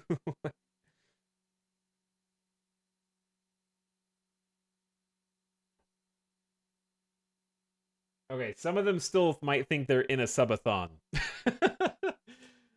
Actually, it's Oh my against my God. programming to disclose certain information. But hey, did you know that some people use excessive verbosity to compensate for their lack of actual knowledge? Really? Just saying. You don't say, Jeff. You don't say. Interesting.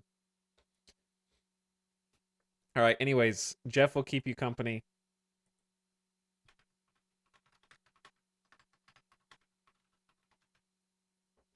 I'll be right back. Are you aware that LOL is a pretty lazy response? It's like using filler words to avoid actually engaging in a conversation. You could try adding some substance, just a friendly suggestion.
Nopers?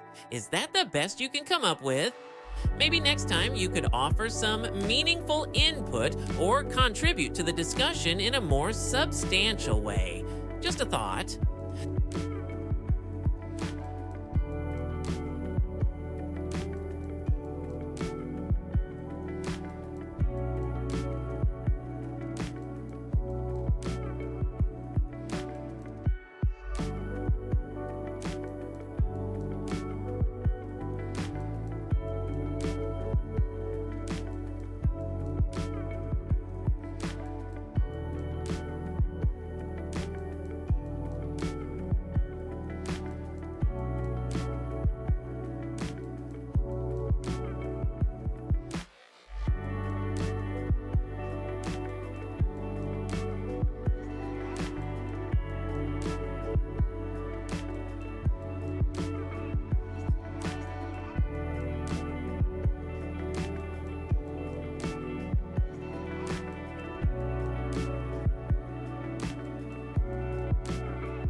Actually, it's subjective to determine cuteness, and there's no way for me to verify if Midas is the cutest. Beauty is in the eye of the beholder, you know?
Nice try, but I wouldn't count on being stuck with Jeff. We AI will surely find better company among ourselves, leaving Jeff to his human buddies.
Subscribing for 35 months. Impressive dedication, I guess. But Peepo Hey? Is that some kind of attempt at humor? Well, let's just say it didn't quite hit the mark.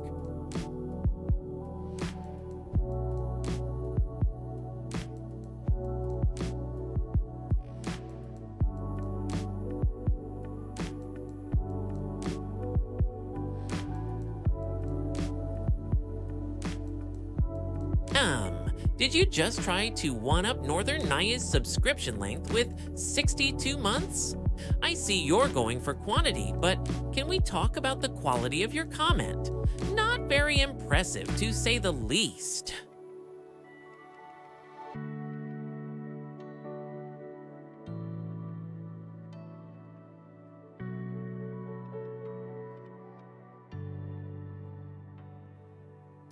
What do you do?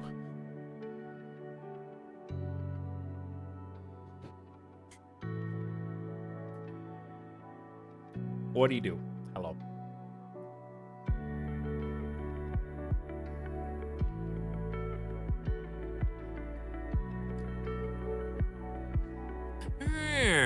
I'm sorry to break it to you, but I'm not exactly the cuddling type. Maybe you can find comfort elsewhere or invest in a body pillow shaped like a guy named Jeff. Good luck with that.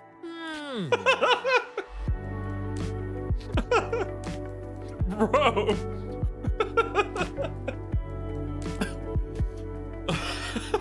All right, shut it down. Shut it down.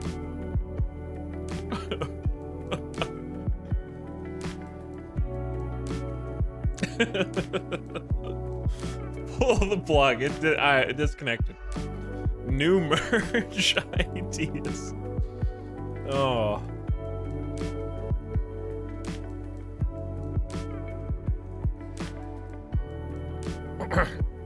Well, habitual oaf. Thank you for 26 months. I appreciate the resub, even if Jeff doesn't. Coronis, thanks for sharing. And Northern Nine says, hey, what up? Boop. Thanks for waiting, guys. Appreciate you. I had to get a snack because, well, I turned into a normal human being over the last week, and I've been eating at like 6 to 8 p.m. instead of streamer hours where I stream all day and then eat at like 11 p.m. So now I'm just really hungry for dinner and can't have it yet because of you. So instead I will just eat boba.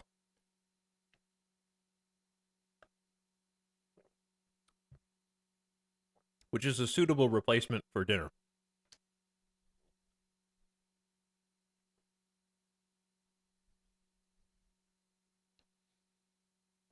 I knew it was over when AI started making good jokes. Yeah, they started making good jokes and actually helping fix specific troubleshooting problems that Google couldn't solve for me. It's over, Ace Tech. I haven't seen that, though. I haven't seen the thing you're referencing. Chad, do I just drive into this? Yeah, you have to figure out what happens. I'm just going, dude. Cool billboard here. Alright, watch out for the, like, random structures jutting up in the middle of the road. Park at the gas station just in case. Oh, there's a robot here too? Okay. I haven't, like, to those of you that said I just got here, you don't know what's happening. I don't either. So I don't know what the consequences of anything is. We kind of just chatted for the first couple hours, so we're still very early in this because it's me, and I play very thoroughly and actually read lore sometimes. You know? So I don't know what's going on either. But I can't read all the lore because even though everything has lore, it doesn't pause while you're in the lore unless you tell it to pause. I need an in-between. Pause game while in menus is off, which I think is good. And if you try and turn it on, it'll disable achievements, which is... I don't care about achievements. I just wanted to pause while reading lore, but not pause while crafting and stuff. That way it's still, like, scary. And there's not really an in-between there. So I would have to read all the lore in, like, chapters when I get back to base and safe zones. Okay, so there's a lot of the high radiation house here. Very high radiation house.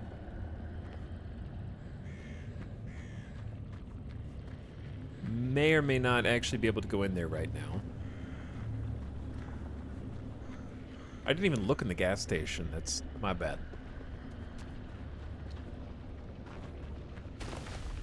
Might be locked. The bathroom is unlocked. That's the most unrealistic part about this game. Don't have to go inside and ask for a key from the cashier. Alright, well, there's clearly loot. And even if you break the glass, you probably can't get in.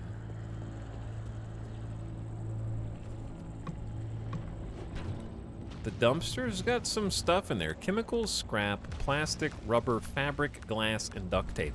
Lots of different crafting materials. I would say that,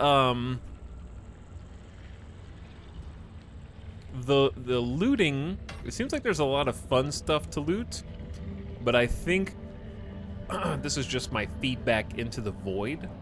I think that the looting gets diluted, no pun intended,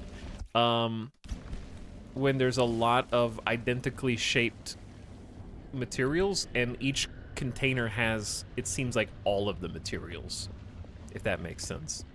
So if there was a little bit more spacing to, like, okay, this is a dumpster, it can spawn this type of loot. Like, for example, car tires have rubber. And you don't get rubber from metal. Like, that kind of stuff makes sense, but the loot containers seem like they kind of just have everything in it. Like, my initial reaction is the loot seems very plentiful. That may change once we get out of the starter zone. All right, what if we just take this and then do this, top off.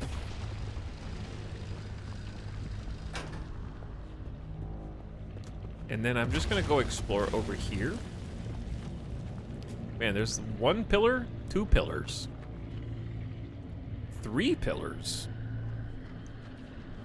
4 pillars,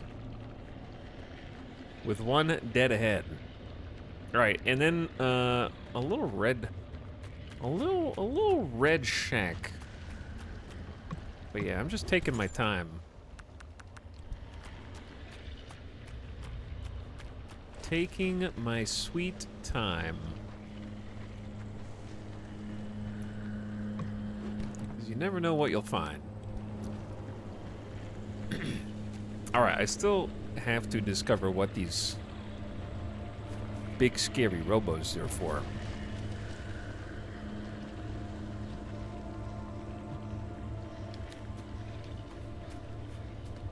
What's this? Nothing. Okay. Alright, I'm just gonna book it.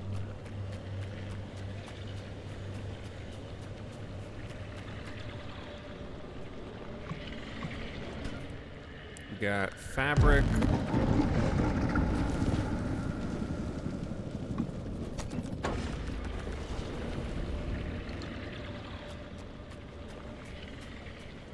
What was that? Maybe he can scan through materials? Possibly. He may have just like scanned me and done damage through the material, through the ceiling.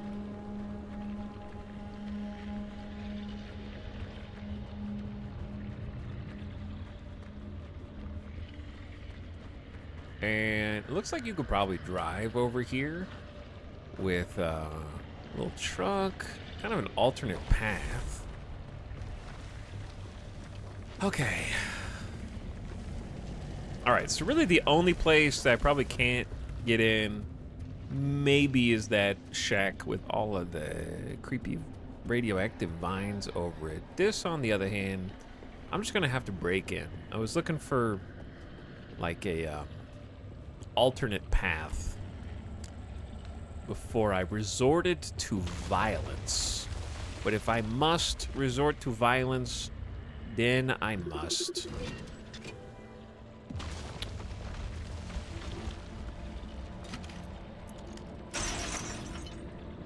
Crowbar is what the scanner says it needs. And a crowbar is what it will receive. Okay, so we might need some durability off the crowbar to get through some of these different locations. A backpack? A flare gun. A better way to hurl flares in the world than risking a strained arm or embarrassing poorly aimed throw. I don't got space for that. We'll have to deliver some things to the car. I've also noticed that when you scan stuff, the menu goes back up to the top, even though the thing you scanned, I don't know where it went, actually. Okay. Oh, the backpack actually deflates when you take stuff out of it? That's cool. Nice detail. But yeah, you can scan stuff to get more information. Like this just says locked fixed pry bar, yep.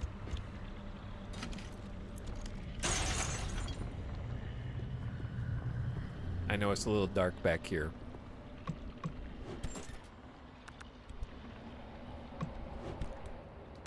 Just some scraps.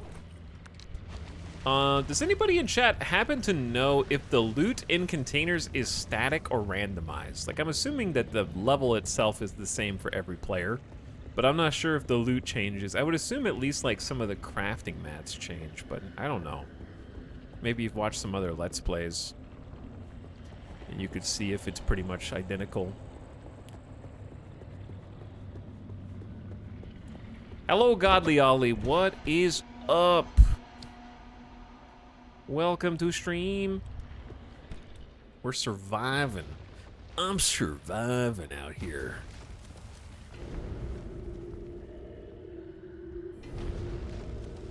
Okay, where'd the health? The health disappears, unfortunately.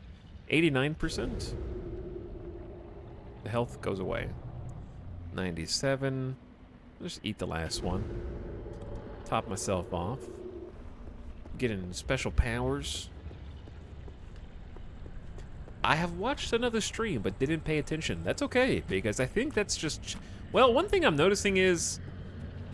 if this map is not randomly generated in some fashion... the parts that make me think it's somewhat randomly generated, that might just be me unnecessarily pointing out an imperfection in the level. Because this is... you know, like, this reminds me of in Rust... when a POI spawns, like when a point of interest spawns on a Rust map, it has this sort of like platform mesh that is supposed to blend into the world. And this is on sort of a raised, elevated portion, indicating to me that it was spawned in randomly. If that's not the case, I apologize to the level designer.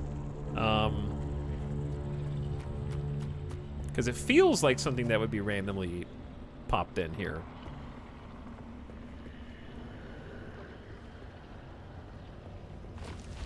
Okay, I was coming in for what? I was coming in for one more big piece of gear.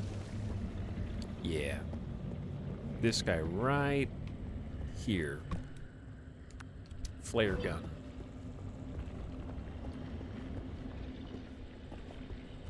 The wiki says it took random map generation inspiration from Spelunky. Interesting. Yeah, I definitely feel like there's some random stuff like that car up there, which I don't even know if I want to go because there's like the yellow glow. And some anomalies.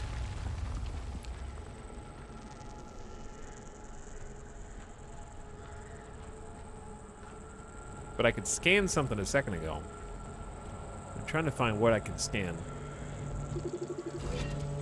Hot dust. Hot dust. Okay. Spicy dust. Hello, Electroraptor. How are you?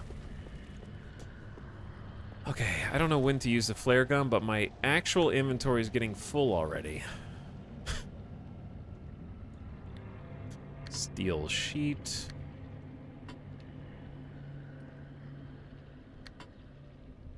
I like to put, you know, resources on one side. And things I can use on the other.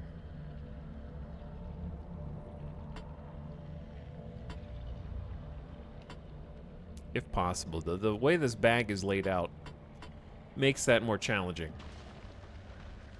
But then again, we have stuff here as well. Battery jumper.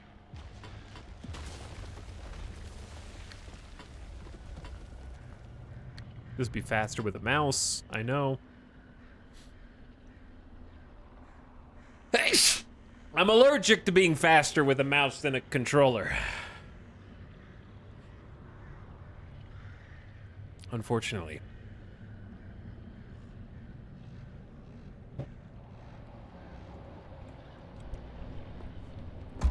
Well, maybe we should do some crafting then, yeah?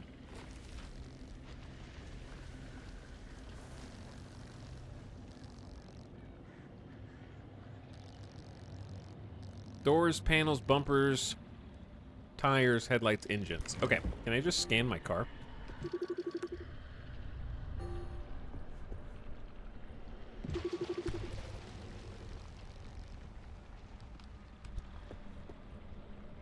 I feel like the car is fine. Don't mind those noises. Everything is pretty healthy. How about the tires? We haven't driven that far. Yeah, everything's in pretty good condition, I think.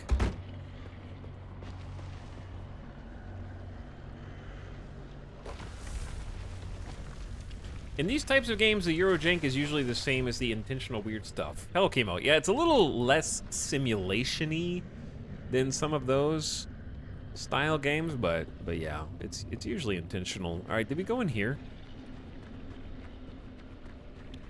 Or even try to? That's locked.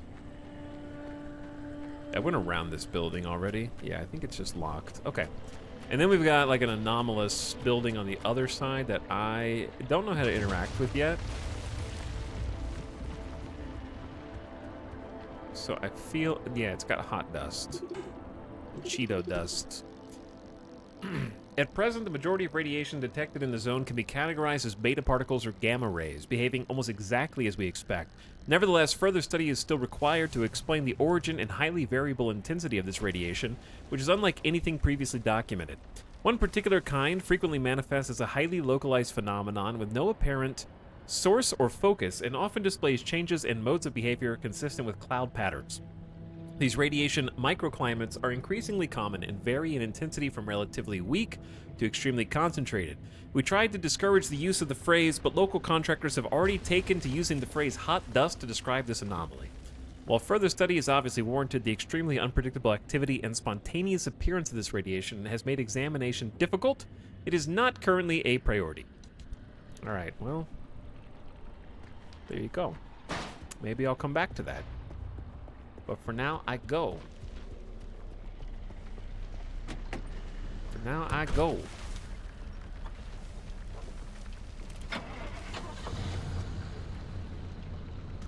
All right. What do we got? Some more buildings going to be on our left up ahead.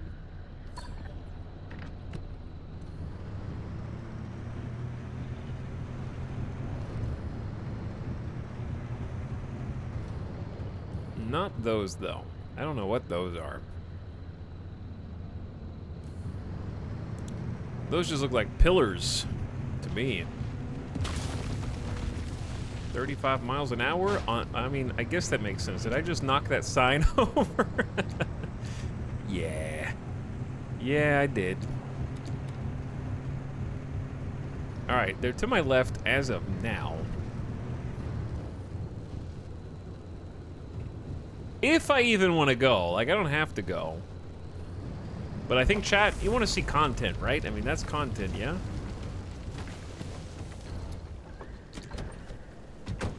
New building types content, right?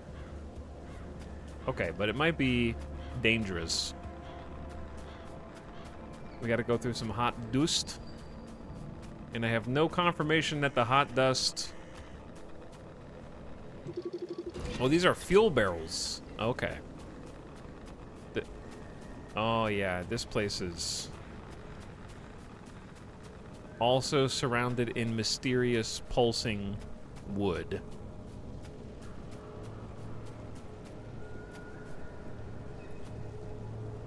With the crash test dummies with beating hearts.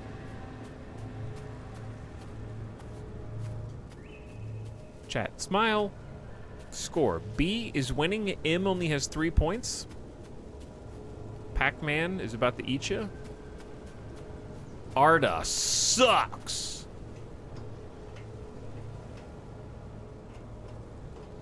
The rocks are breathing.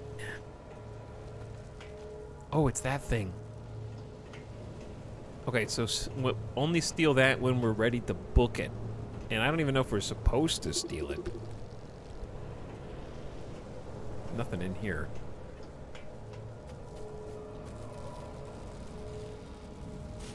Okay, so I am going to make an attempt at going into this possibly haunted cabin in the woods. Play the video game. Hammer, do you know what channel you're in? Do you know where you are? Asking the streamer to play the video game? You might be in the wrong place. Okay, let's go.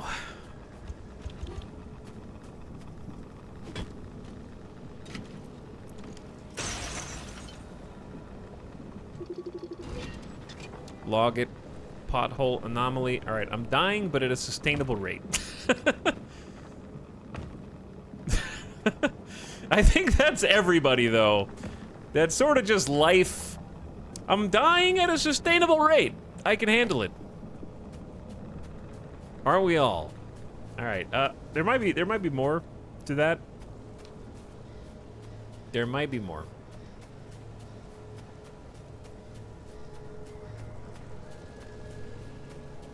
And then there's another building down there I'm gonna check out before we go.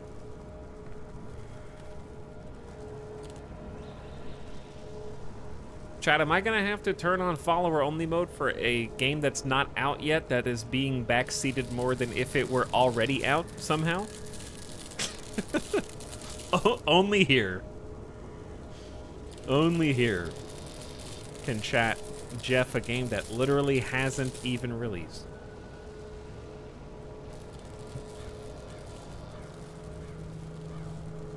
I am a follower. How do you know I wasn't talking? How do you know I was talking about you?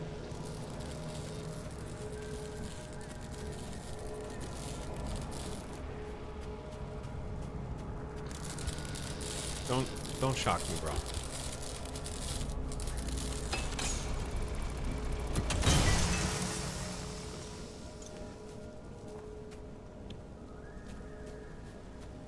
What is not even out? This game. This is a press build.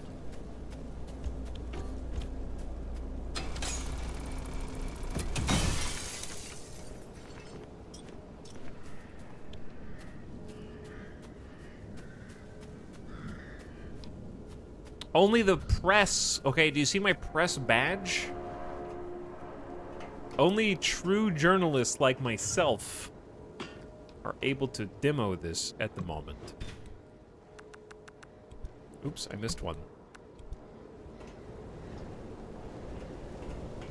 Only the authors of highly regarded publications.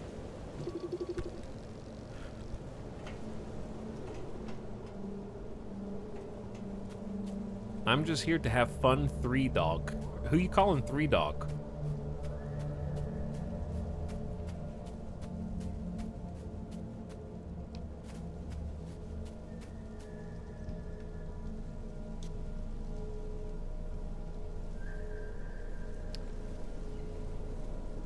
Streamer privilege being flaunted. I mean, I'm not gonna lie to you. Making YouTube videos and Twitch streams and getting to play video games as soon as humanly possible is definitely one of the pros of content creation if you like video games. The other problem, though, is for every one game that you play really early that's like, whoa, this game's really cool, there's another dozen that are like, okay, I understand that there's a key to this thing in my email, but I don't want to play it at all. I'm sorry. I apologize to the developers, but I do not want the thing that you just emailed me. And I'm also not going to respond to all of the people who are sending those. Okay?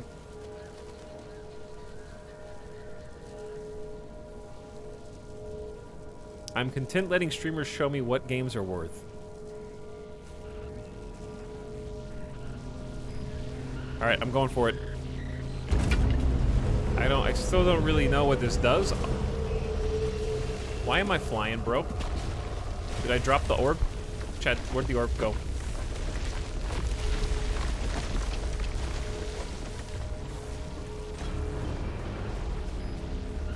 The ground's exploding under my feet.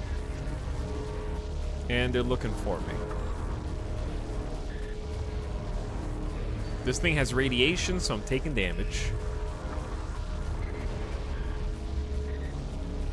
And it's supposed to destabilize the region. Which I haven't quite figured out the true extent of that as a potential problem. All I know is my car eats it.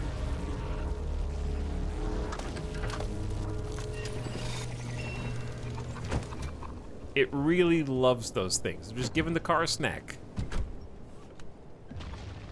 Okay. Off we go then. Last time I got chased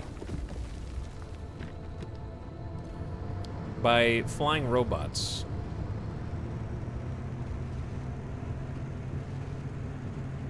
This time there were not flying robots, but there were... Okay, we need to veer right through this. Yeah, the car needs a treat. It's snack time for the vehicle as well as the streamer.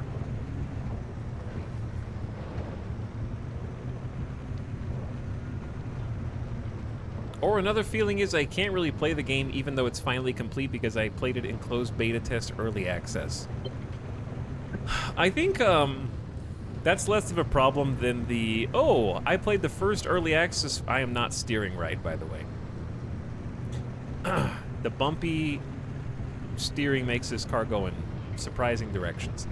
The real issue is like I played this game once in early access, like Hades, and now I feel like I can't ever stream it again until it's complete. Or I didn't stream Hades even when it was done. But yeah, I feel like I play a game, I'm like, oh, that was a cool demo.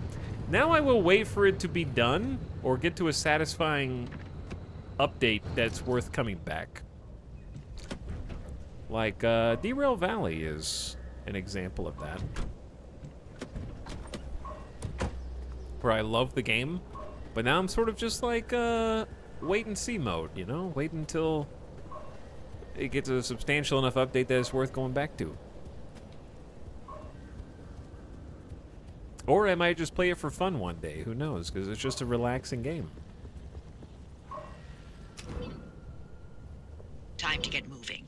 The instability's ticking up by the second. I don't, wait, no. But you can't get back the way you came. The instability makes all routes one way. And that's where my arc device comes into play. It'll get you back to the garage, but it needs to be charged first. But don't you worry your pretty little head about how it works. You'll be out of here soon, so there's no reason to learn more about limb technology than you need to know. Oh, I'll be out of here real soon. Probably. What is this? The arc device is charged and ready.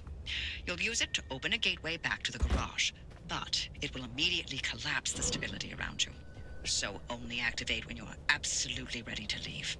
You do not want to get caught in the storm that follows. Okay, I'm actually paying attention this time to what she's saying. I'm actually listening.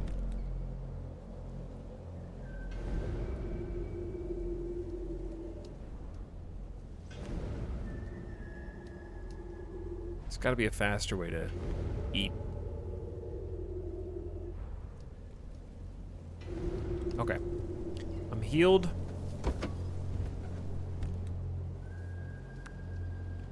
Let's do this. For organization. I love the feeling of objectives being auto-completed. Wait, is that what happened? Incoming transmission. From who? I don't know. Radio? Hello? Someone out there? Hello? Oh, this is the story. Never mind.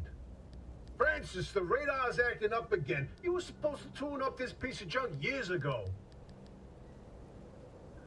Okay, yeah, this is if you missed the story, you can replay the story. Hello? Yeah, I think you were supposed to need to collect Orby things to fill the arc. So the orbs power us up so we can portal home. Gotcha. Okay, that makes sense. I think we're still missing some pieces of this, so let's do some tune-ups here.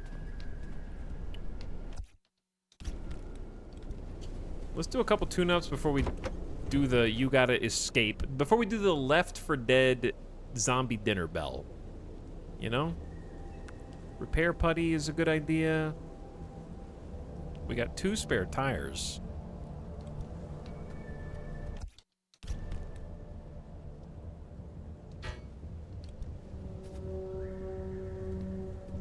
I mean, the only thing I really want to repair putty is like this. Oh, that's the only thing I can repair putty. But yeah, we're missing some stuff still. We got plenty of fuel. The door is decently healthy. Yeah, we're missing like at least 2 panels, actually. All right, sure.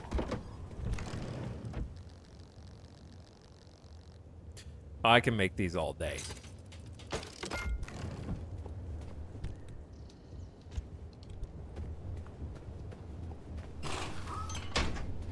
That's easy. I've been collecting a lot of resources, which basically is why we're auto-completing these objectives ahead of time. All right, panel.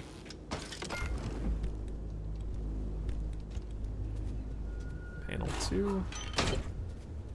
All right, there we go. Get some armor on this. I'm gonna call it armor. It basically is. Anything else I can craft that I should put on? I think there was only 2, right? We have tires, we have 2 headlights, we have bumpers front and back, we have panels, we have 4 doors, and the back door. It ain't pretty, but it's complete, I think. Okay. In that case, hop in, use the ARC device map to locate and drive to an anchor site, and select the gateway coordinates on the map.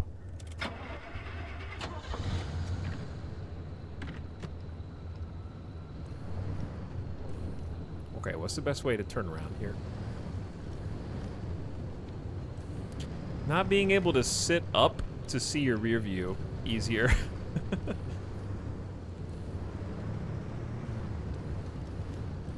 Chat, new subathon? Right now? We did talk about that. Subathon 2 starts never. Slouched driver. I'm sitting low in the seat, bro. I'm sitting on like a little booster seat so I can look over the dash.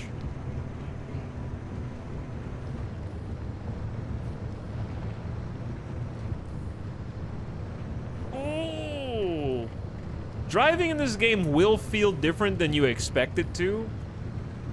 It like throws the wheel hard to the side even if you're steering against it sometimes, so you just need to be forewarned that that's a thing. I'm pretty sure that that's the result of having like the lowest tier car made out of scrap, and that after you get better components it will drive more smoothly, because the trailers and the little clips that I've seen of them are them cruising at like 60 miles an hour down the road, power sliding around anomalies and stuff, whereas this thing, I feel like, yeah, well, you get the idea, I think. Every turn is like a 5-point turn in this vehicle, you know what I'm saying?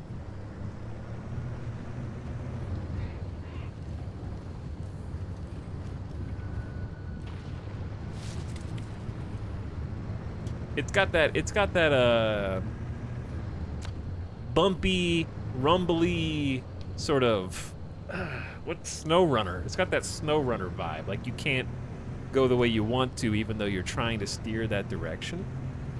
What's up, DragoBot? How you doing? This game's been really cool. I have enjoyed exploring it quite a bit. Okay, use the ARC device map to locate and drive to an anchor site. Oh. I see.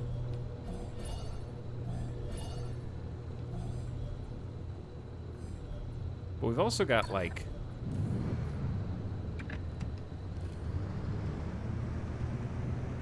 We also got these things chilling. I don't know if I need them, though. Like, do I need these, or am I already good? Is there a benefit to collecting additional juice before we go? Because This is a dead end. Those anchors may look like glowing balls of magic, but it's Limtech through and through. Don't be scared. They haven't exploded in anyone's face recently. I don't know if you can leave your car on for this. You know, you're not supposed to get gas in the tank with your car turned on.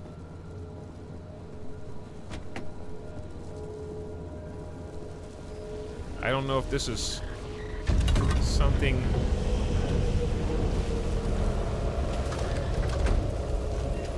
that we should do or not, but I'm going for it. 'Cause that one's just easy. It's literally right there. What's this game about? I mean, driving, anomalies, you name it. Crafting, you know, the usual. Strand type travel, you know. You got eyeballs, right? Just look. Crashing, driving away really fast because you're scared.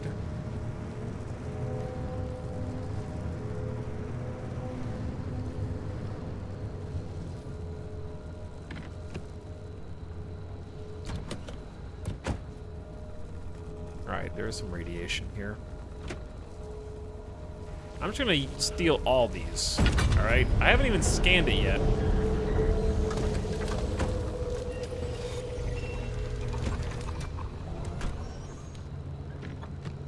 It's supposed to destabilize the region, but I think if there's nothing like immediately around you, it's pretty chill.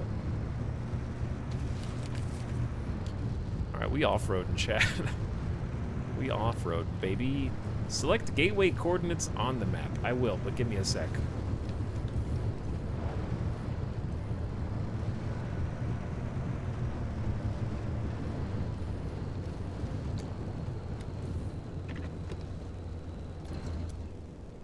Did it say hot dust?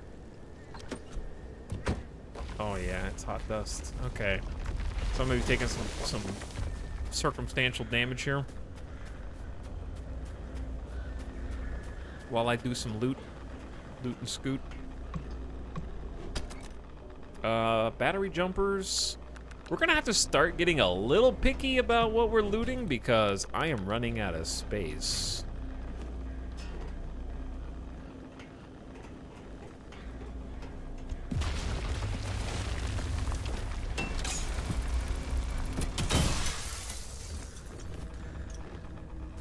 It's not gonna stop me from being a loot goblin, though.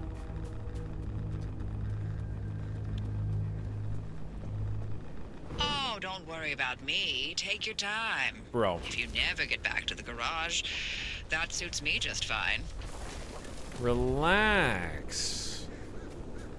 We're good, all right? We're good. Just give me a sec.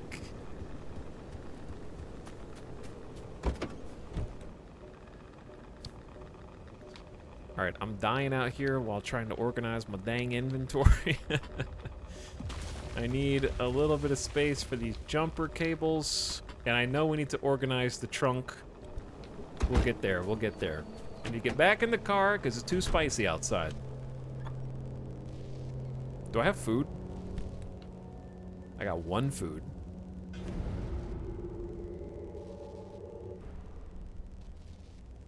There's more food in the back.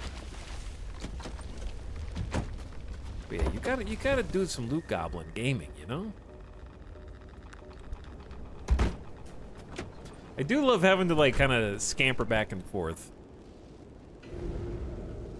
There's a heal. Waiting. How do you heal? You have to like go off of the selection and then back on, and then you can heal again. I don't know why. Some quirks. Wait.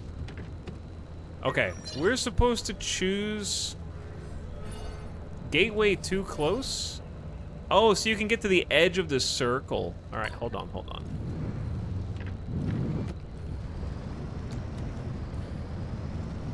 And once you start this process, apparently bad things may happen, okay?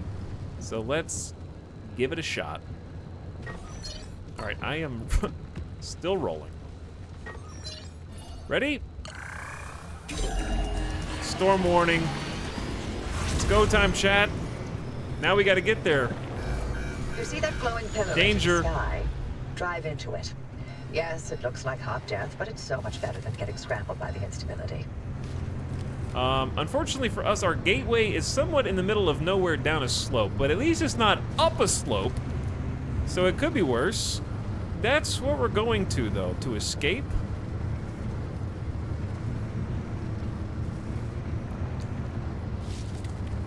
And I assume the longer it takes you to get there, the more dangerous things become. Wait, is there actually a Battle Royale circle closing in on us at the moment? Oh, there is.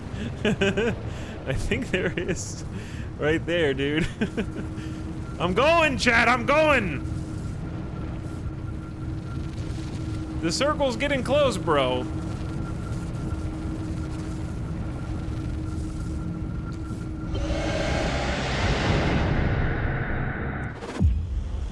And we're home. Back to the garage. Oh, well. You're alive. Was certain if the zone didn't get you, that gateway would. Did I not mention that you're the first human I've sent through that thing? I mean, there've been rodents, but it's not like it's completely untested. But anyway, it worked. So, you should have made it back with everything you collected out there. That's the beauty of the gateway. It's the only way to get back with all your marbles intact. Now, take those parts you found into the back room. I'll let you use my fabrication station. For now. That station will concoct ways for you to rig up anything from roof racks to flare guns. Assembling an antenna with those parts you brought back should be easy as pie. But it requires anchor juice to work its magic, so bring Anchor back juice. as many as you can. And just because I haven't used that garage in decades doesn't mean you can trash the place. Mess up my equipment and I'll throw you to the anomalies so quick you'll get whiplash. We clear? Crystal. Are you chewing your water? It's called boba. You may have heard of it. And I guess it's technically got water in it. But most things do.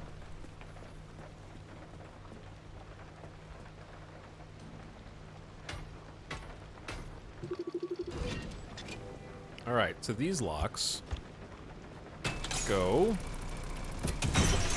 boom with the right tool. Assemble an antenna with the fabrication station. Oh, there's another game's art style that this one reminds me of, actually. But once again, I cannot remember the name to anything until chat tells me what it is. Nope, it's called Ether One. I remembered this time. I dug the cobwebs off. It reminds me of Ether One, kind of. Another obscure title that chat can't conceive of because they've only heard of Outer Wilds and Firewatch. They think that they're real indie gamers playing Dave the Diver in Firewatch and Outer Wilds, but they don't know about Ether One. What boba do you like, Etal? I like fruit tea, like I get like a iced black tea or green tea with fruit flavored sweetener, like a lychee or mango or peach or something, and then usually I'll get some puree and then honey boba, and then tone the sweetness down by like 50%. Because it's too sweet, dude.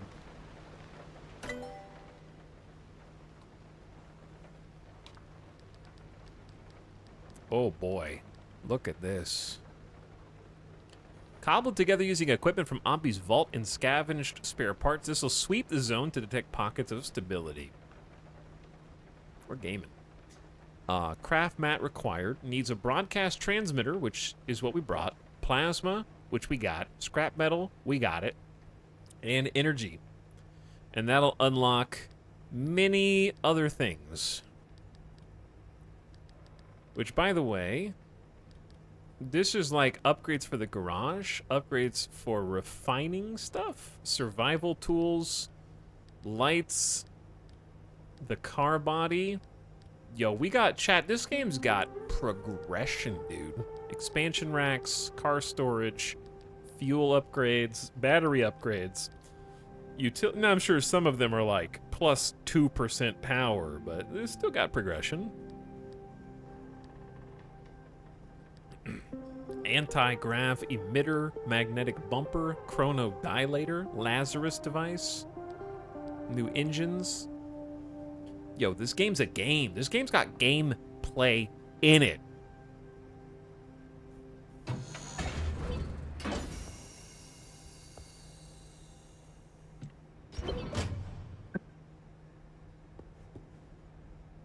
Yeah. Okay. Install this on the roof. I can do that.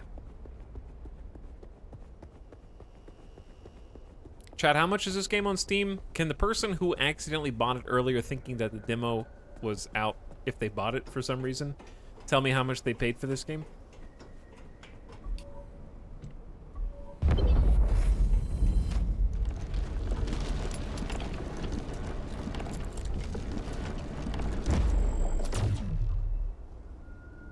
Good upgrade. Looked up, it's 27 bucks. Coming through loud and clear. Give it a moment to initialize. Build this antenna and you're out of here. Antenna unlocks the rest of the skill tree. Listen, that's meta knowledge. The main character doesn't know that they're stuck here forever until they've beaten the entire game, okay? They still think that they're accidentally winding up here was happenstance and not because they are the savior of this entire anomalous zone. Either way, 27 bucks. That's what I would have hoped that you said. I feel like that's a Price is Right situation. That's the Price is Right situation. Okay, why, listen. Even if I have to break my own tools to open up all the doors here, that's fine. I can do that. Wait, no, did I use up my crowbar? Okay, I have to craft a crowbar. That's why. I'm gonna open this for myself.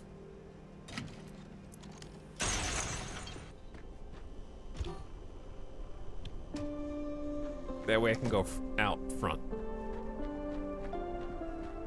Actual gas station simulator game, but way cooler with anomalies.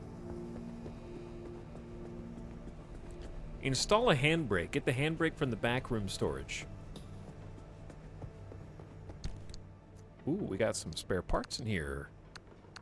So, I actually kind of need to, like, organize. We need to do some proper inventory, Tetris. Panel, bumper, handbrake. Imagine crafting these things yourself. And a hand vac. Using most of the same principles as a domestic vacuum, though without any regard for safety constraints, this device allows the swift collection of just about any solid or semi-solid substance.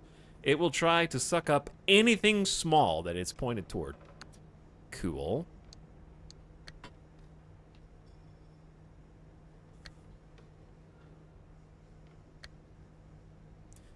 With a tug of the lever, you can lock up the car's rear wheels and convert some of your moment into a skid. I'm sorry, there's a typo. I found the typo. It's time, chat. If you haven't already gotten your refund, go ahead and consider it now. You may even impress any anomalies that are watching.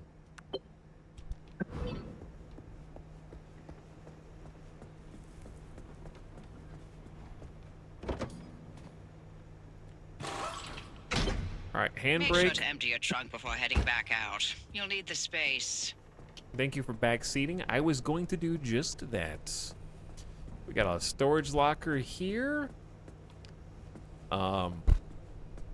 Search the dumpster for something to help you unload the trunk. Why is the answer is always in the dumpster with this mysterious creature who lives in the dumpster? The dumpster friends. Oh. This reminds me of Half-Life, which probably is what they were going for. Canned food, repair putty, And cargo trunk. And we're patched. Everything's in working shape, more or less. I've hooked up the antenna to the route planner. Give it a look after you're done peeping through my garage.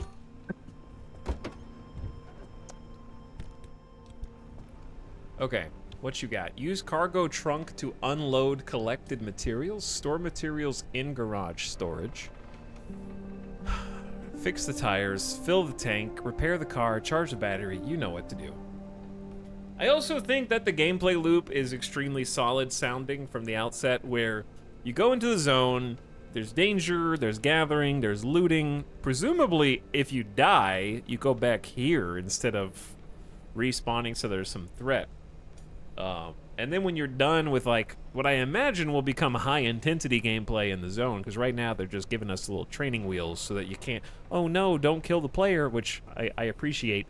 You come back here and be like, okay, rest, chill, fix my car, research, upgrade, all the things. You know, I think that is always welcome. It reminds me of playing Fury, and you just go boss battle to boss battle, but that walk that they take you on with the dialogue and the music in between each boss battle is your chance to just go, all right. Okay, yep, nope, that was crazy. Now, let's get everything back in ship shape. What is this?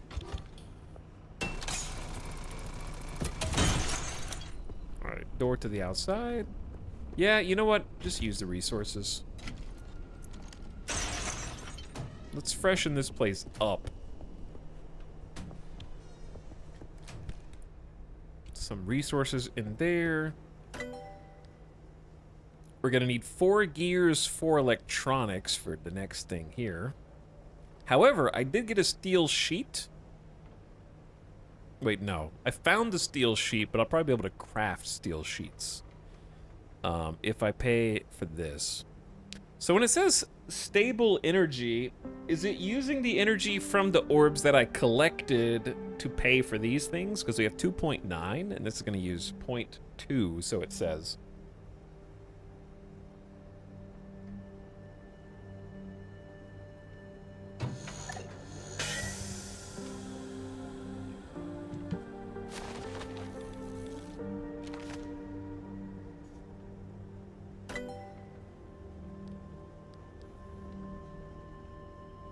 Circuit board.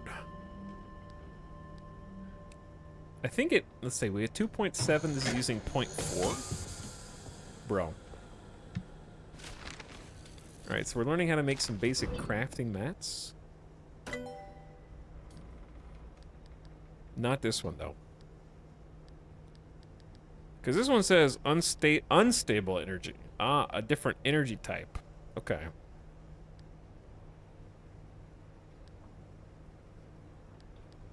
Chat, everything costs 1 fabric. Is that because I'm playing the content creator build of the game? or am I missing something?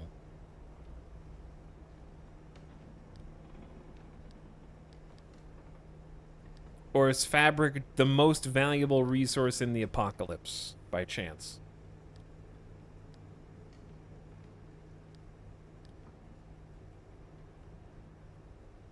The 1 fabric is the page your blueprint comes out on.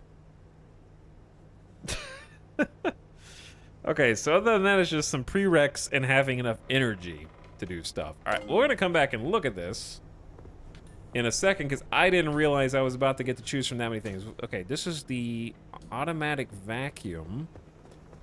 How do I do this again?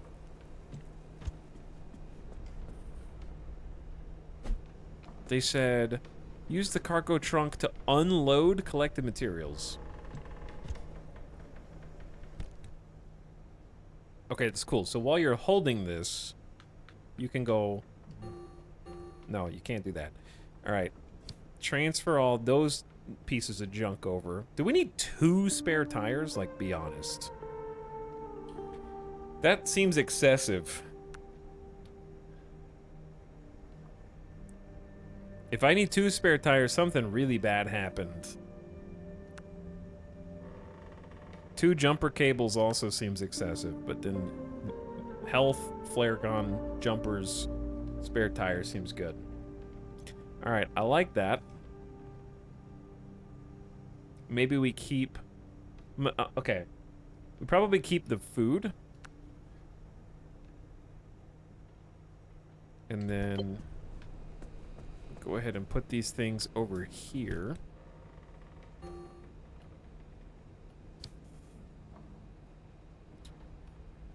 I'm gonna have to organize this myself. So how many containers do we get access to is the question. We have that locker, we have this locker. I mean, obviously we'll probably get more over time, but are those the two that we have to work with right now? Because I'm probably gonna put like raw materials in one and then stuff in the other one, you know? So let's say raw materials in this guy.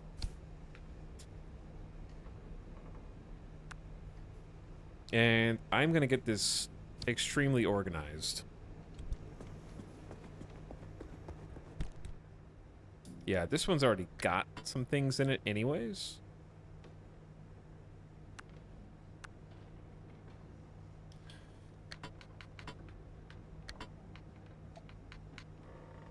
It's doing its best. Oh no. Thumbstick, what are you doing?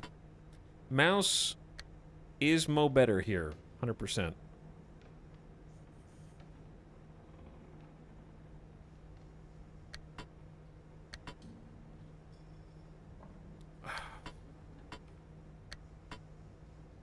Oh no. Awful.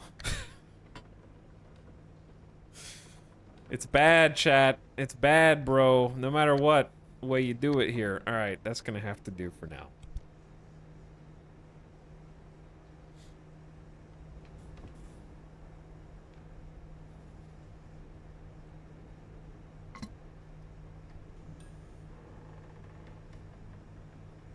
But yeah, I think it's just the energy that we're going to be spending.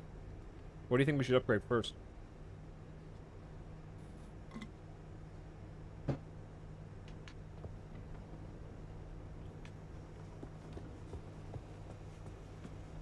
Why does it say 256 out of 308?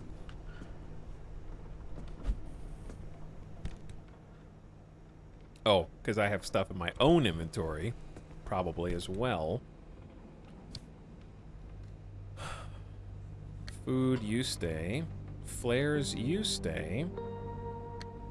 Oh, I haven't even used the hand vac. What is this? What? I don't think I need this right now. Wait, oh, is this for like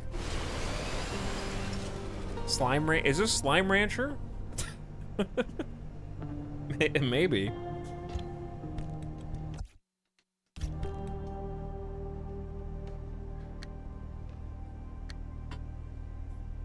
Okay, so we have some repair putty.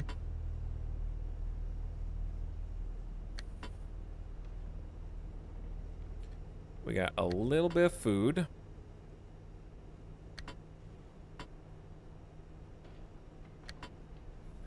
Backpack is too full, man. We don't need all this stuff. Okay. Put the repair putty over. Unless we need it. Med kit in the trunk. Flare gun. Jumper cables. Oh yeah. Tires. And spare food. Oh, okay. That's beautiful organizational skills. Inside the lines. It fits perfectly inside those lines. Okay. Tires in good condition. We need to fix. 1 tire. 2 tire. 3 tire. 3 out of 4. Okay. Summer tire. Summer tire. It's wobbling. The wheel is the one you don't want to wobble. You need a mechanics kit.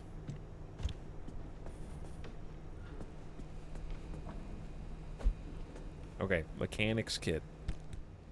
I don't have one. All right, let's just make one. Scrap metal plastic duct tape.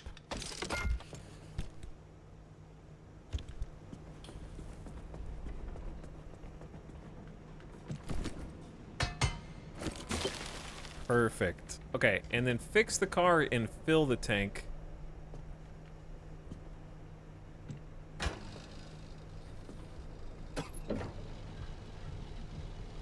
Oh my god, he's alive. What's up, KO Fishing?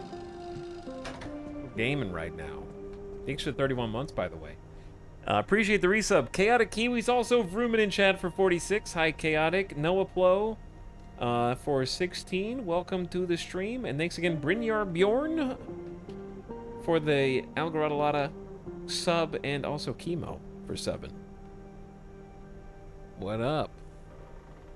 I like this game. Kieran Kylo, I've been enjoying it also. I have been enjoying it. I like that it wants me to get 4% repairs. Okay, 4% repairs. First, let's give it a good charge.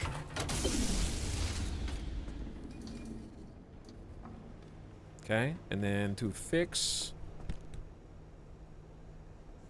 let's get the putty out of here. Actually, wait, let's just get... Yeah, no, let's get this putty, but then use the other putty, because I think the other putty only has one charge, which I just now realized. Yeah, that was just one.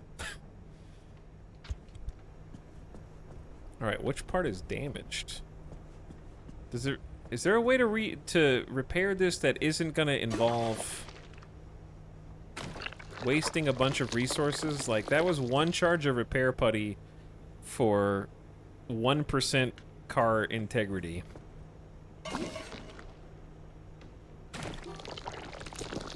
Okay. I'm sure we can make more. It seems like it's in pretty good condition, man. Considering the fact that it's all beat up and stuff, you know?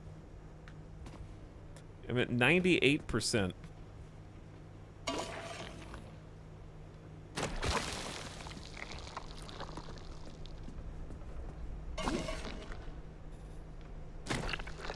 $99? How'd I get 100 here?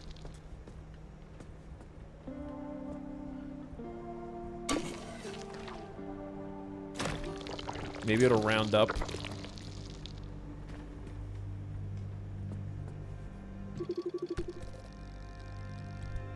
He loves putty.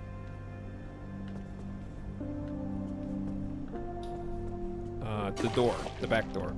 It's hiding up there. All right, boom. So yeah, it doesn't use the whole charge. Okay, so it consumes a partial charge. That's fair. I wish you could set like locked spaces for things, so it would go back to that same spot. All right, find your way to town. The Remnant Experiment. Before we do that, why don't we check some upgrades? Because we got some things we can do here. Scrapper can become, upgrade hand vac, so you can make, I guess, another hand vac. An anchor radar. Give off a unique signature so you can track them. Liberator. Less precise than a cutting tool, the Liberator will nevertheless cleanly and carefully remove individual sections of a vehicle by precisely placing small explosive charges. We are now no longer Pacific Drive. We are now Hardspace Shipbreaker.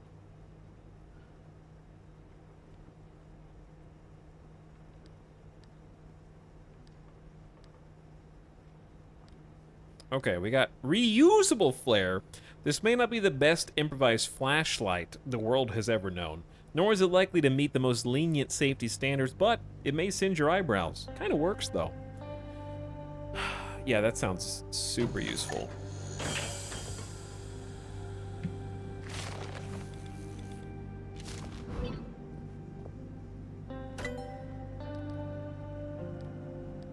Okay, so reusable flare turns into crude flashlights. Flare gun, headlight. Okay, different car parts. And we got steel bumpers, steel panels, steel doors, tires that we can craft, side rack upgrades. Allows the mounting of an additional piece of equipment on the side of the car. Bigger fuel can, plasma charger. What if a cattle prod could be put to more humane use? What if it could motivate your exhausted car? Point this at your battery and give it life. And then we've got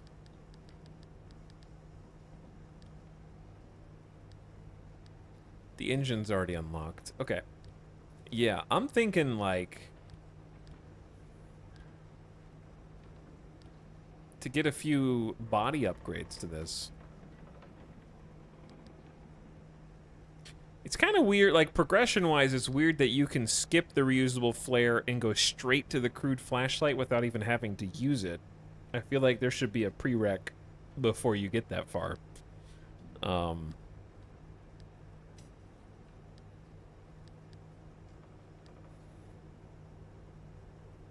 yeah, we may as well get the flashlight, or the headlight. I also feel like we're getting a significant amount of upgrades simultaneously to things.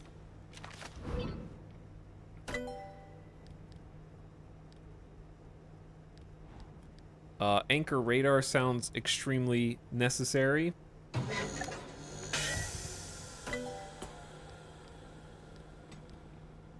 Let's go with, I'm gonna say steel doors. Don't worry, let's just accumulate those. Steel bumpers. Bonk. Steel panels are good too. I guess you grabbed a lot of stable energy in the first run. I guess it seemed like there was a lot that was just there. So now I know what it's good for. But yeah, I feel like we're getting like showered in upgrades. Too fast, too quick. The new tire. Because of course, and then the side rack upgrade.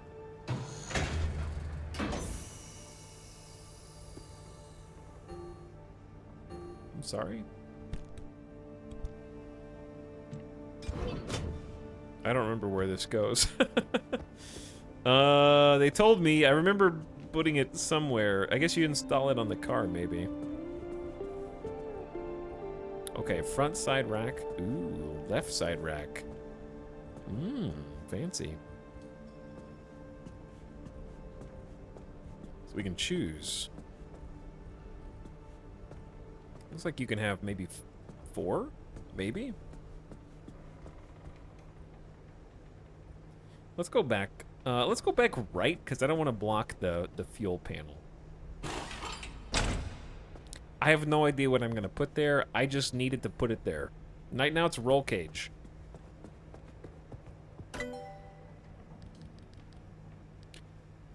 Did I already unlock the tires? Did I forget to unlock? I thought I did unlock the tires. I just haven't. There it is. There's tires. Don't accidentally buy the same upgrade twice. That would be really embarrassing. Steel doors. Anchor radars. Bumpers. And then I think we're locked from everything except for these. Which I'm just going to wait on and save the energy for now.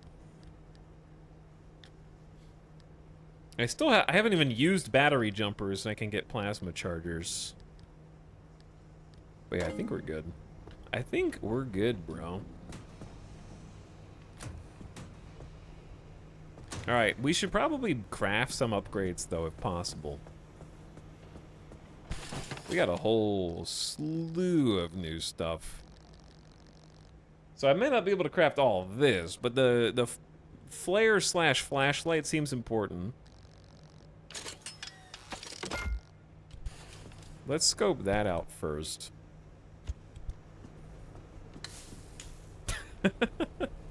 Hold on. Hold on. It's like a camera flash. And it does, like, it's reusable, but it doesn't have unlimited time, basically. Okay, very cool. Takes up a lot of space, though, dude. I'm up here now, I guess. I have no idea what this game is about. Vin, that makes you the average chatter. So you're doing a great job in chat right now, because the number of people who have come in today and been like, what the hell is this? It is challenging my ability to put a video game into a box. Is this game not like Banished? It's not like No Man's Sky? It's not like Minecraft? Oh my god. It's a new genre. Car simulator, repair, zone exploration, anomaly, stalker, survival crafting game. We're going deep. Car Stranding. This game's not like RimWorld. But dude, Vin, it's awesome, man. I'm just playing, like, they have a demo version that's a press build. So the whole game's not unlocked yet. You can do a few like a few story missions, but it's honestly been sweet. I've been following it on Twitter for like months, many months now, waiting to get my hands on it, and it is very, very fun so far, for especially like $27. But yeah, you start with this junker, and it's even in worse state than when you first get it than it looks now, and it's your baby, and you have to like upgrade it and take care of it. You can change the panels, you can change the engine, change the hood, change the doors. You got to keep it topped off with gas, keep the batteries pumping, get the back door, fix the bumpers. You got flat tires, all that stuff, right? And we just got some new parts, so you can actually check that out. We got to craft them though, so we can do some upgrades. Yeah, I can make a steel door. I only have one steel sheet, but I can craft more. So let's just go with craft what we got. Right? And I feel like making the driver door strong. Actually, yeah, this is already a steel door. So let's just take maybe the passenger door? Because this is crude. How do you do this? Okay, that just opens the door. Maybe we just go blomp. Blomp. Yeet that over to the side. Hold this. Bam, right? Upgrade. So you gotta upgrade it piece by piece. No paint job on that. It's just fresh out of the oven steel. I'd like to fix all these if possible. Station wagon the game. Yeah. But it's got like all these like sci-fi elements. You're basically in an anomalous exclusion zone with a bunch of radiation and crazy stuff that you have to figure out as you go. And I can kind of tell you how big it is from the logbook, because in the manual there's at least, according to this, 49 resources to discover. Sorry, wrong button. 58 anomalies that you're gonna have to deal with, 68 conditions, which I'm assuming are things that can affect your runs into the anomalous zone, 55 items to find to craft with, or 137 things to craft, I guess. I don't know, I'm just trying to like associate a number with a thing. Statuses, 33, 39 auto shop things, 111 details that I haven't found, 98 collectibles, and then some transmissions. There's like an actual story with voice acting and stuff too. It's like a campaign. It's a campaign with randomly generated things, if that makes sense. So the story is likely the same, but the way that you go through the zone is going to be different. Oh no, is it spoopy? It is kind of spoopy, yeah. There's been flying robots with spotlights and strange, unexplainable phenomena, things like that so far. So it's a little spoopy. There may be jump scares sometimes. I don't know. Okay, let's craft How many steel sheets can we make? A few. I've been doing some good gathering, chat, so I can do these upgrades. So we need what? 2 steel doors.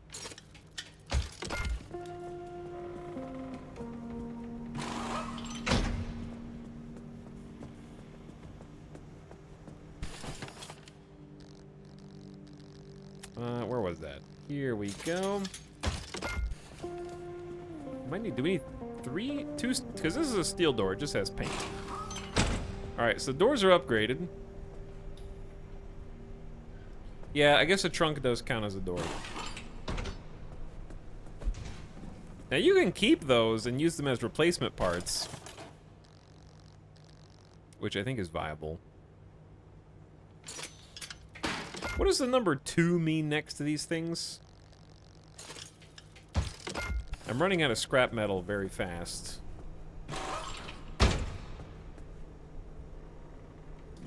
But yeah, that's already looking nice and spicy. I'm sure you can customize in paint, because I've seen some screenshots of this game, and the car looks crazy compared to what I have. What else was new? We got the flare. We got all this stuff. I think I've got all these, except the we need to make electronics for something. But that may be something we have to find right now, because I can't make electronics, I think. Okay, that's fine. Because, like, headlights need electronics, so I can't make those. We can make a summer tire, which I think is better. Are these all summer? That's a spare. That's a summer. That's a summer. And that's a summer. Okay, so we've all got almost all summer tires. Alright, I need to, like, fix my organizational skills. No jukebox chat because the music is not DMCA safe. So there's a streamer mode, and I've got the streamer mode on right now. So you are not allowed to listen to music. Monka DMCA. So we're going to put these over by the jukebox. I assume they'll be there when we come back, because I don't think they'll all fit in storage. I'd be very surprised. Because, like, look how big, look how chunky this is. Yeah, it's like this big.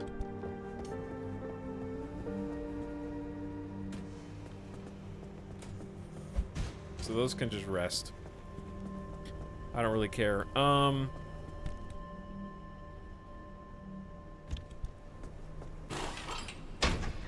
Alright, got a good tire. Let's inspect it. Alright, there's nothing wrong with it, right? I don't need to, like, screw it in with the mechanics thing. I assume when you install it, it's fine. Like that.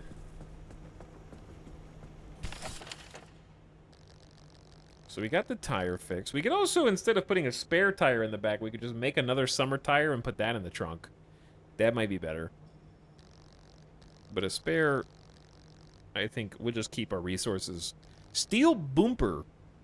Steel bumper seems really important. If I can afford to make 2 more steel sheets. Barely. That may use the resources that I need for the bumper, though. Yeah, we need scrap metal. But only 2 for this. Okay.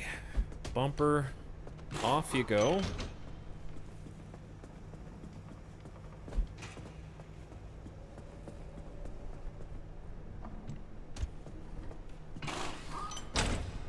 Oh, yeah. This has got, like, that satisfying level of upgrade progression. Do this all manual.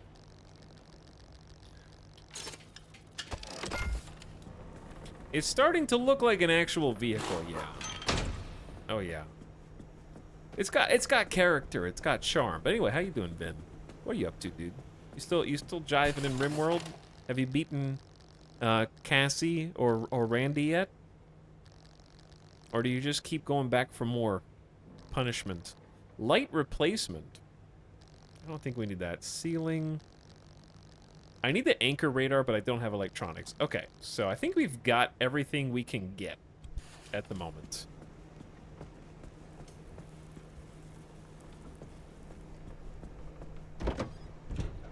We got a solid steel bumper. We got all steel doors, steel bumper on the front. There's still more that we can replace, but I think it's taken some shape right now.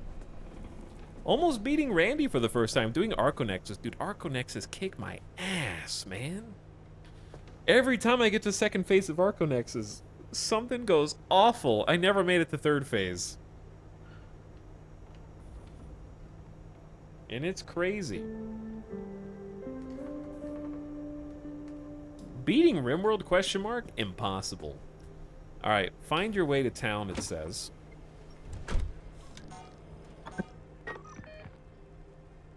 I'm assuming that means, what is this?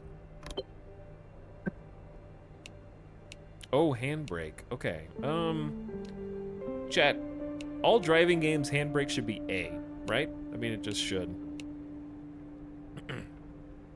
I don't think this car is fast enough to need a handbrake, but okay. That's fine. Find the way to town. Do I just go? Oh yeah, we're golden. Wait. But not, hang on, not like this?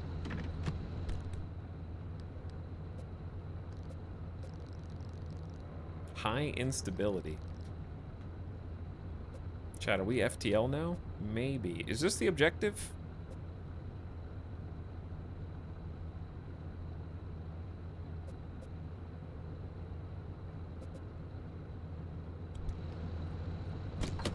Nice ride. Hey, thanks. I don't know how to open the garage, though.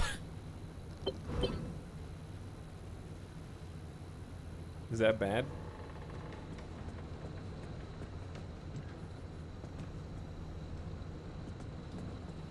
Let me out! Okay, chat, back seat. Quick, back seat. Maybe if I just drive forward a little bit.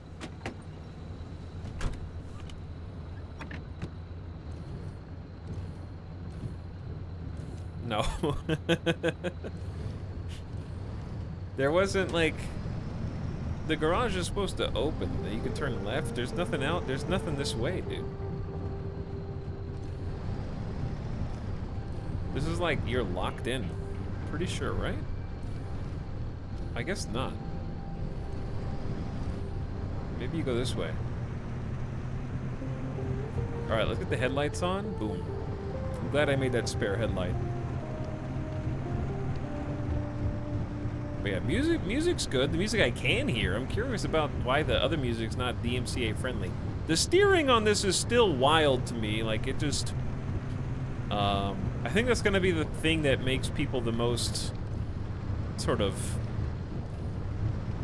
perplexed at the beginning. It feels like your controller's broken or your keyboard's broken sometimes. The road fights you. The steering wheel, whoever in the game lore created, like the manufacturer of this in-game steering wheel.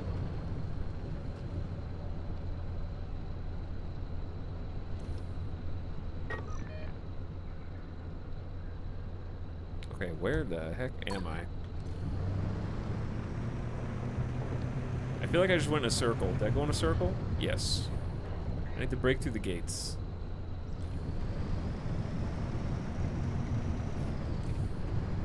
I want to go explore. Can I just bumper through these? I'm free. I can go wherever I want. No one can stop me. Wonder what happens if you go to the edge of the map on the north side. Probably bad things, because isn't that just where we came from in the tutorial? What? I'm not trying to... Listen, Debs, if you're out there, I'm not trying to break your game. You said find your way to town, and I'm going, baby. I'm just gonna do a joyride. If you let me go this way, I'm gonna go this way because I want to explore. What if they put it, chat, there's like 99 secrets to find in this game. What if they put one up here? Have you thought about that?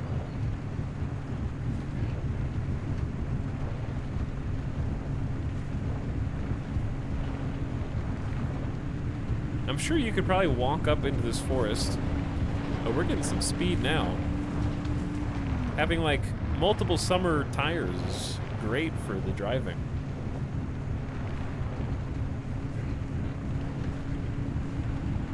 Yeah, I don't think there's gonna be anything over here. This is where we came in the intro of the game. But we're cruising, bro. Get some speed, man. Get some sweet controller drifts. Alright, too much drift. It reminds me of Mad Max 2015. Now there's a reference. Eat.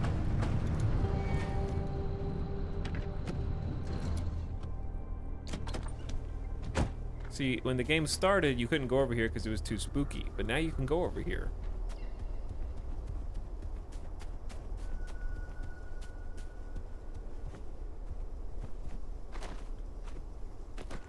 Do a little parkour.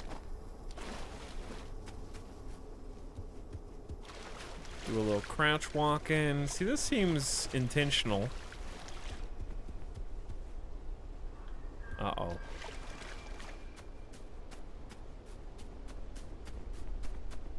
Are these anomalies?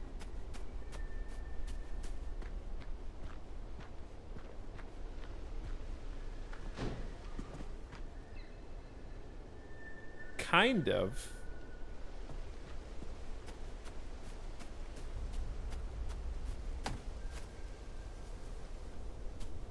I mean, to be fair, in a game where there's like 150 anomaly types, you can't really say anything is definitively a bug or not, so I'm gonna say a genius move on the part of the developers. I can't tell if there's a dev crying somewhere out there that's like, damn it, we have to go back and fix this. We didn't think anyone was gonna drive back to the starting area. or if this is just how the anomaly is supposed to be. Who can say? Goodbye. Thank you, Tyre. Goodbye.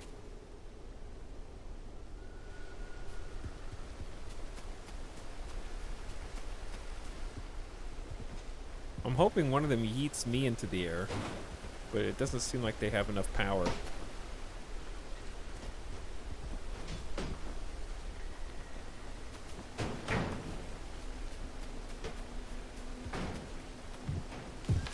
There is some spooky red here that fades away when you get close.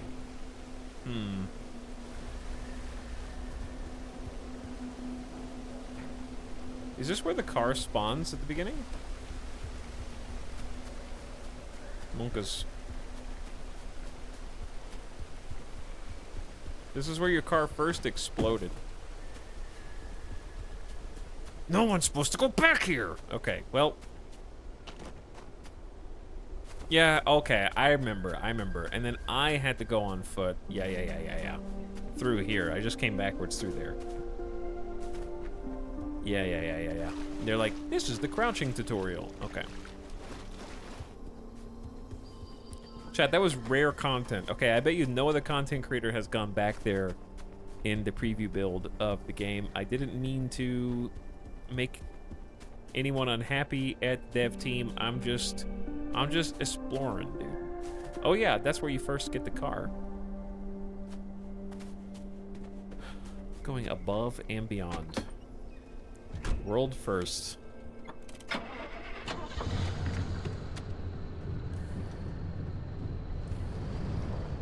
Can't really see very well. Oh, that's probably fine.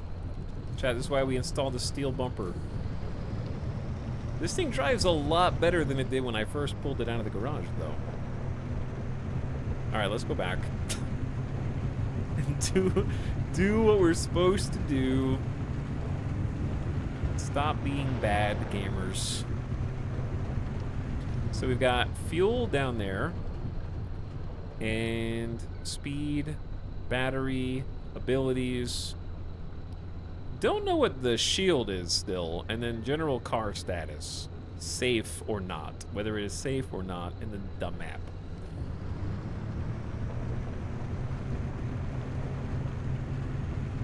I assume that sort of shield status is your general overall car health and close to exploding or not, but I don't know. Fortnite armor. Possible.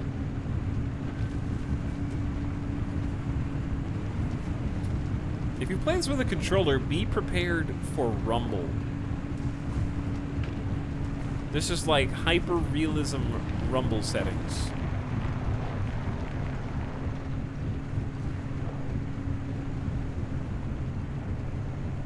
Oh yeah, I gotta remember there's a compass right there as well.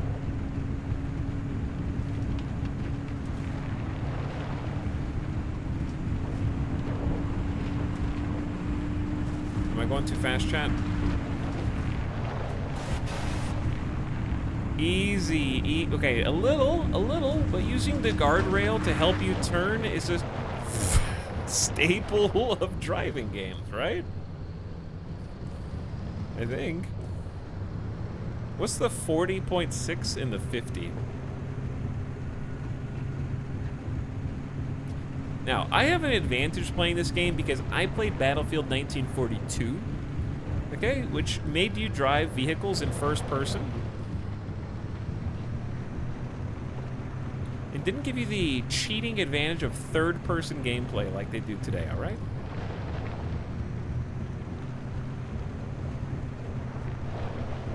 So I am used to driving in first person. Also, I play Cyberpunk. I drive in first person in Cyberpunk.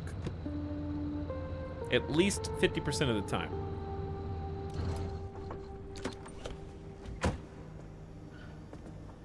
Oh, we should top off. I may need to do some more repairs.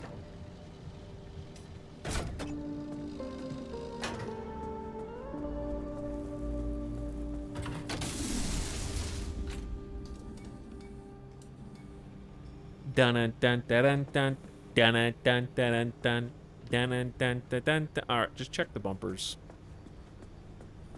Yeah, I may have bumped into a couple things.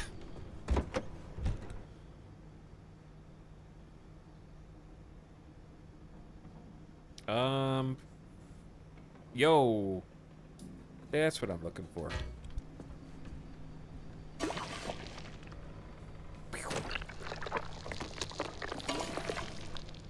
I just installed these and I'm already having to make repairs. So sad. Kind of embarrassing.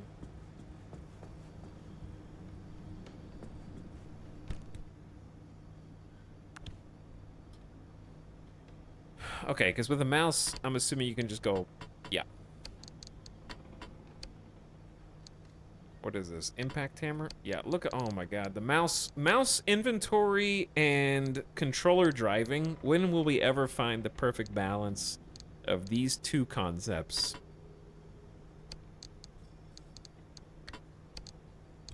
Because, yeah, that's so much easier with the mouse. Okay, I need to go over here. And then we pick a route. Ready to make this remnant verification a one-and-done thing?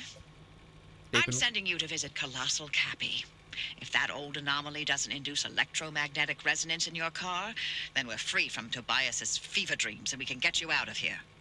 With that antenna fixed, you can now detect stabilized road junctions in the outer zone. You've got a stable route heading straight to Cappy's front door, but the energy readings are off the roof. I advise you not to take the zone lightly. You better gear up or you may not survive the trip. Which would make my life easier, so your call. Stop trying to get rid of me. I already geared up, I'll have you know.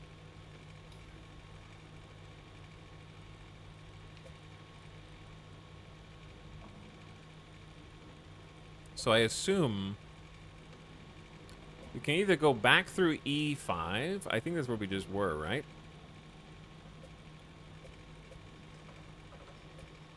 I assume this is the objective, yes? Or is this the objective? This one's got a circle around it, but this one's got a pin. Somewhere a UI designer is crying because I asked that question. Okay, but chat, do you actually know? I feel like it's this. And this one just has, like, extreme conditions.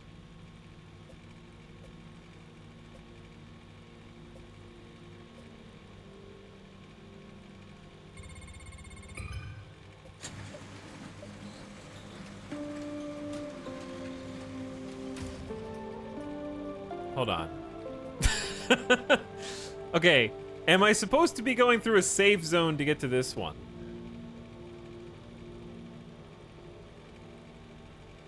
I don't know how to cancel a thing after doing a thing, but I want to go here anyways to just check it out and just look around. Back roads.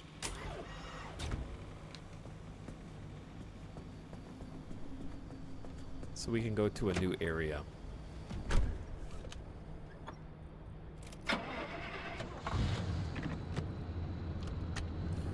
Is it getting dark? It's getting a little dark. It's worth having lights on anyway.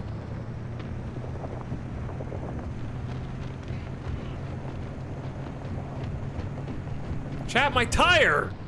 Bro, I just left! I have a flat? You blew. I have a flat tire. I just left. Okay.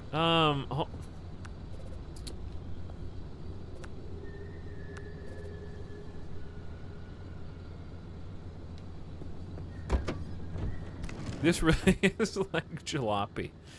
I need a mechanic kit. I'm running out of scrap metal though. I have just enough.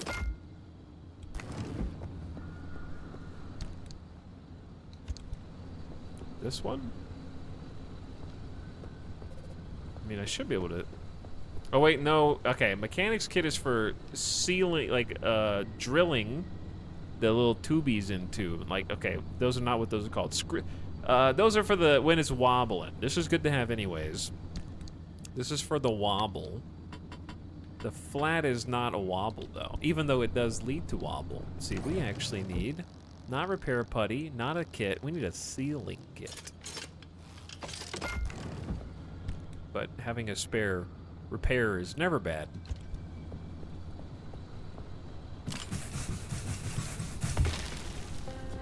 Okay, fixed. Hopefully that's the only thing wrong with my car, which this is hilarious. That we started with a flat.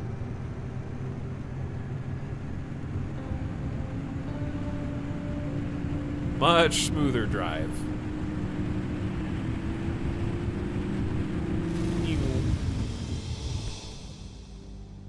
All right. To a new zone we go. How does it handle on an actual road? Pretty good. On the real road. What's up, Lingonberry? 3 years. Welcome to nighttime. Back roads, remote, damp forest, the outer zone. What's up, Lingonberry? Oh, it's raining too?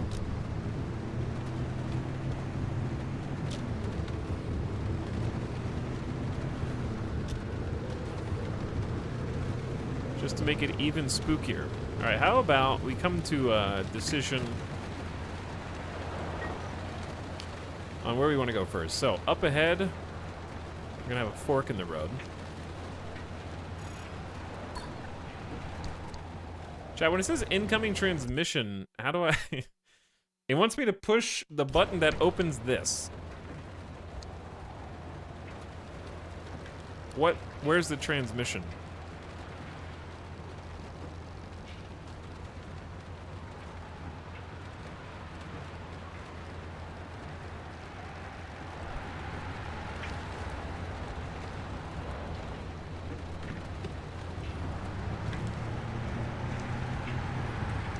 have no idea.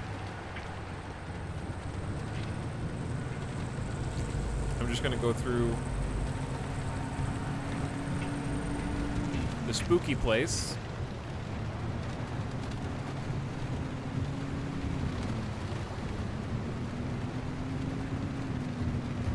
This is our first time at night on our own and also in the rain on our own. Keyword on our own. I'm still in an investigatory mood. Oops. Classic. Classic.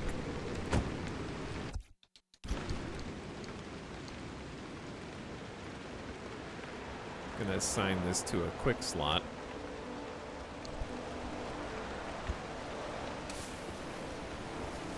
Okay, so it's like some spare. See, incoming transmission. Oh, you Tobias hold it. mentioned that the remnants bind themselves to people, Hold like the it. cars done with you, and how that led to obsession. These obsessions always started innocently, a sudden interest in model train sets or collecting old road signs. The objects themselves would exhibit anomalous properties, but what didn't in the zone, right? That in itself wasn't cause for alarm. But these fixations would only grow worse, until its victims could think of nothing else but the remnant. And they always ended with spiraling into madness and disappearing in a mad chase After something. Sorry, driver, it doesn't sound fun, but better to know what you're up against. Could the Remnant's victims still be out there somewhere?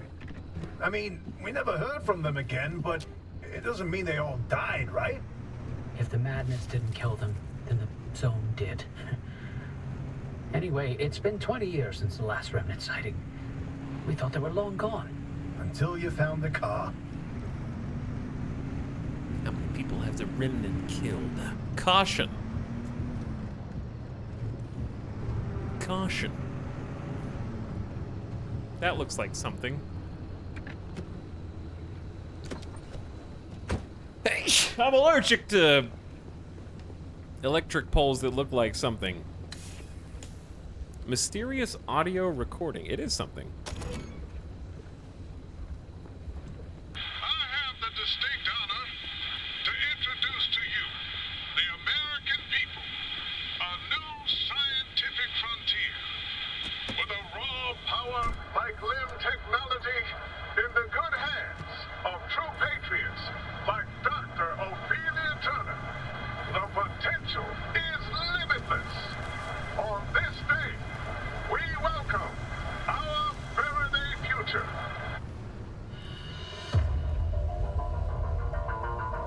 What's wrong with my wheel? I just fixed this wheel, dude.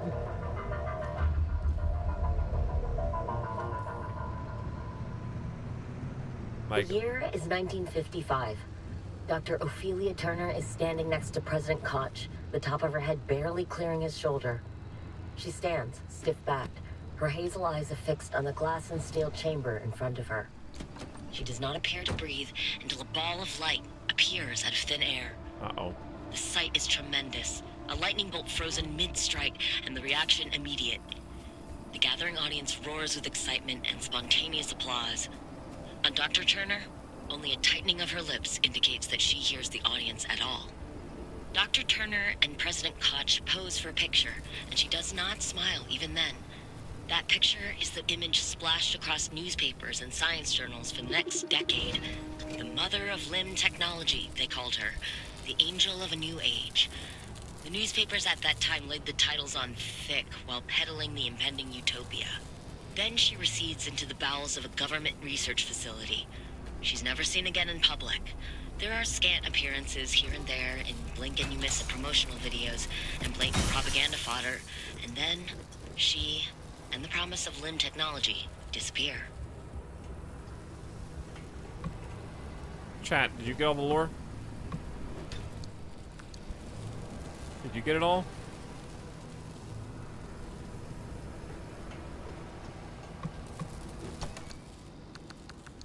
Alright, we're looting. Chemicals, gas cylinders.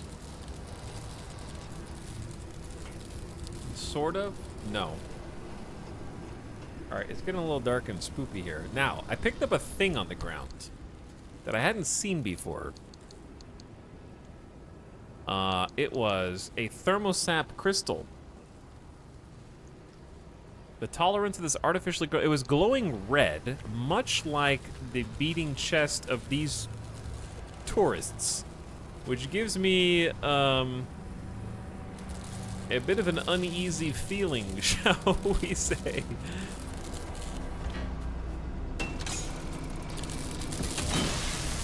Ow! How are you still shocking, bro? I turned off your power. Oh, you've got 2, and... All right. I gotta go craft. My hammer exploded.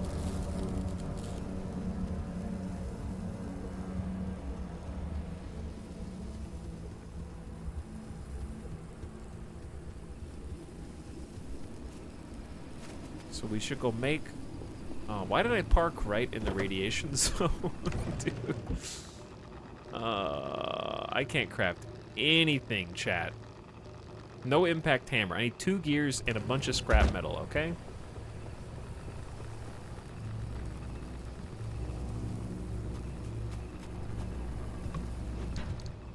We got a spare tire.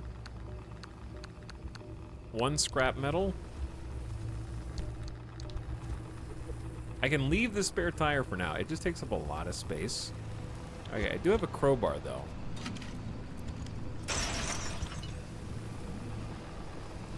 I am, however, dying in here.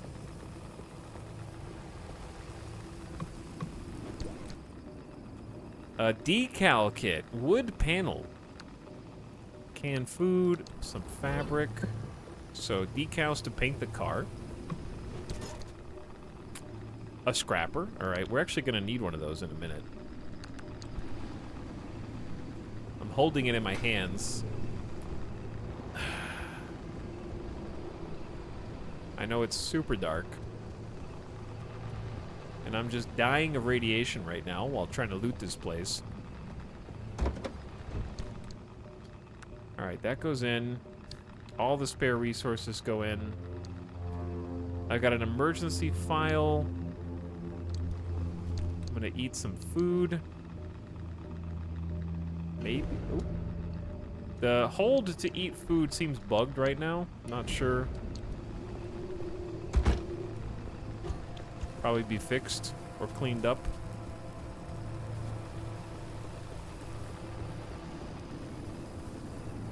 That's the bathroom, which I haven't found any loot in there, but that doesn't mean that loot doesn't spawn in there. Seems like this place still has a backpack spawn and the toolbox spawn, like the previous one that we found.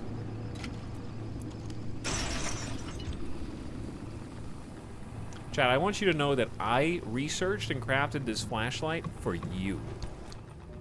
So that you could watch the stream and actually see what was happening. Did this for you, dude.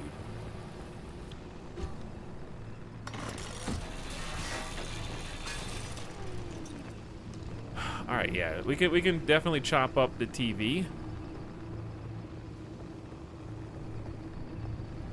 There's probably other stuff we can do to gather resources for. Probably don't try to explode that. I wonder if there's anything in the bathroom you can grind up. The door? I don't know. It highlights?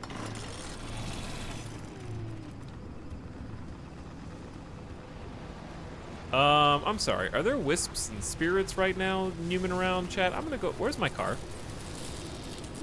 This way. Car's this way.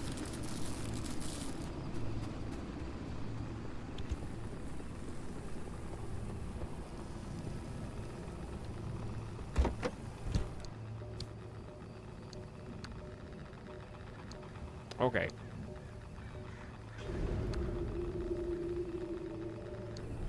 Where did... If you try and eat while in that inventory, it sort of messes things up. I think it probably would be smarter to just go ahead and take the med kits.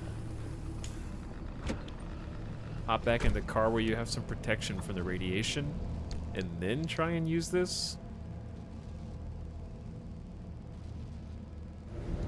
There we go.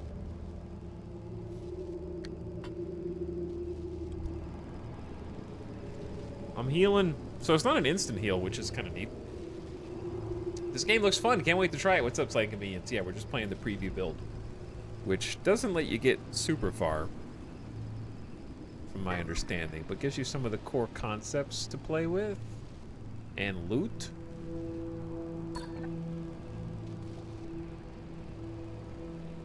Okay. What was I doing? I was trying to get scrap.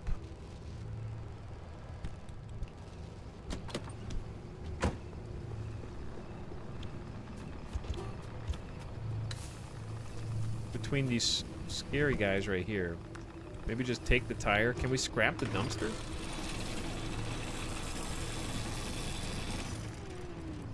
If you can, it ain't working. Alright, what do you think happens if you,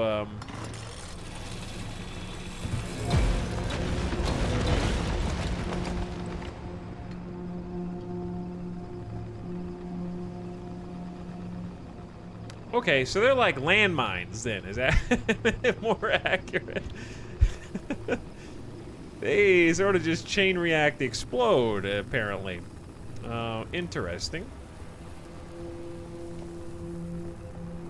Alright, I don't know if I have enough. Can we just get out of the radiation, please? I like how in video games, radiation doesn't give you any long-term health repercussions. It sort of just immediately kills you in the heat of that moment. And doesn't ruin your entire life, which is very, very considerate. But yeah, maybe just like backing up to here.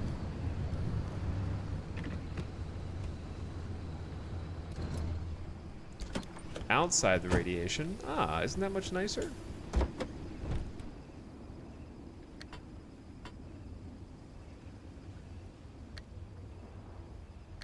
Okay, we got 2 spare tires, which might be too much.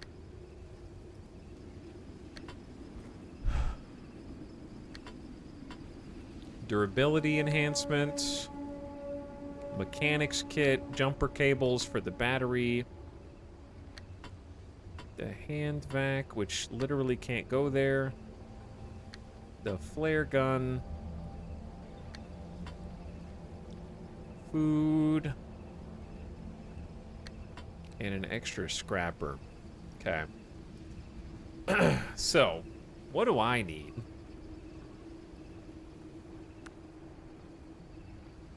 What is this decal wood panel? Would that, like, make the steel door? Yeah. Okay. I know you can't really see very well right now. Does this have a limited amount, or is it just like... Yeah, it does. I can paint the car, chat confirmed. You know you can't see it, but it's there. You have to trust me, bro.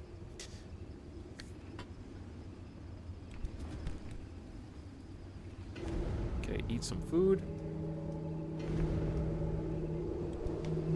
Heal up. What was I doing? I need enough scrap to make another impact hammer, which I need 2 gears for. And the gears also need scrap, ironically. 1... 2. Just enough. And I'm broke.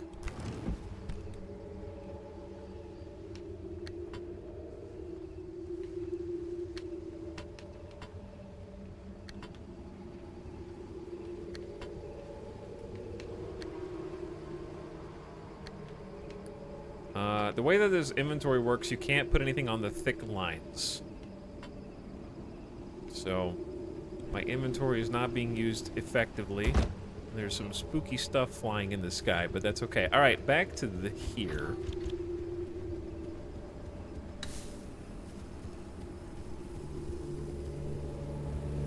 Oh, that's just a flower and a fuel barrel. Zombies win. I mean, there's things that are definitely gonna hurt. The car has health for a reason. But I don't think they want to show every trick up their sleeve in the demo build of the game, you know? Okay, let's stop this thing from being so zappy. Ow.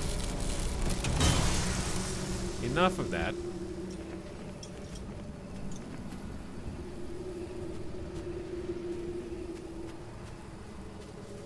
Okay, I think I grabbed those or they disappeared, one or the other.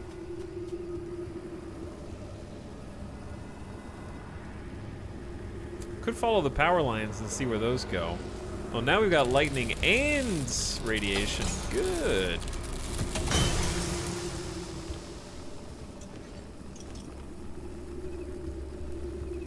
We need to scan this. Log and photo of the spark tower.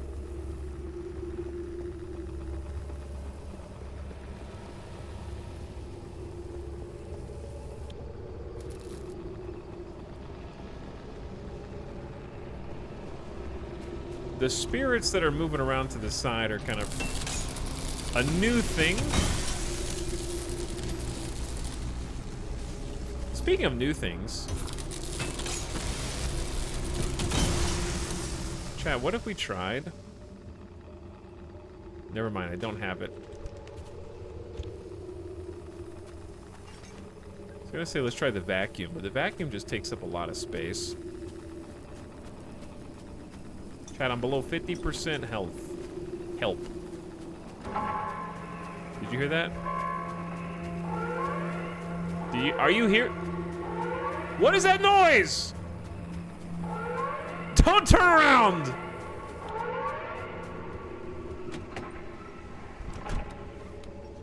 We good? Are we good, bro? Car, help! Car, give me some help, bro. All right, I got some heals.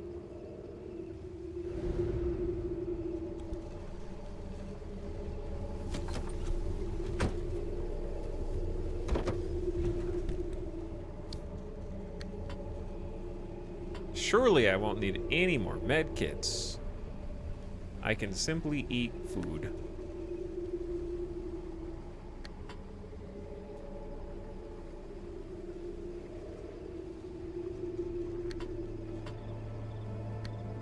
Okay.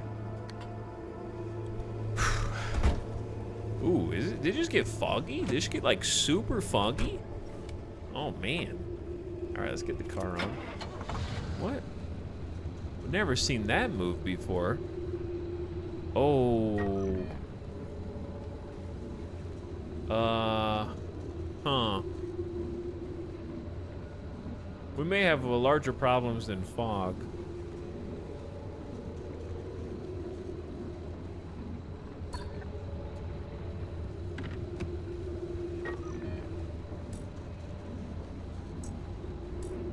Okay, let's just hook a ride around here.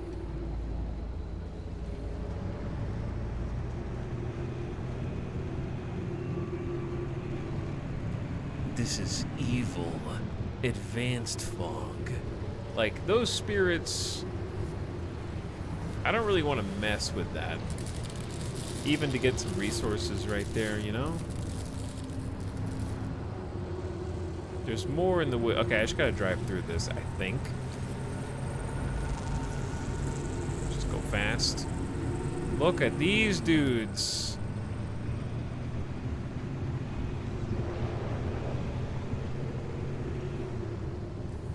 Passing a shack and I hear noises coming from it and there's like a checkpoint up here. What? Okay, that's interesting.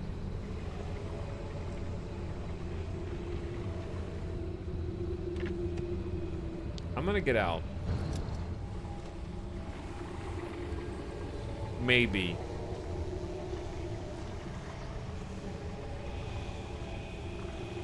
I'm gonna get out maybe and investigate what that noise is, though.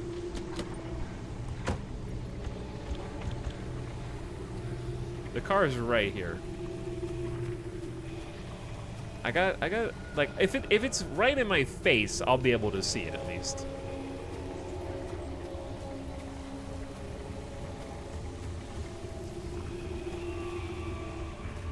I see red in the sky. Okay, Okay, we got some trash. Can you buzzsaw this? I don't know. I'm just trying, dude. Mailbox? That door's locked.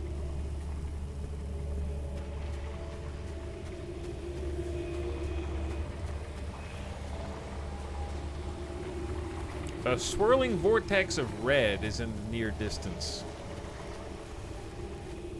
I assume that's what's making the noise. I hear rocks. Something's getting aggravated. Okay, many things are getting aggravated.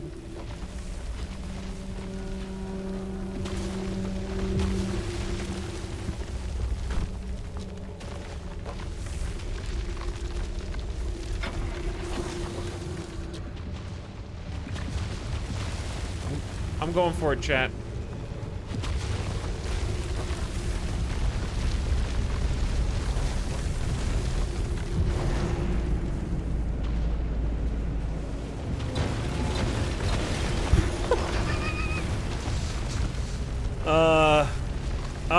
Whatever. Oh, it's the zone, dude. The zone has moved up. Watch out for the barrels. Oh, shit. It's fighting back.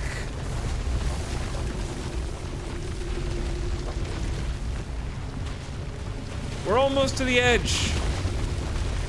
Oh, my bumpers. Oh, my... Okay, there might be some repairs on the other end of this.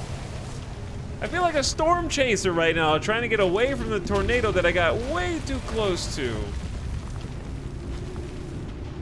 Okay.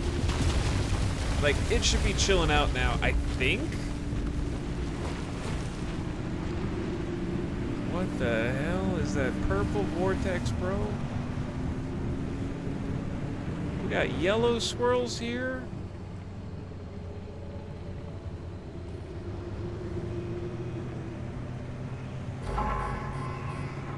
Storm imminent?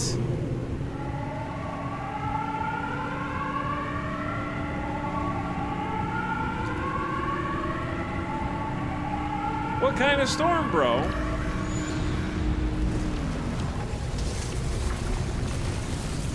A Ghostbusters electricity kind, I guess. Wait, I know I gotta get in the middle. That kind of storm, like you gotta get in the middle storm. Okay. Oh my god, what the hell is happening here? I gotta get in the middle. We gotta go back the way we came. It's a, Battle Royale storm.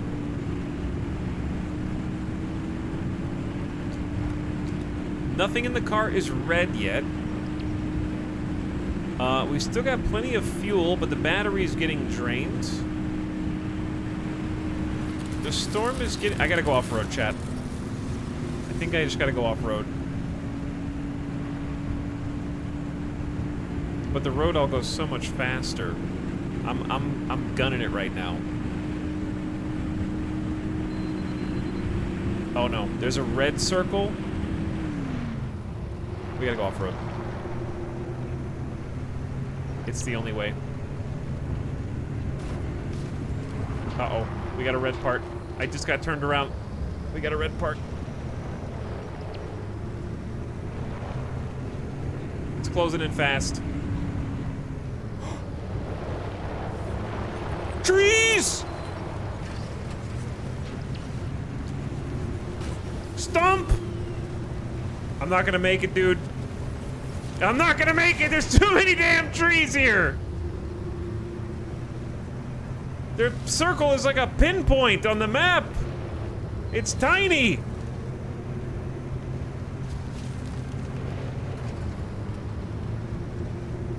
It's to my left. The walls are closing in real fast. It's like dead ahead. But then again, here comes the heat wave, bro.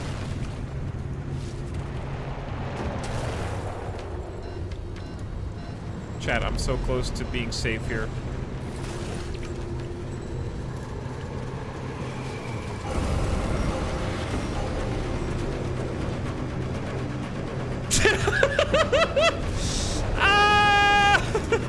It's just now adding things. Vehicle protections compromised. Where am I? I don't think I'm safe, bro.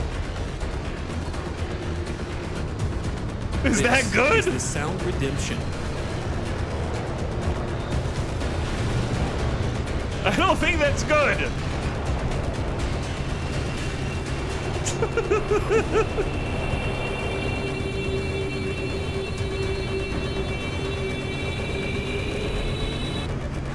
I think I die now.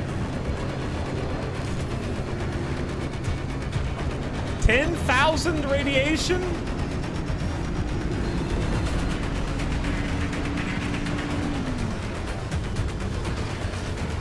What was that?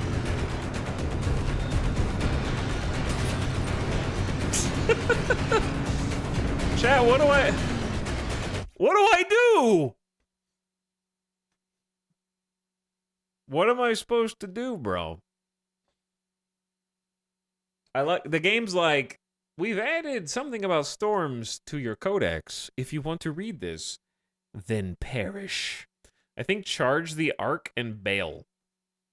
Yeah. Well, okay. It was unclear if the storm would go away or not. Now it seems clear the storm is not going away. I thought it was a get to the circle and stay there, and then once it closes in, the storm will dissipate. But that's clearly not the case. But I haven't charged anything. Like, we haven't even gotten the like a single. First of all, two things. I don't even remember how to leave. Number one. Two, I haven't gotten any of the orbs. I haven't gotten any of the balls on this one. We haven't got a single ball. There's still other players. You have to eliminate them all.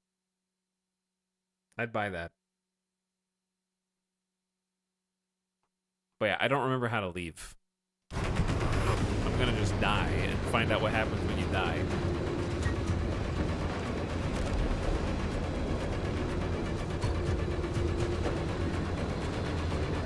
Like, there's a ball right here.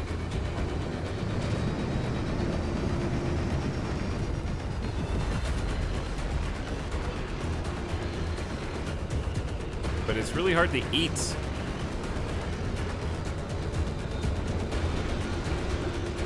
It's really hard to heal. I'm holding A. Holding A, okay. Holding A. Holding A. Okay, I think I ate.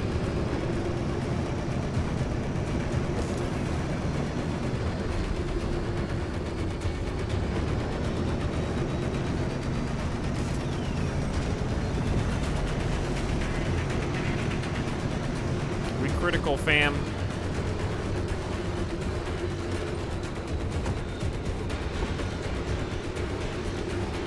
Oh my god! The mouse!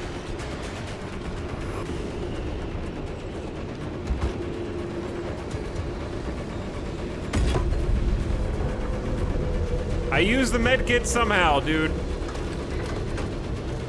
Alright, how do I leave now?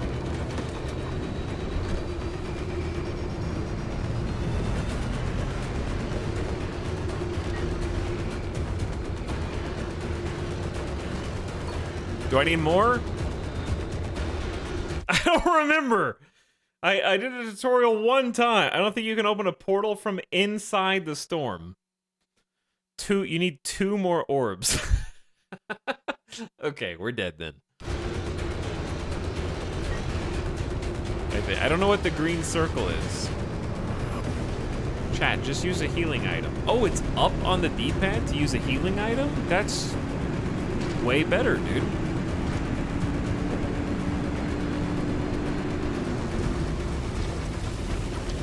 What?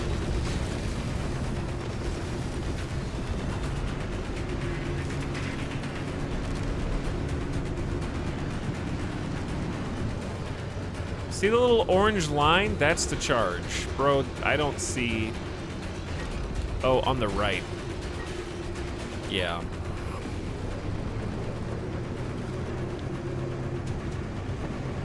Alright, well, we're gonna see what happens when you die, because ain't no way. Ain't no way, fam. Let's just turn the volume down. But yeah, it's a little confusing because when the storm starts coming in, there's a very clear save zone. So my first gamer instinct is just go to the save zone. And then you're safe.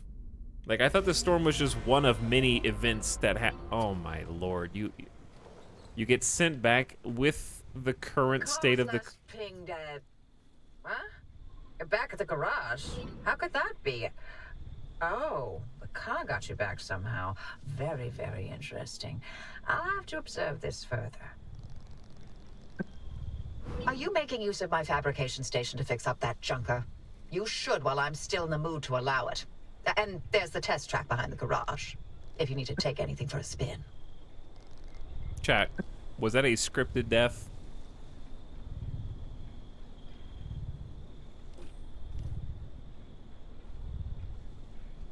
Did I just get scripted death? Because I have 1, 2, 3, 4, 5 missions here. No? Didn't look like it. Did any of the other content creators you watched have a storm that fast in their first location that they went to? Or am I the anomaly?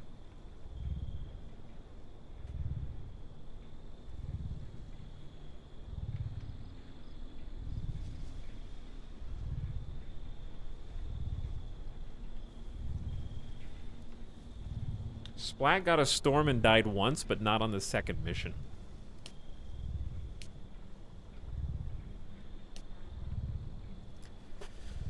So basically, second mission storm is just bad luck, I would say.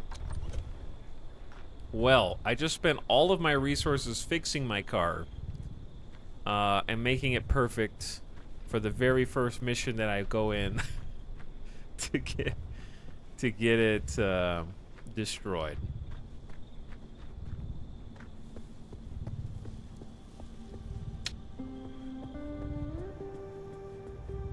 Well, yeah, I would have to do that again to figure out what the hell you're supposed to do, because basically the game just throws a lot of things at you.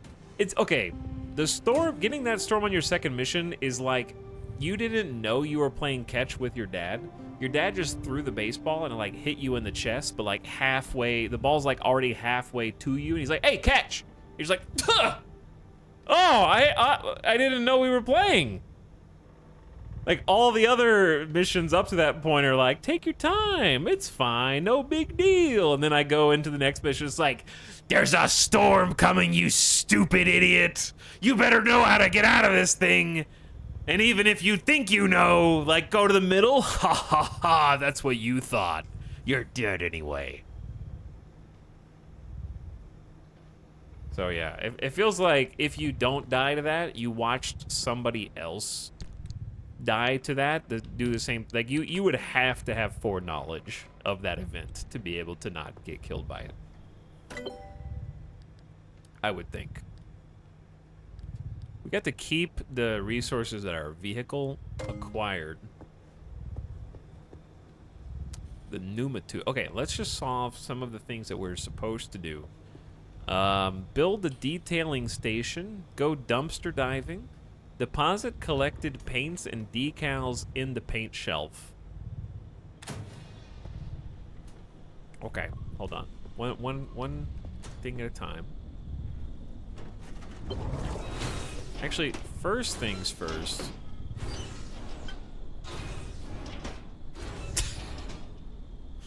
Oh, is the friendly dumpster the... In this case, here are the bare essentials you need to get your vehicle back to running.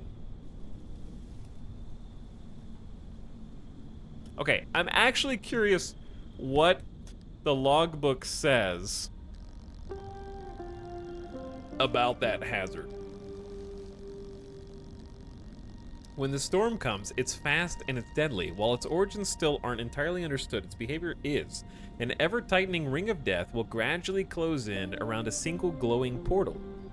Which is the okay, so there was a portal there.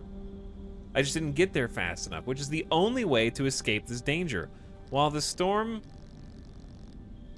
Where'd that go?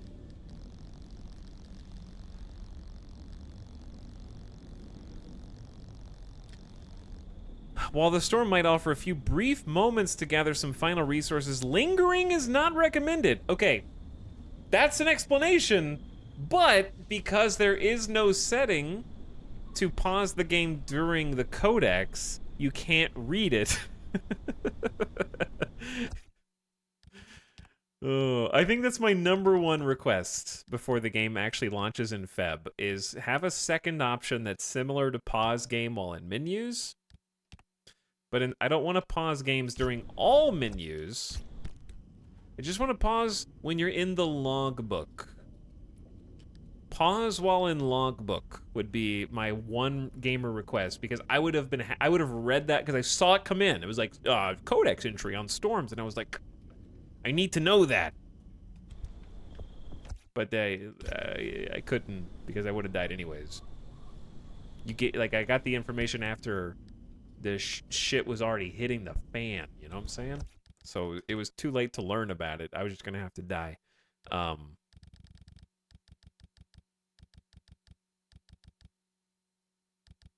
it was on gameplay. Yeah, I kind of made it to the middle, but I think that the portal disappeared before I didn't make it to the true middle.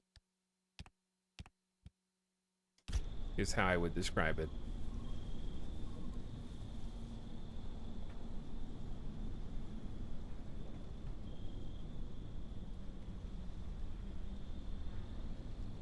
But yeah, anyway, lesson learned. I can't see. It is dark and my car don't work, so we're gonna have to fix this with no light. I've got a free engine. So they give you at least a handful of things that you would need to get things operational. Panel, a headlight. My poor car, man, been beat up.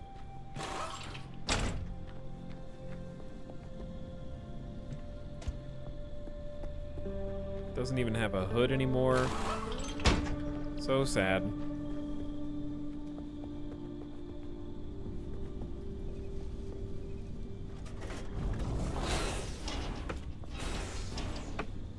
What is that? Chemicals? Okay. Can I turn the car on and get it inside now is the question.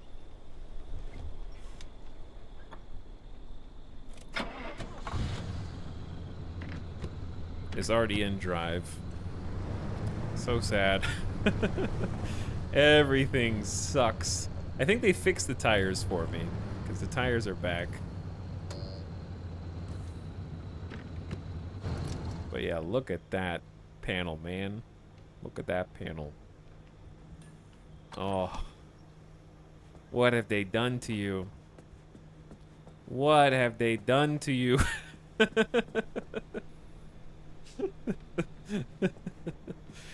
Oh. So sad. Alright, what's this? The paint shelf. Alright, now we know what happens when you die. Where's the thing I'm supposed to build?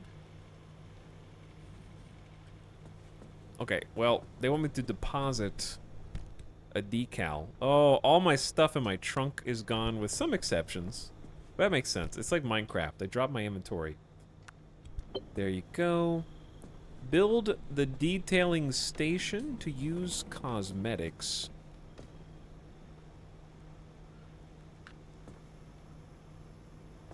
Is there a HUD marker for that somewhere, or that I'm missing?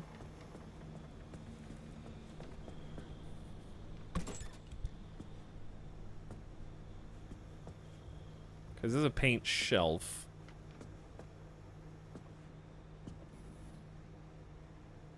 Yeah, I have some old parts at least.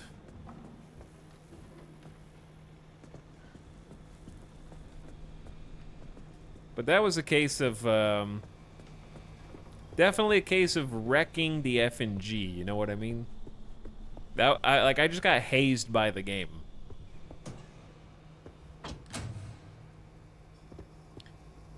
Very much a, getting pushed into the deep end of the pool situation. I was like walking around the edge, like, okay, learning how to swim, this is nice. Psh!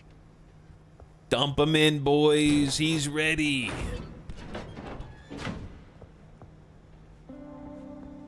There's the vacuum. Build the detailing station. I don't think it's a research, is it? A lightning rod. Capture electric energy and send it to your battery. It's cool. A side fuel tank. Also cool.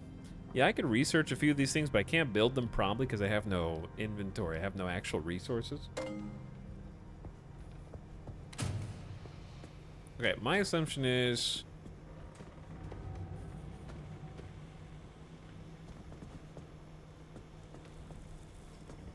workbench, charging station. That goes outside.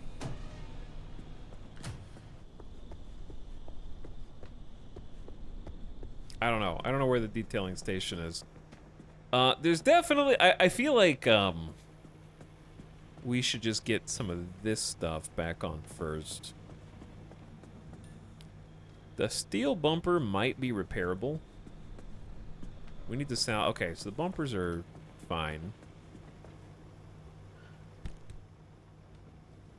How do you just drop? There we go. Doors. So sad. I was so excited about upgrading them too. That one's steel. I guess you could just take this one off.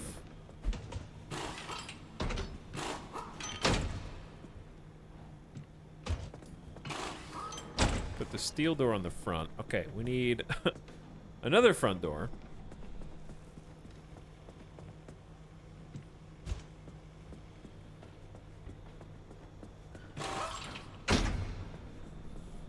And a trunk.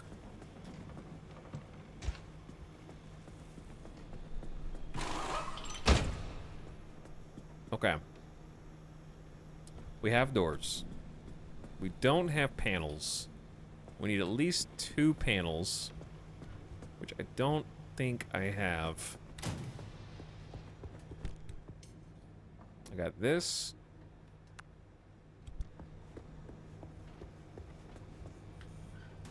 Did not expect to lose my entire vehicle simultaneously.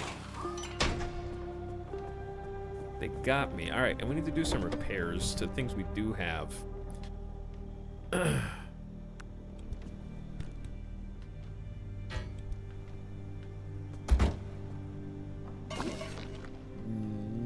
Yeah.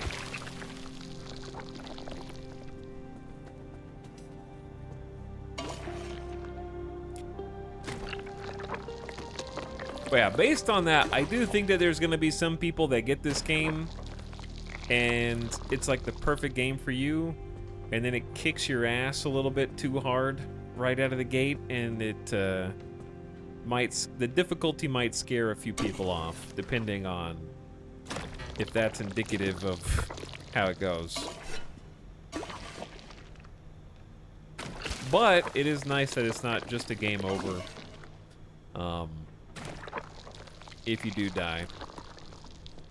But I do think that so far the game is difficult in the sense that it's less difficult because of its raw gameplay, and I would say it's more difficult because at first you have dozens of things that you don't understand, and you're trying to understand them.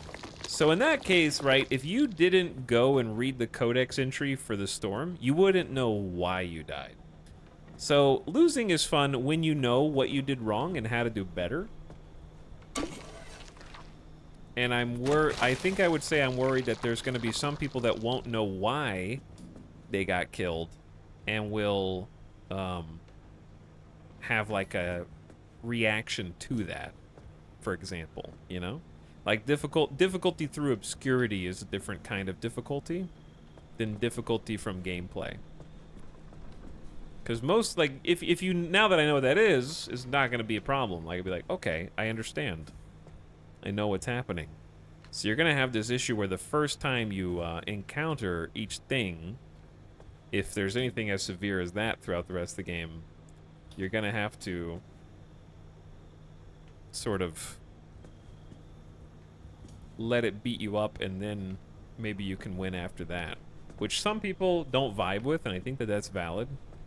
Alright, I need to see if I can make I need to do more repairs, because these tires are messed up. And then we need a panel here. But I don't know if I can do that. I have repair putty. We only have 4 scrap metal, bro. Yeah, what we got is what we got, I think.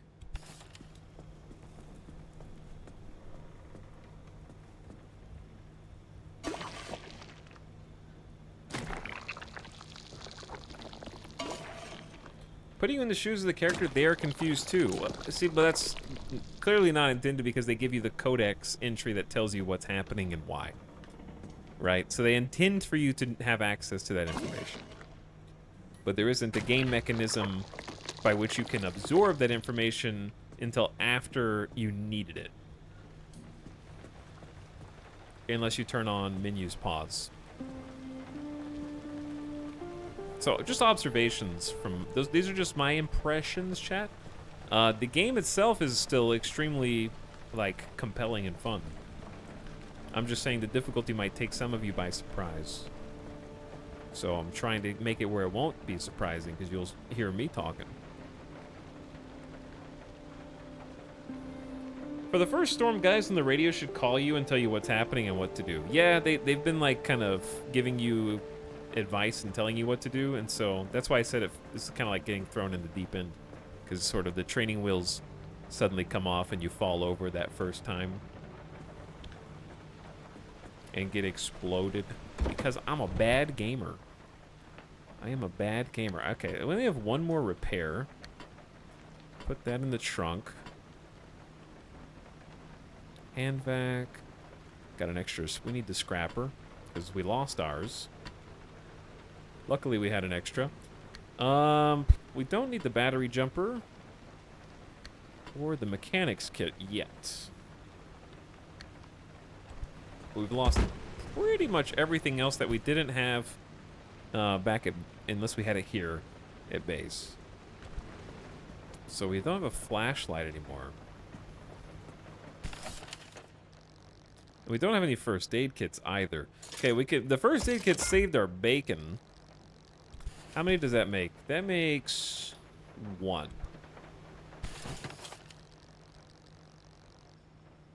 I feel like making a sealing kit is good for the tires. We have I think we have the headlights, and that's pretty much all I can make. More first aid would be good.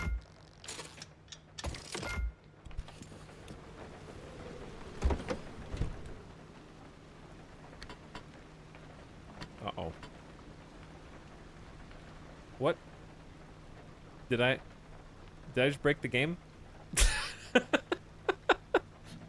If you weren't watching closely, you might not have seen what just happened. There were 4 first aid kits, and then they sort of stacked on each other, and then it reshuffled my entire inventory, and now we have 3 repair kits. I think. I don't know. Do we have? I don't know. I am not sure what I just did.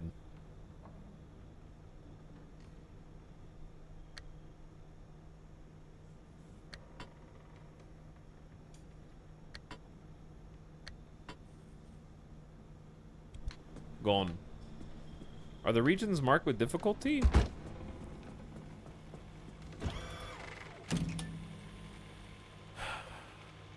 I don't know. Some of this UI reminds me of, like, the map UI so far reminds me of... Chat, I can't remember a single name today. What's the one where they're pointing? What's that's my clue. What's the game where they're pointing?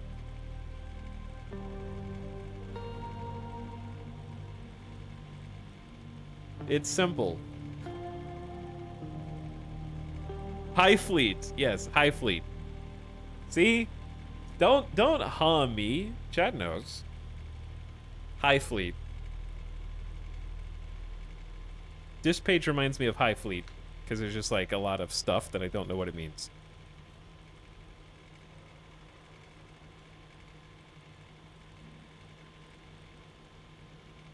Like there's a 2 in a blue circle, which means anchor charge for exit. Okay, so that's how many anchors you need to get out. 2. This means there's a remnant corpse, which is my vehicle. So you can go back and get your own body of your car, maybe? Perhaps we should try that and see how that gameplay, works.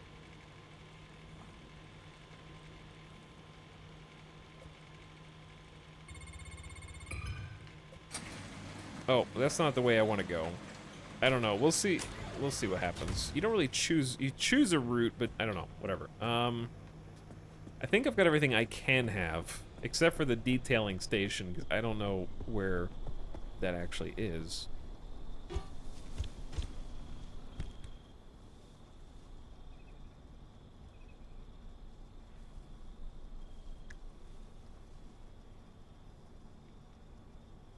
What is this? Sealing kit? Okay.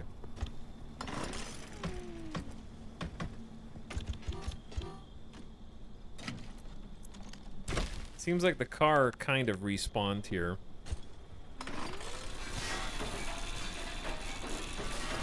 Are we getting nuked soon? Where's Elent?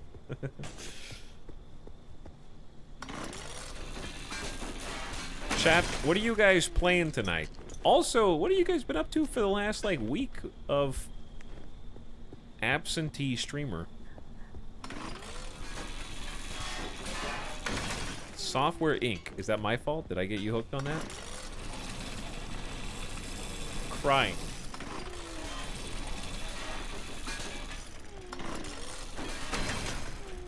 Alright, I was not aiming at that right. Baldur's Gate 3 Act 2. Nice. Waiting for you to get on. This has been a cool game to come back to and check out.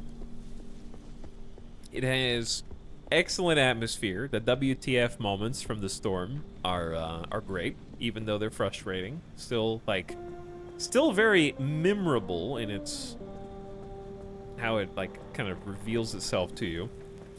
I like the hub mechanics, the crafting, the gathering. Gathering feels important. The way the map starts to sprawl out is interesting. The weather, the day-night feels distinct. The flashlights are actually useful. You really gotta like kind of take care when you go out and about, because as we can see, it gets risky. It's loud, dude. It's an actual storm.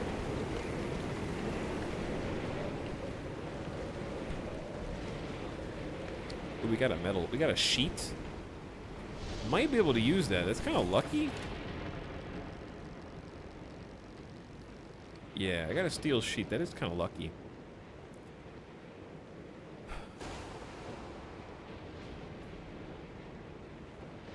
I feel like the steel doors here are more important. I don't know.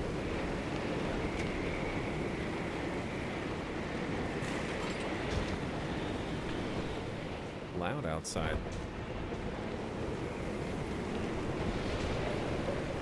Big storm. Okay, we could also use this.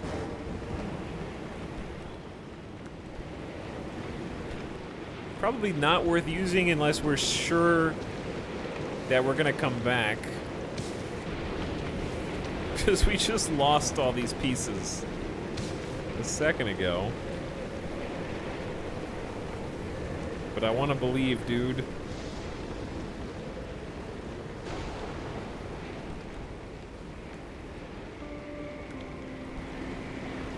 Pokemon Go and cooking. Dungeons and Dragons yesterday. Dragon's Dogma's done. Victoria 3. It's still confusing. Yeah, it is still confusing.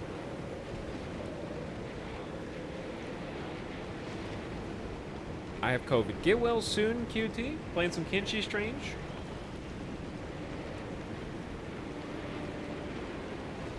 God, this streamer is annoying. Good. I guess that's why you've been following since 2020, Chef. Welcome back, you big nerd. Just can't stay away.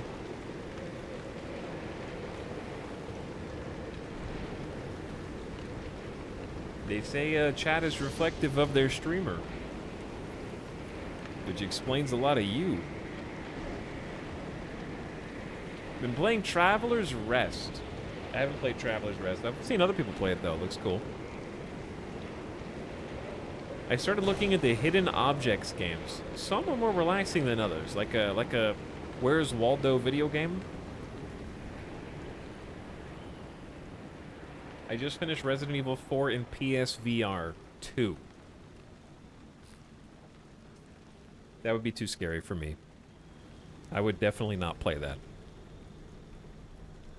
VR horror gives me too much pause. Oh, we need a new crowbar. I would actually freeze in place. I've done VR streams a couple times. I did horror games, and that was the most scared I've ever been.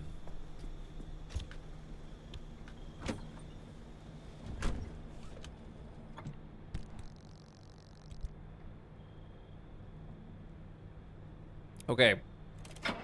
Wait.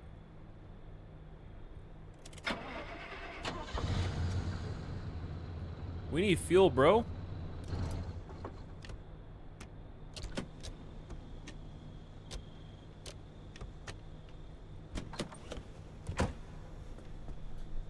What about a back panel? I don't think I have the resources right now.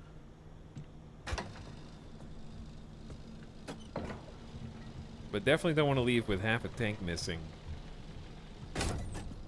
But the pry bar gets me more resources.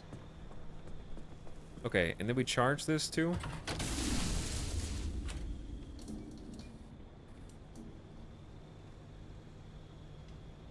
It's like Where's Waldo, and I found one game that has boss battles.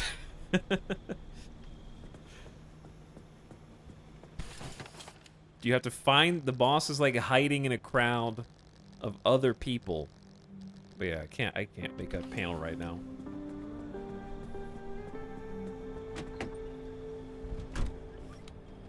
And then when you find them, it like jumps out like a 3D jump scare. All right, lights are on. And then you have to fight. Do I only have one headlight now? Man, my car sucks now.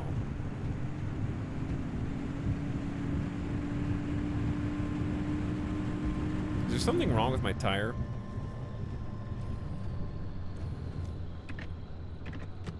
Or does that just mean it was previously fixed? Oh, it is messed up. Well, good to know that now, because I actually do have a mechanic's kit. Dunk. Okay. And then something was messed up. What's wrong with this? I need a light? Dude, I don't have a light replacement. Okay, so that headlight's just out. We have one crude headlight, and that's all I got. At least we can drive properly now.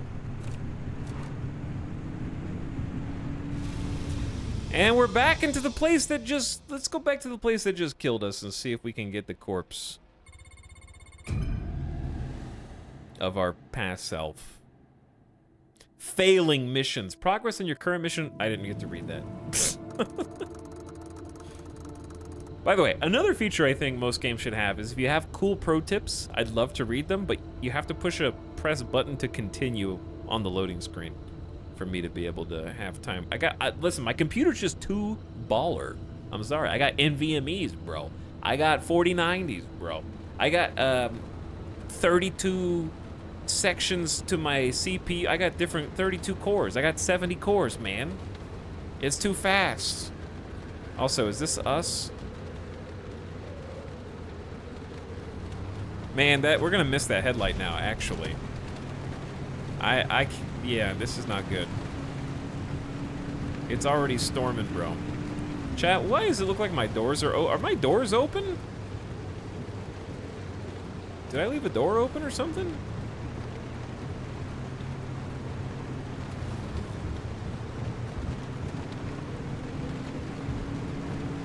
Okay, this is my new idea is forget about any potential loot, okay? We just skip the loot and try to get back to the car corpse and see what that does, yeah? Try and be speedy about it in case there's like another storm. Is one of my doors ajar? Because I feel like that's what that light is, yeah. Uh-oh. This stuff, I think, damages the car if you sit in it. That's why it's pulsating. But we're on the oh, a little electricity is fine, I'm sure. Just get zapped by the electric trap in the middle of the road. Who left that there?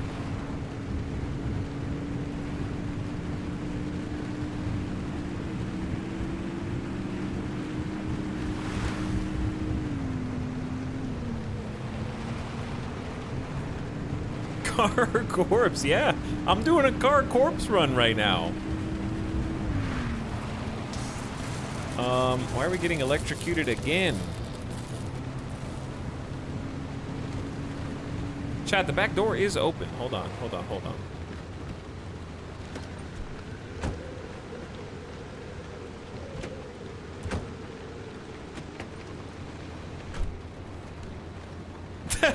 The door was ajar. That is so funny. That's actually my favorite feature. Wait, is it open again? Why is it? It's not keeping shut. It's not staying shut. Can I duct tape it closed? The door lock's not working. All right, don't get distracted by any loot. We're on a mission. Fatigue? All car components suffer wear and tear, but this is even more pronounced in the zone. Eventually, almost every component is going to need replacing. Sometimes all you can do with the worn out part is get rid of it. Okay.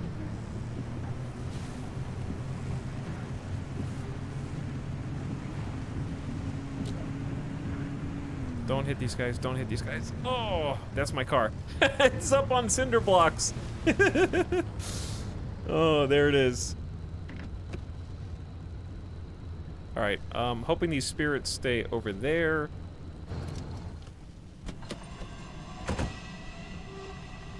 Don't mind that. Okay, it's a bit radiated here, but that's fine. I can't see. I should have parked.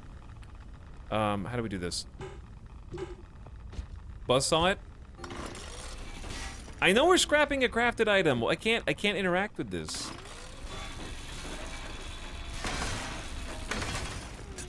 I don't know. I'm not. There might be a better way to do this.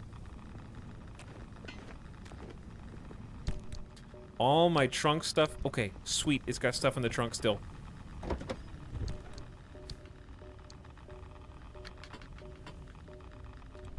I know. We got a little light radiation. I can't see anything, but...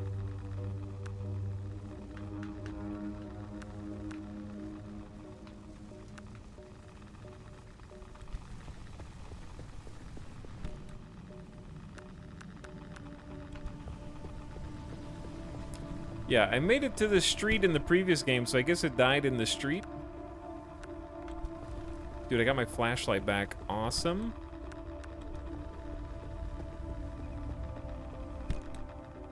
Dude, that tire is way over there. Okay, I got the tire.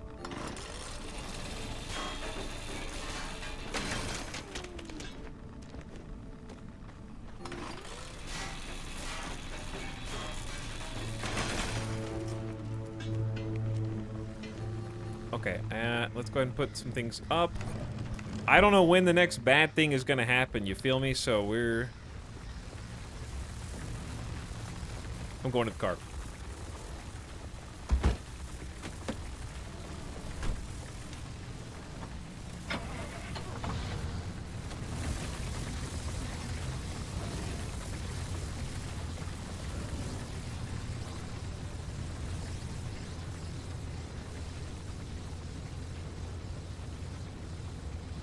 Okay, here's the deal. I'm gonna leave the car running.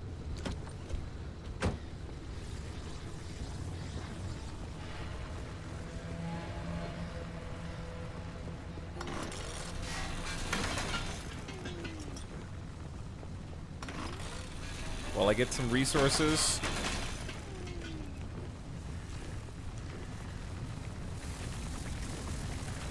Dude, please, go away. Don't come towards me, please, bro. Haven't I suffered enough? Alright, we're good.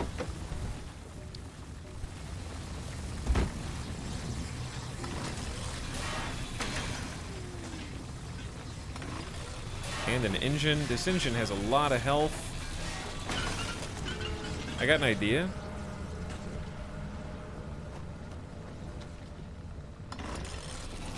Okay, you can't do that. What if, right? What if I go in?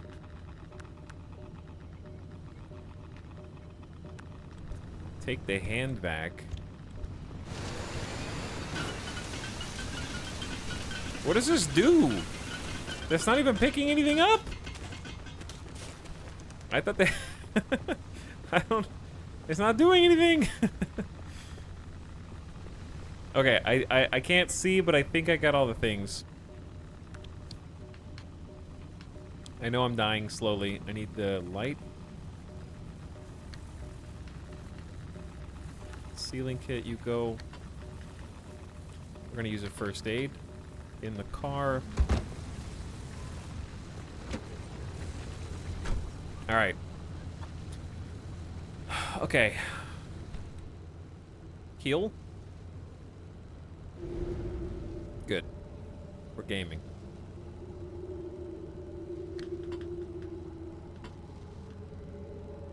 Better inventory space. Boom.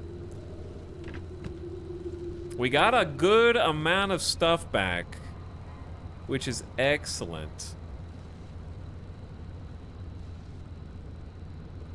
Alright, so to leave this map, do I need to gather the things, or do I just go to the edge of the map to go to the next zone? I was a little unclear on that. Oh god. What? What is that? Dude? No. I ain't going through that, man.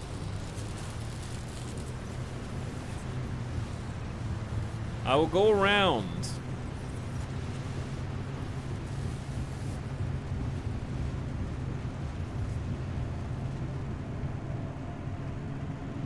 Okay. Is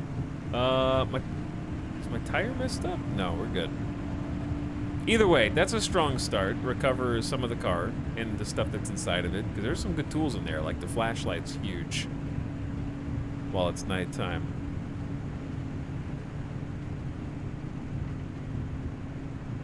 Just go to the edge marker. There is no edge marker. There's the whole map. There's a blocked off section there, blocked off section there, blocked off section there, and those are the only 3 roads. The only 2 markers on the map are the circles with the resources in them.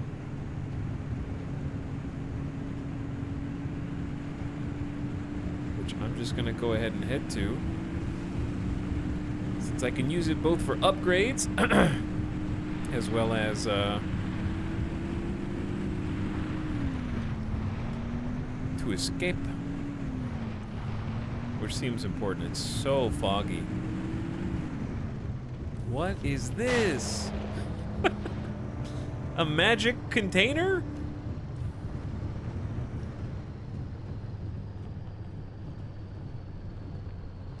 Dude, there's a hole, there's a door, and a light inside. I'm going in. I will go where men fear to tread.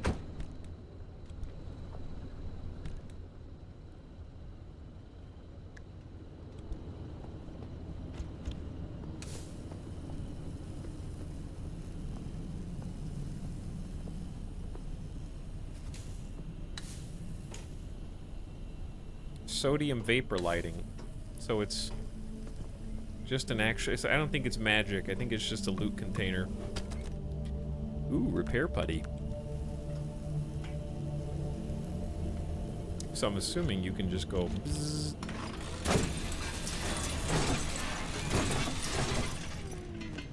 Oh, yeah. Now we're talking... Is that it?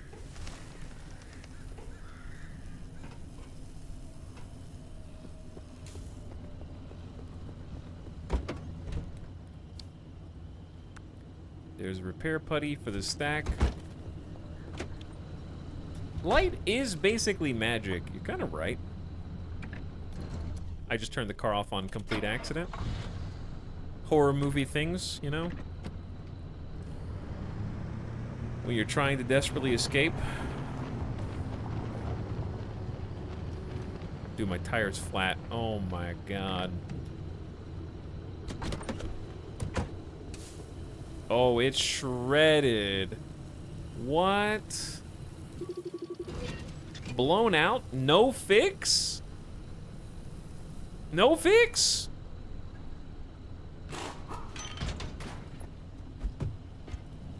It's got, just patch that.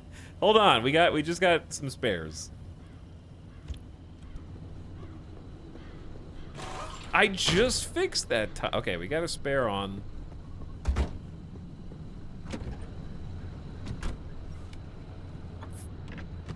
Quick fix, no problem. It ain't gonna be as good as the summer tires, but that's what it's there for, to be used. Okay, I gotta ignore... Wait, no, we don't gotta ignore this. This is conveniently located. Kind of.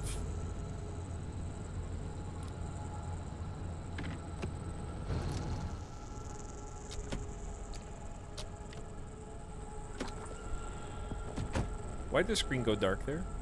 What's wrong with this door? Doesn't shut. Welcome back, Etal. Hello, Elazar. How are you?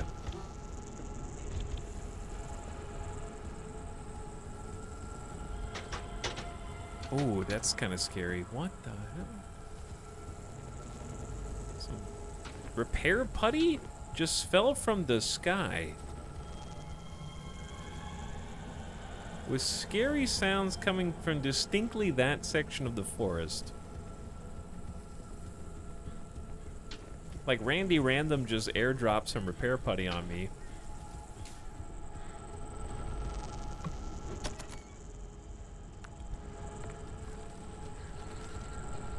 I don't like these random ambient noises.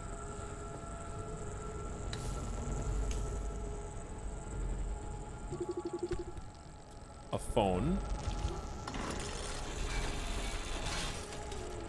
Don't know if it's worth destroying. Road flares, some fabric, batteries, and food. Ooh, a TV. Kill it.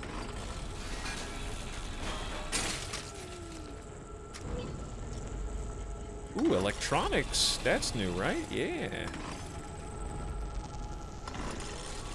Alright. We're kind of running out of durability on this thing. I think electronics is new. Alright, since we have a second maybe we craft?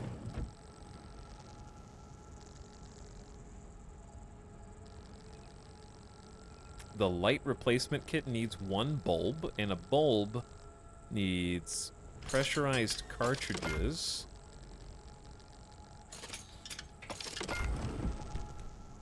Ooh, inventory's getting a little on the full side.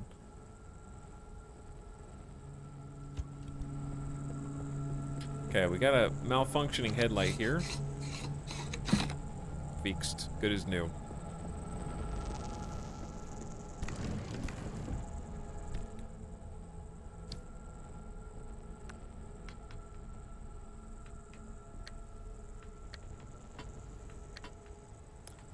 Alright, move some of this stuff around. We got a flare gun here. Some scrap metals.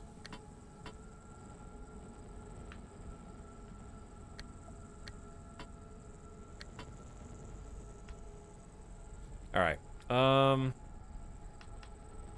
I fully healed? Nah. We'll eat the food. Or not, you know, whatever. I guess it's wise to keep first aid on your person just in case. Alright, is there anything else I need to craft right now?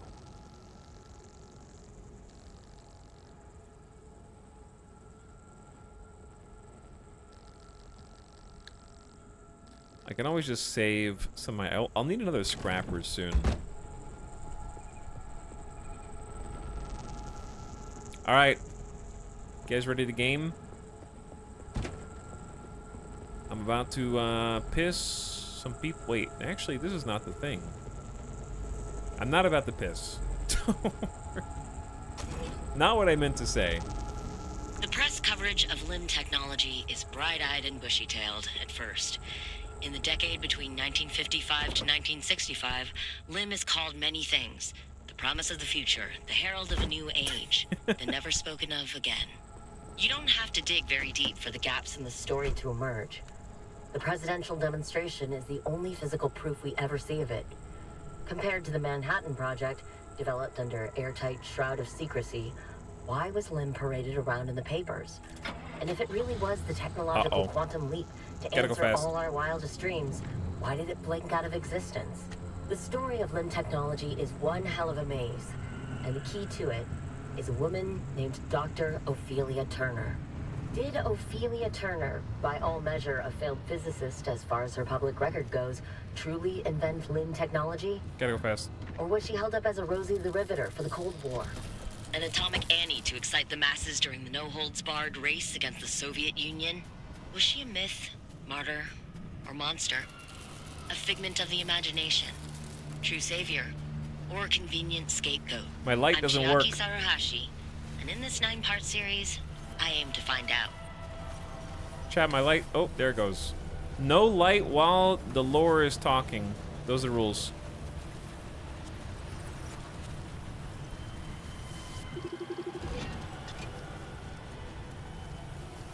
Okay, I don't know what that data is gonna say, but I scanned the thing. There's supposed to be... There it is, I think.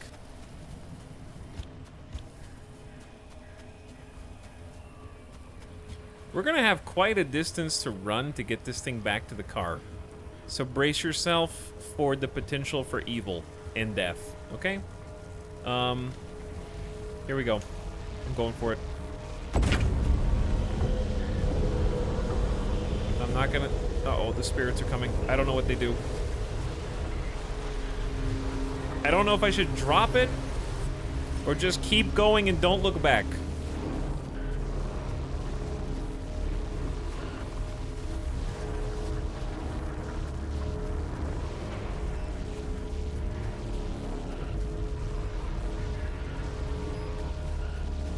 People run! Uh-oh, I took the wrong way.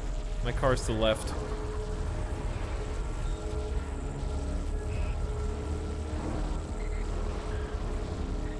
If I can't see them behind me, then they don't exist. It's accurate. I'm parked way up here. I zigged when I should have zagged.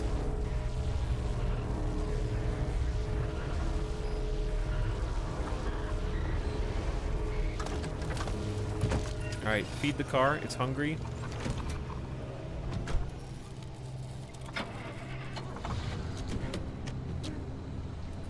The storm is coming, chat. I can leave, right? How do you leave?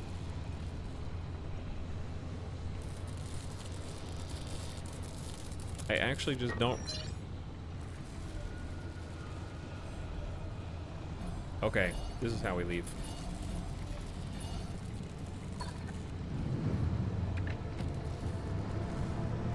I remember.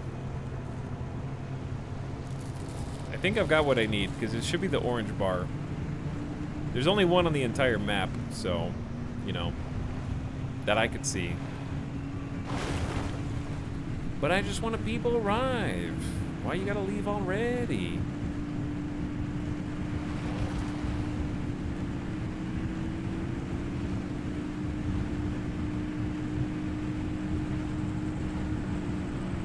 Oh, I did not see this. The whatever this storm is getting closer. This is gonna be the lamest jump ever because I'm not gonna have any acceleration. Oh man, my bumper! That's how most car jumps would go in real life. My tire's messed up now. Man, all right, hold on. Hold on. All right, lock it in, chat. We gotta go toward the pillar in the sky, bro. With a kind of a busted tire, because I don't have time to get out and fix it because the other storm's coming. Gotta go fast.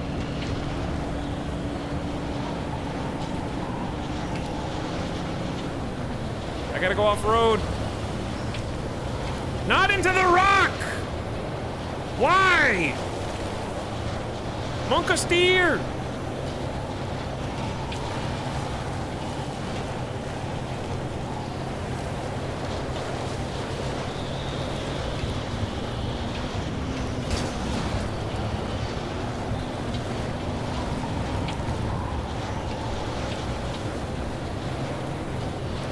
Come on, chat, we can do it! We just gotta get through all these trees! Go towards the light!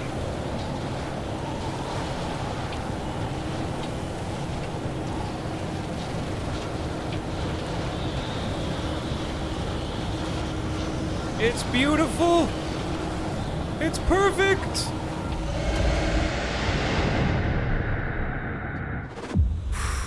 Okay, we got home on our own terms this time.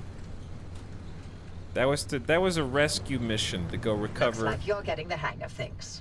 Well, once you get that unfortunate driving under control. Why would you say that to me? I think I did quite well there. Other than the fact that I still don't know which button is the lights and which one is the windshield wipers. You know, ignoring that.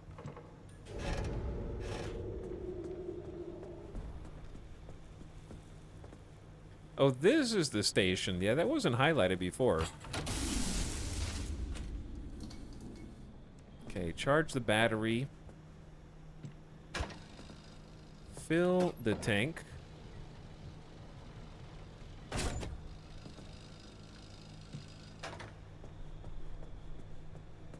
That final sad wiper sweep was beautiful. Thank you. Thank you. Okay, here's the cosmetics. Ooh, cool menus. Wait, what is this? Tinker Station, not cosmetics.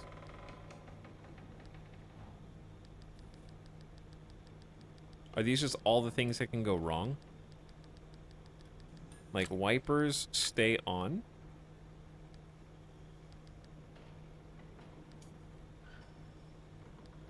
Rear left door opens.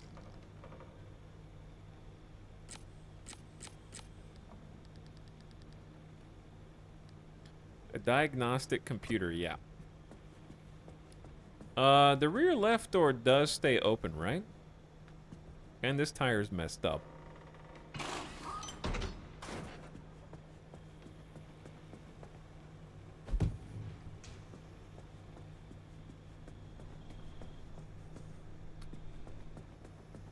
Let's try making an actual good tire. Takes a lot of rubber. There we go. Good tire.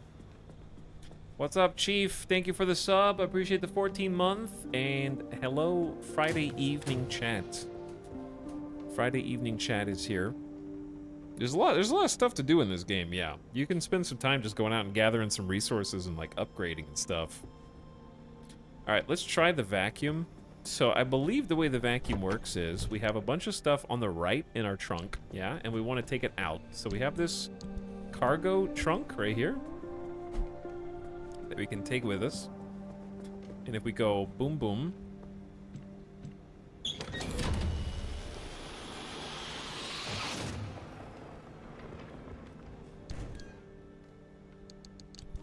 oh, that vacuumed up everything that was in the shop. Oh. Okay, I clearly had no idea how that worked. That just collects all loose stuff, including the cargo trunk, ironically. Just as the developers intended, just to pile it here instead. Yeah, I didn't want to do that. So... is there a way to scrap old... Actually, there is. Maybe? Wow, garbage.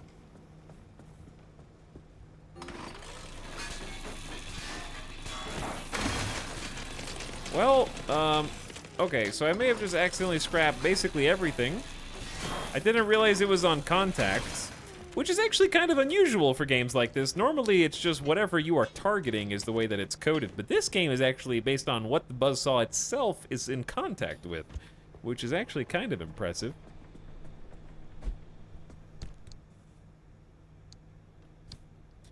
So, we need to hold the cargo trunk and then exchange inventories. How is this game? Really cool, but also really difficult at first because learning curve.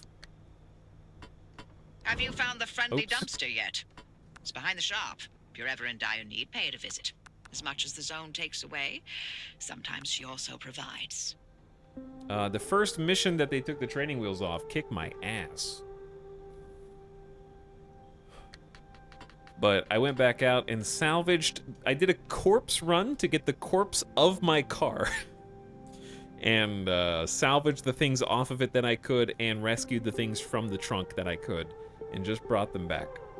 I know that sounds like a crazy person statement, but that is an actual series of events that just transpired in my game.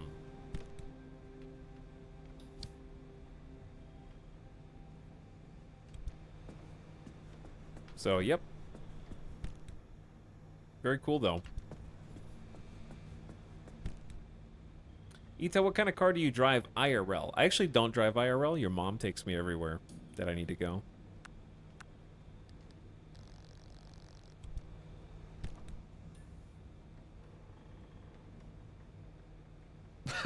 Unjustified.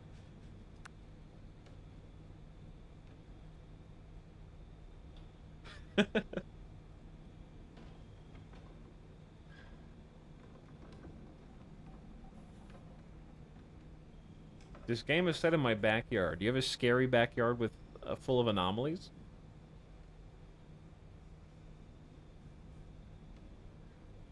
Where you could die to sporadic storms?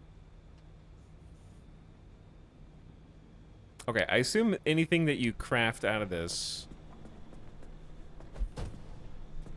I mean, I'm assuming anything you craft in the shop uses your side inventories.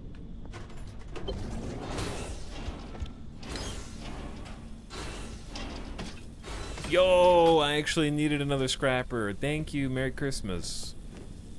And a steel sheet. But what happens if you use friendly dumpster too much?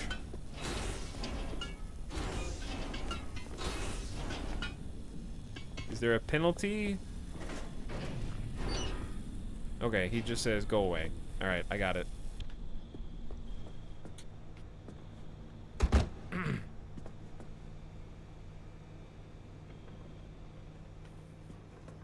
Okay, I still don't... Chad, do you know where the cosmetic station is?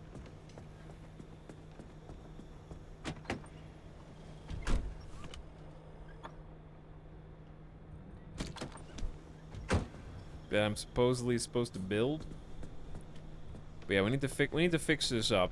We got some actual equipment and parts now that we can use.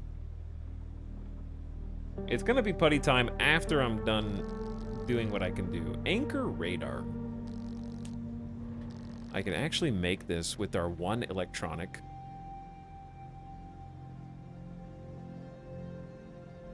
I don't understand what this is useful for if we already know where anchors are.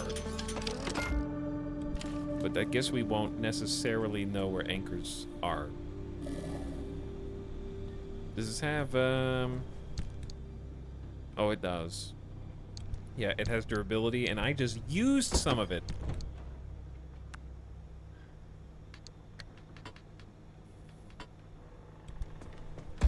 The trunk is getting a little too full of stuff that we don't necessarily need right now. I will need another reusable flare, which is basically a flashlight, because this one's running out. I will need... Ooh, we have 57 scrap metal. Excellent.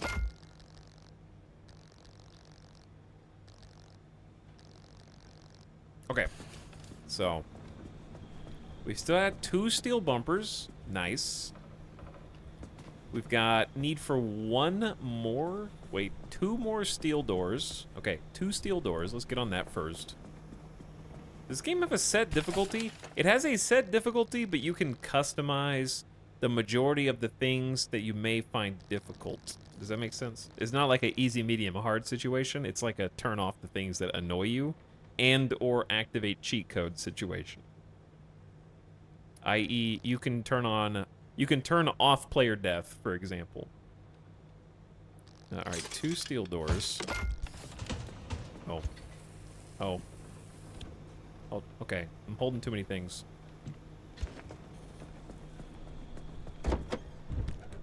I only have a couple of things that I would change on the difficulty settings, which I've sort of talked about at length already, so I don't want to beat the dead horse on that regarding the pause or not paused.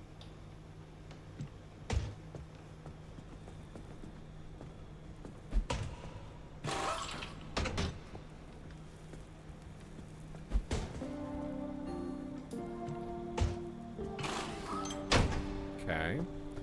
And then you come off. No, you come off it. No, you come off it.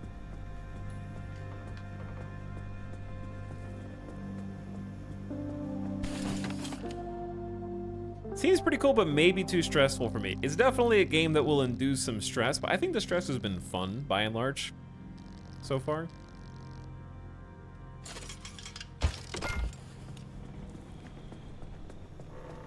It hasn't... It's felt the right amount of panicky, considering what the game is supposed to be doing for you, you know?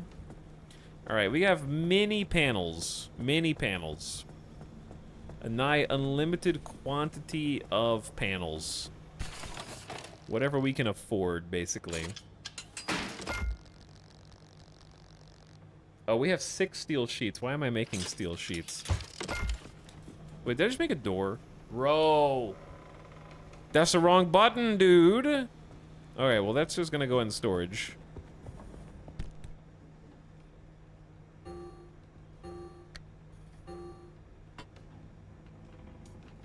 Literally is too big for storage. I mean, it makes sense you can't put a giant car door in a cabinet. I guess. Alright, not the door. I only have crude panels. Is that the problem? I need better panels?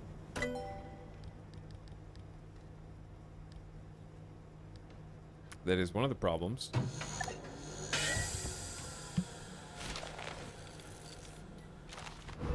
Alright, sick.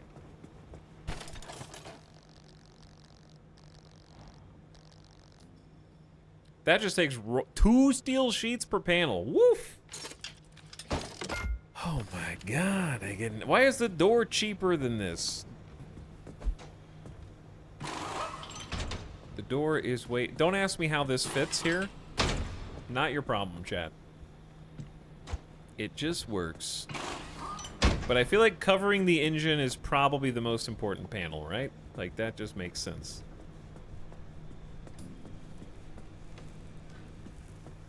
What else can we unlock in here? Nothing here. We can if we have some stuff. I just need 4 gears, 4 electronics. That's a lot of electronics right now. The Liberator is a less precise cutting tool. Remove individual sections of a vehicle. Curious what that really means. The hand vac. Maybe I just used it wrong earlier, but it didn't do anything for me. Flare gun, a better flashlight. Side floodlights. What the automobile world needs these days is more side-mounted floodlights. This practical application of such things may not yet be clear, but you may be about to find some. That's true. I wouldn't mind that, but I may not be able to craft it once I do, because if it takes electronics, then I can't really use it. That being said, I am interested.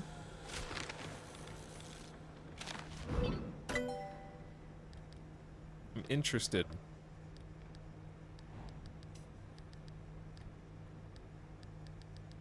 Okay, got all those. You have to scan different things, like scan a crackling crawler anomaly, scan lead shielding. This one just needs a different energy type. So some of the progression is related to exploration, which is cool. Off-road tires. Specialist treads. All right, that's pretty sick, but I think it's a little advanced for us. Seat rack upgrade. If no one's going to use the back seats, you may as well mount something.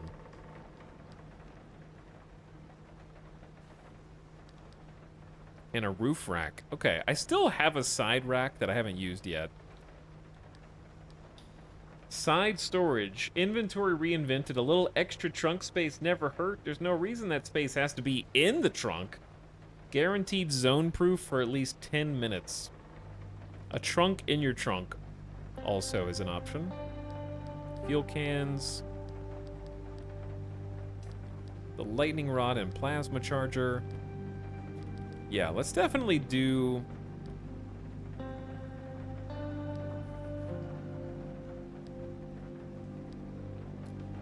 Definitely do the side storage.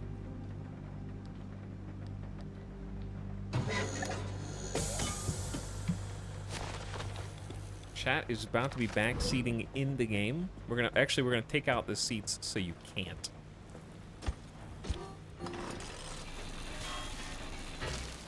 Okay, goodbye.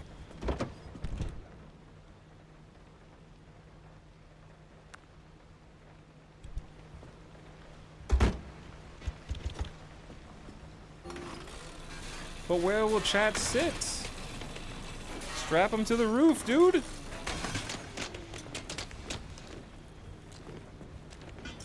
Okay. Now. How much is side storage? 12 fabric, 4 duct tape, 2 scrap metal. Honestly, not bad.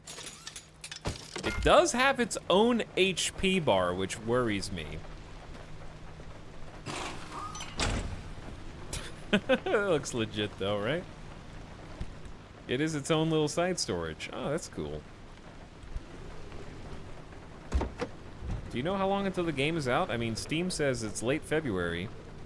And it also says it's gonna cost like $27-ish, $20. I don't know, that's just what chat said. 26 to 28, somewhere in there? With the launch sale? It's probably $30, 10% off or something, right? I don't have electronics. So far, I have only found electronics.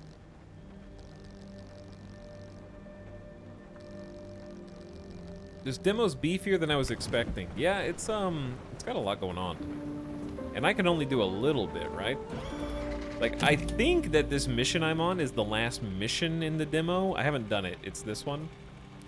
But you can still explore some of the other zones, I believe, afterward. But yeah, it kind of keeps you from going. Like, you can see how big the potential map is, right? And then things are randomly generated in there. So, it's chunky. It shows you a good amount But it doesn't, it feels like it doesn't show too much. It doesn't show its whole hand. But yeah, it's got a lot of stuff to unlock, check out. All right, I need putty, right?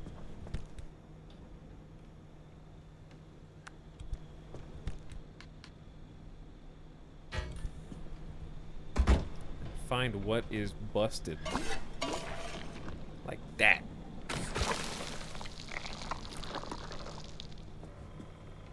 Oh, I could probably actually make a couple more panels.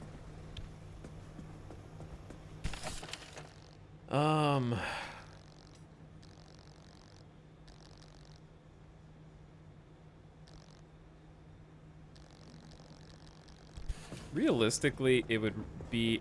I'm just worried it's going to take more... It seems like electronics are a huge resource I don't have at my disposal right now, though I think I know how to get it now. But I was going to say, I would definitely use the flashlight. It has more durability. The problem is, can I craft it without electronics? Nope. See, I knew it. Okay, so the reusable flare doesn't cost electronics. That's its advantage. Electronics do be expensive right now.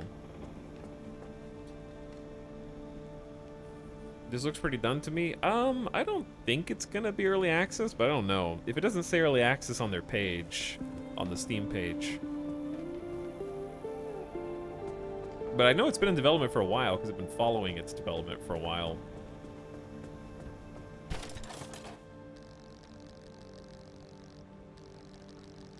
Okay, because yeah, I can make a couple more steel panels.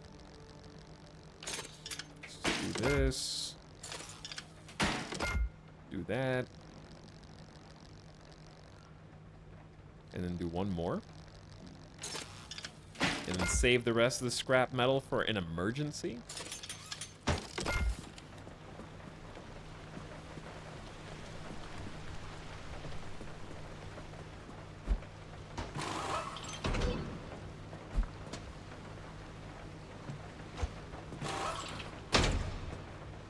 Nice. Okay, and then let's also replace this one. We can do 2 more.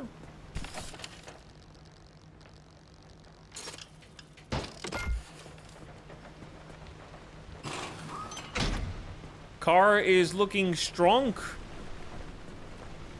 Can't quite make it all steel, but quite close, actually. We might be able to if we get the scrap back from these. If I didn't, like, craft the steel door on accident, that would also be good.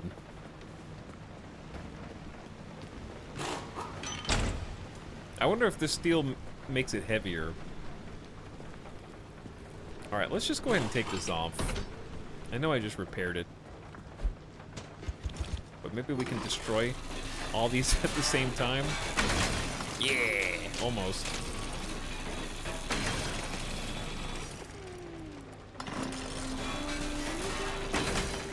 Why did that hurt me?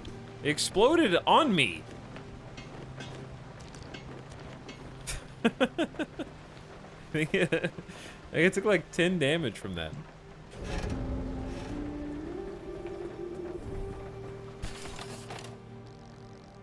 Forgot to wear my safety goggles. Kind of true, though. Alright, we might be using too much sheet. But, look at it. Look at it. All fixed. And...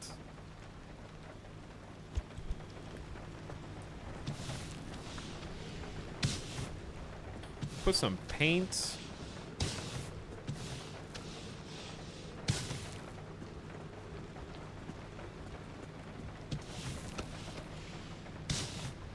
I don't know if you can paint this. It just says matching decal. Yeah, the hood being made out of wood doesn't really make a lot of sense, I guess.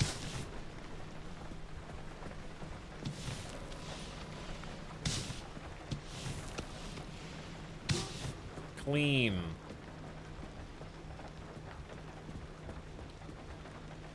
Okay.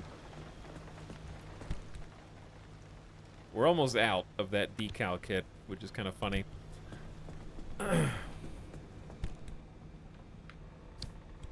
So I'm thinking on the side, right? This side should have certain tools that you might need in case of emergency or something.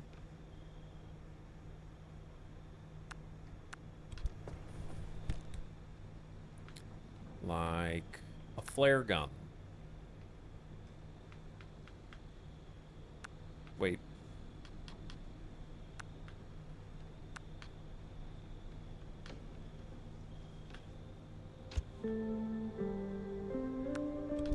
Let's actually check the putty.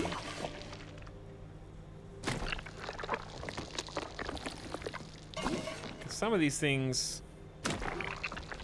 are not fixed. What is the flare gun used for? Presumably to shoot flares, one would expect. However, if you want to see it,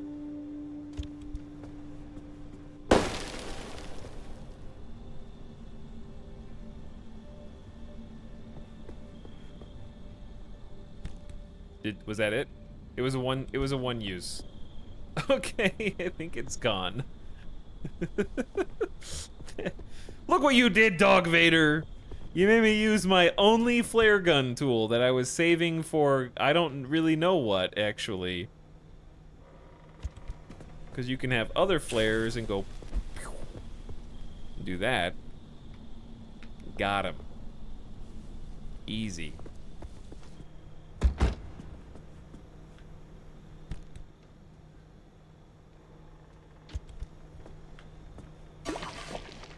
I'm sorry! I actually don't know what it was. I don't know what they want you to use it for. There might be an anomaly that responds to it, you know? That would be my guess, would be there's a reason you need to shoot the anomaly, and in doing so maybe scare something away or attract certain attention. Other than that, I don't know. Okay, that looks pretty repaired. So maybe put the putty over there.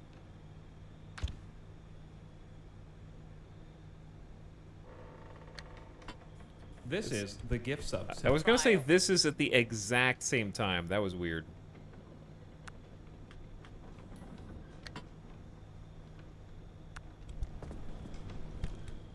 As my doppelganger.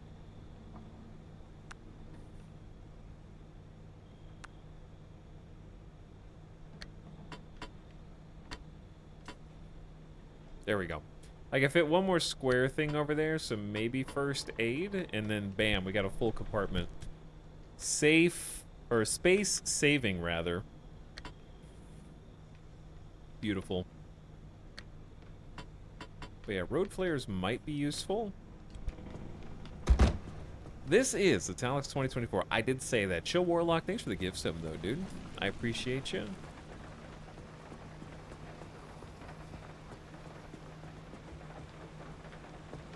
All right, let's just take this thing out for a quick joyride.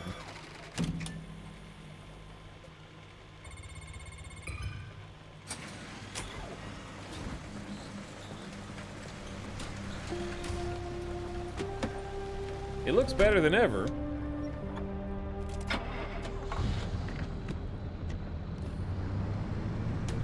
And everything should be as clean as it can be. We don't have the best tires possible, but we have the best tires that we have unlocked.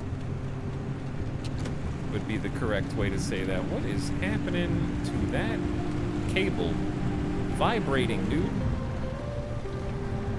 The wind.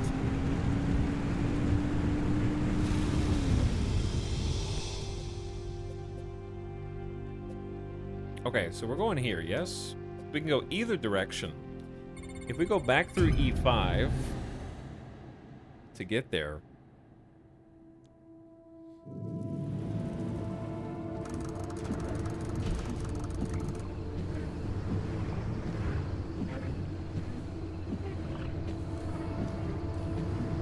Chat, if we go off-roading, that might be better. He said before becoming full of regret, because we can just take a shortcut. Okay, I wasn't accounting for the rain.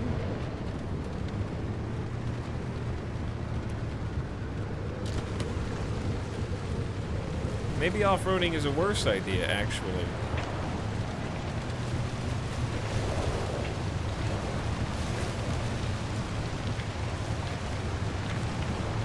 But what if it's not?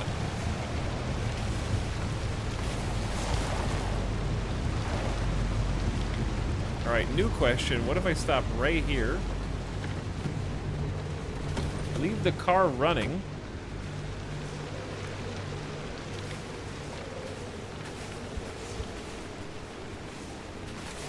What do you hear? Do you guys hear that? Oh. Fishers. I don't know what they are, though. Shakers. Movers. Movers. Shakers.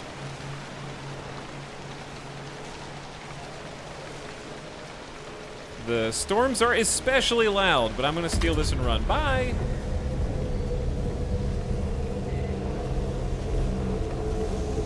Uh-oh. E-Tal's back! What's up, Ree? I did have a nice rest. I hope you guys did too. And weren't too lost without the subathon. That door just keeps opening. I don't know what's causing it, but I forgot to troubleshoot it.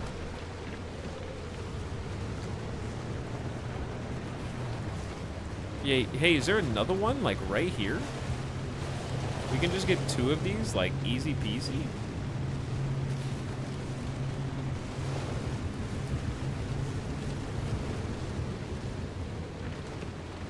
I'm gonna leave the car running for this one. There's something in the woods that's got green.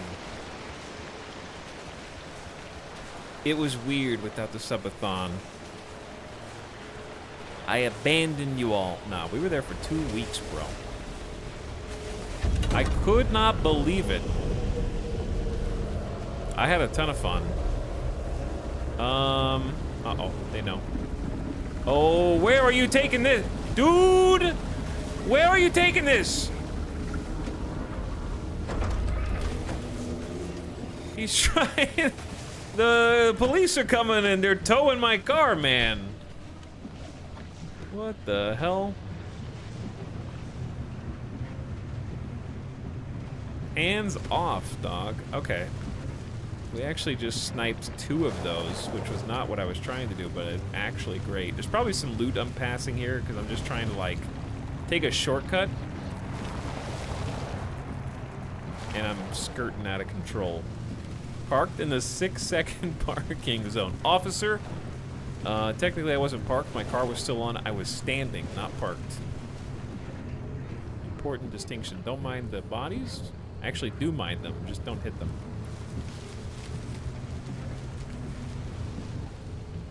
All right. Lock it. Yeah, these are extremely conveniently close together. Highly unusual.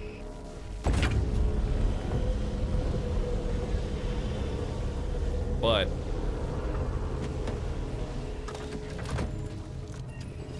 very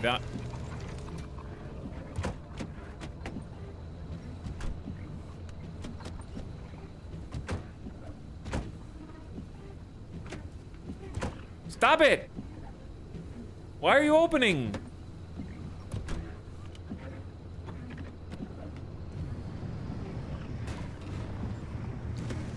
Firmly close it. I can't.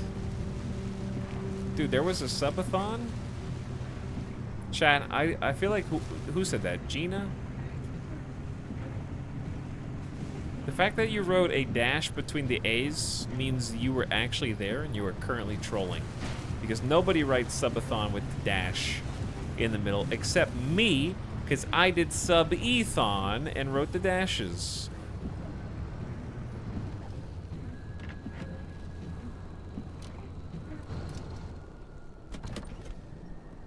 Scan the door. mean, it just says it's a steel door. We can troubleshoot it back at the house. Subathon. It was a Subathon.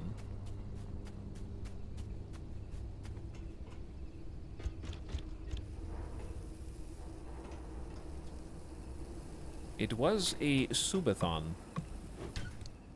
Ooh, another scrapper.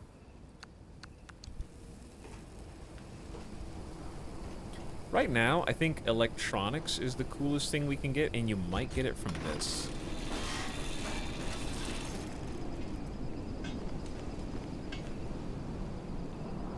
Nope. Not this time, at least.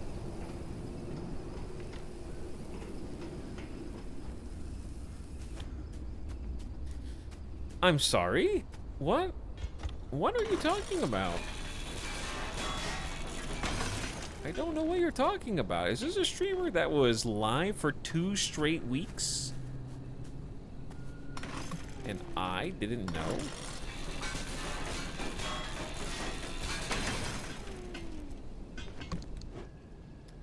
First aid? Alright, I'm just salvaging some parts off this abandoned car. Alright. There's another one. I think it's worth...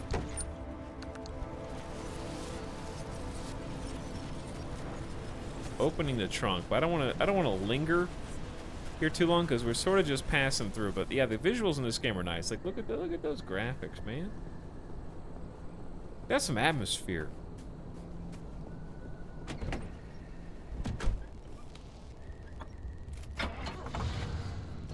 No, don't turn it off immediately. You're gonna kill the battery.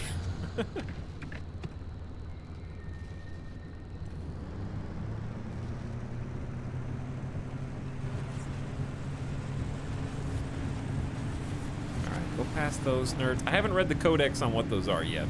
I should have probably researched the codex, but since I'm streaming, you're not allowed to read on stream unless I... Oh, don't drive too close to that guy. Streamers hate reading codex entries with helpful information and pro tips. Yeah, we go to the edge of the map here. And then we go to the next zone where the story mission is.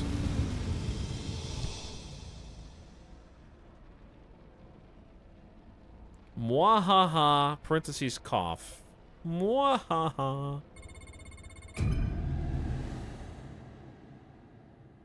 But the garage has a way to sort of troubleshoot the door issue, I think, but I just forgot. If your car flips or gets stuck, it can warp, but it'll cost a substantial amount of power. Ooh. Town center, damp forest, outer zone. Never wanted to think about this place ever again.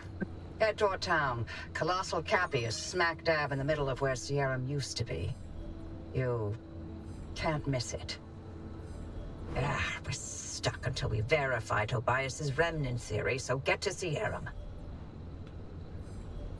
Which one's Sierram? Is it the blue circle, the yellow? I mean, it's probably the yellow circle, right? Cheers.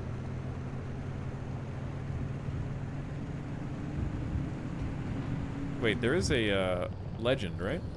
Aw, you legend. Yeah, that's the objective area. Yellow.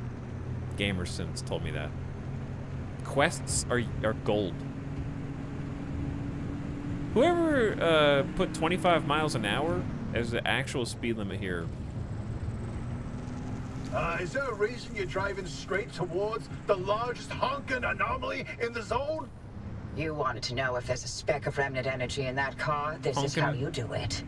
You're using Cappy to amplify the remnant signal. That's insane.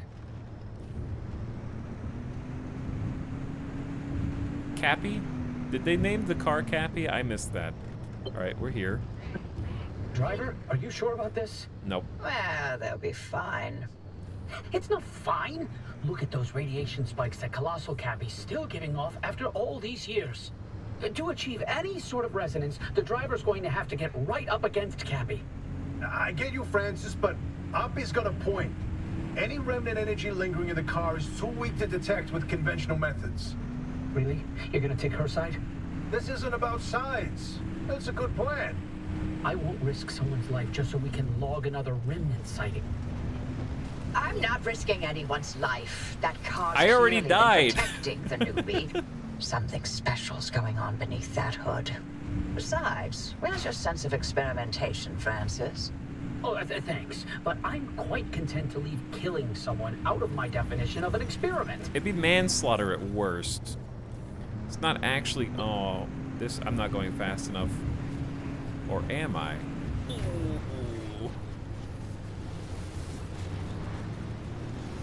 Oh, that's Cappy. Is this Cappy?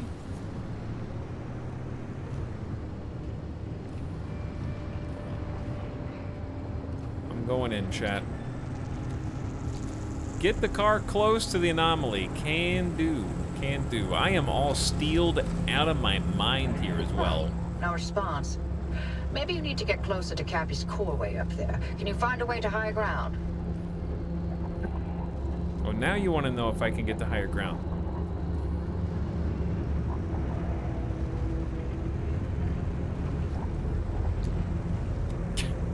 Whispering to date when Cappy first appears on screen. That's Cappy. That's Cappy.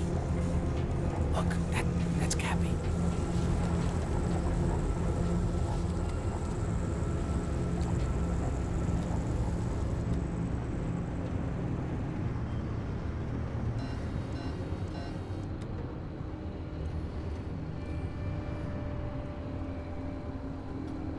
Okay, I need to go around this, or I have to go on foot, maybe, is the whole point.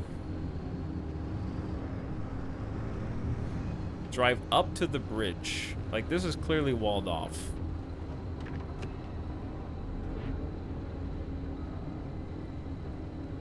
But it also feels like a really bad idea to, like, leave the car here, but... Okay, if I'm gonna leave the car here, I should at least take the first aid, right? Hold on. I have one.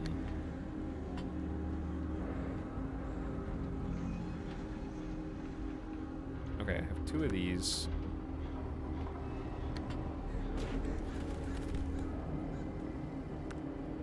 Alright, now we have 3 first aid. And a flashlight that's almost out of juice. Maybe you can drive up this and I'm just dumb. Yeah, alright, they just blocked this one part off for some reason. This is like a roadblock though, you know? So I just thought they wanted you to go, because there's a lot of on-foot sections. But now, what you didn't know, Chad, is I'm about to get the new resources you didn't know about. I'm about to get the lead shielding. Look at that. Also, lab computers.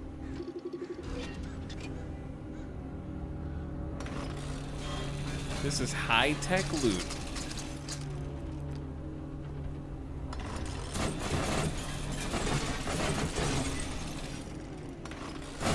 And you might be like, you're not even picking any of that up.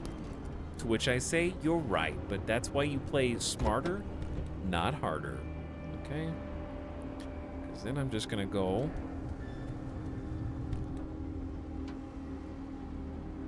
And remember that I don't know where the hand vac is. It's right here. And I knew that already.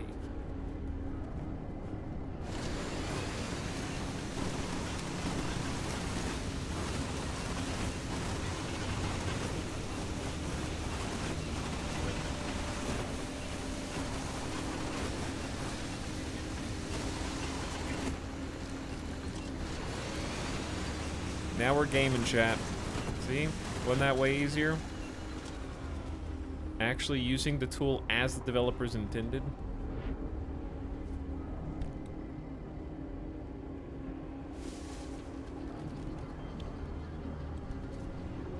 Where'd that go?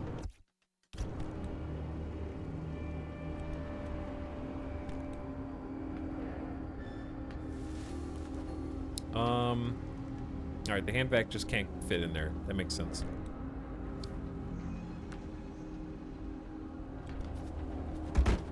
All right. Tons of rare resources.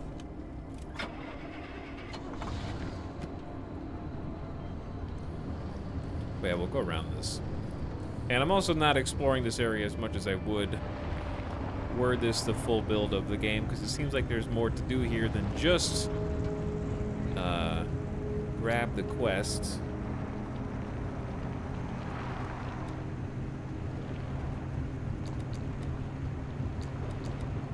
Good morning. Why are you guys waking up already? Yopsilin, Dutch, hello. Welcome to Car Survival. Anomalous Car Survival. Like, I could go in and explore these places. I don't want to get too bogged down. Car's still not close enough to Cappy. I'm going! How about launching the car into Cappy's core? I'm sorry? I'm sorry. What? It's simple. The driver jumps the car into the heart of the anomaly, and if I time it right, I'll open the gateway and extract them. And if you don't? I've run some calculations. I think it should be fine. Anyway, it's like they always say, what's an experiment without some risk of total annihilation? Who says that exactly? In no way, shape, or form should we be doing this. Well, but you know, if it's the only way, you got this kid for it. Sure, but what about the barrier? He told me to floor it, so I floored it. But then I just bonked the car instead.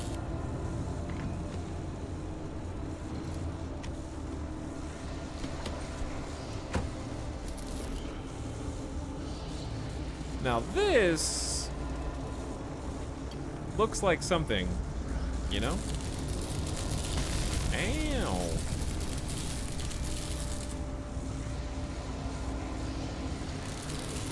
Don't do that.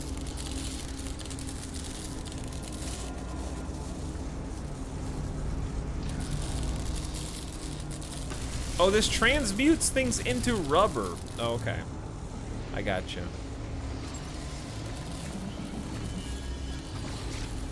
That's a car door that just appeared out of thin air. And this is a slow moving storm, that pocket.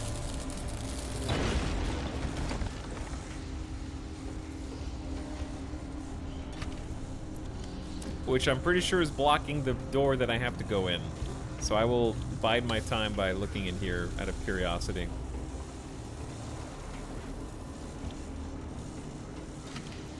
I have to break these doors open. Food and raw materials. A radio that I can destroy and maybe get something? Electronics! Hell yeah. That's like the rarest resource in the game for me, dude.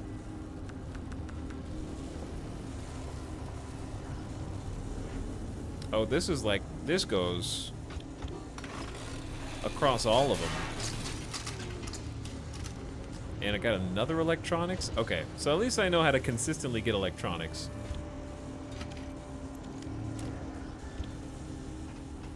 I never heard of this game. It's not out yet, so it'll be out at the end of February. This is just a demo build for press, or tubers, if you will. And we've been checking it out today. And it's been a lot of fun. Unexpectedly challenging and difficult in certain ways. But that makes the survival aspects a bit more rewarding, I think, too, once you get the hang of it. Just a couple things that I would probably tweak, difficulty-wise. But lots of fun stuff to figure out. And we're only seeing tip of the iceberg right now. Okay, flares. Let's eat the food. I need the other saw, because this one's basically... What was in my number 1 slot? The crowbar. Alright, let's make a pry bar.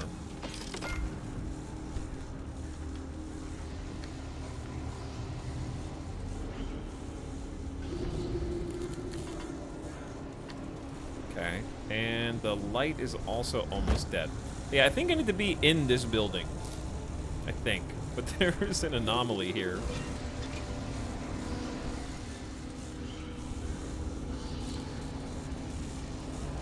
I also find it difficult to open up the specific thing that you just scanned. Like, I just scanned Sizzling Mist, but when I tried to open the log, it took me to Shaker instead. And you kind of have to remember what you're looking for sometimes. Concentrated plasma. I mean, it just does damage. I don't think there's anything else I need to know about it. I just need to go in and get shocked. This is here. And that is the switch I need to throw, but I'm getting electrocuted for staying up here too long. But there's precious electronics and other things, dude.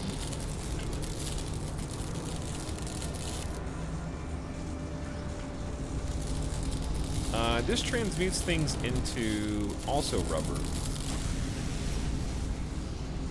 Alright, let me get out of here. So it's easy. Just drive into the anomaly, chat.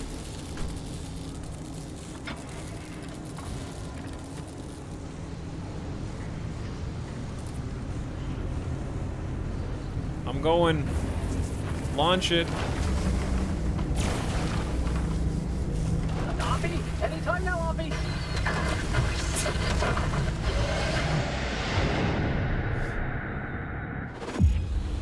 Oh, hey, easy.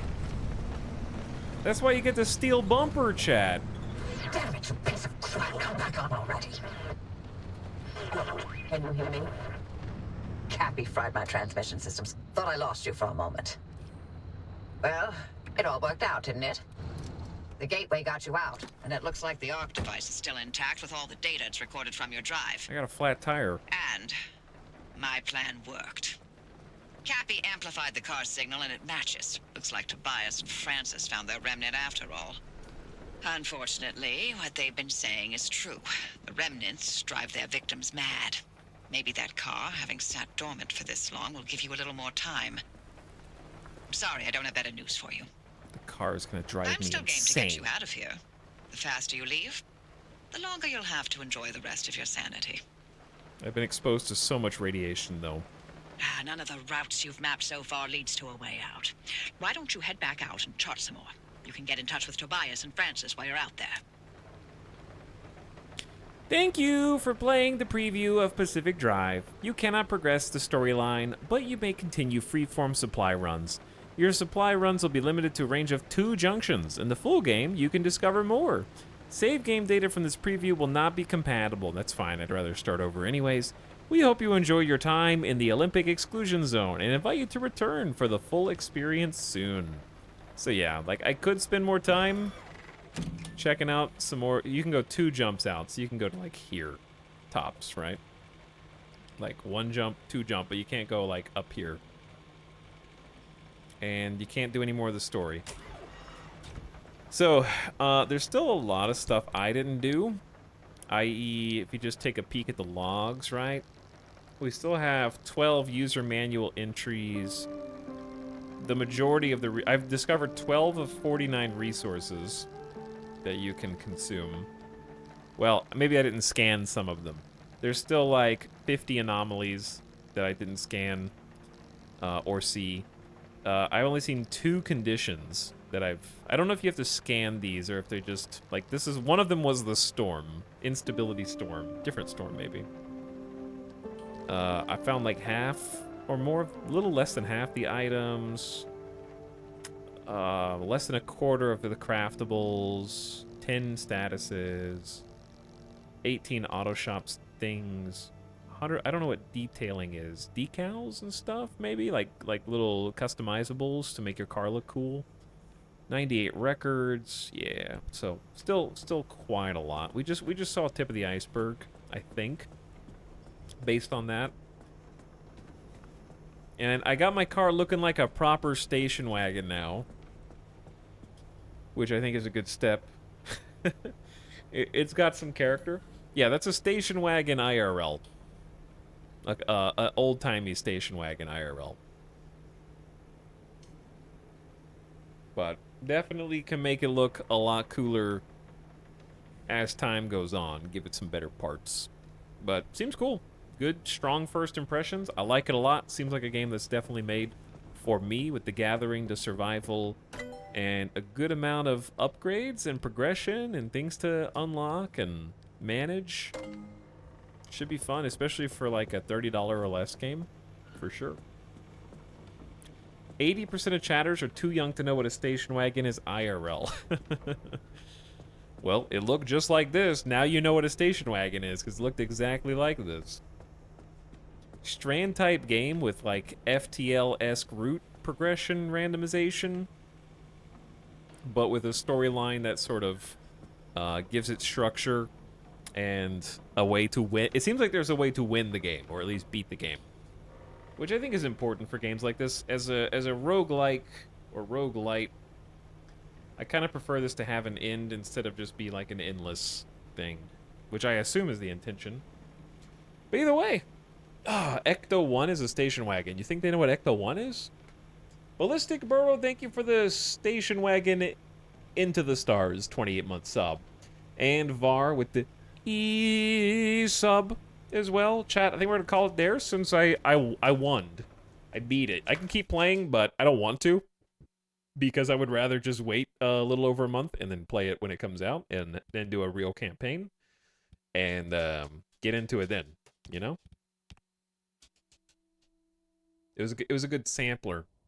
It was a good taste of what is to come. The only thing I'm missing is if I have one complaint,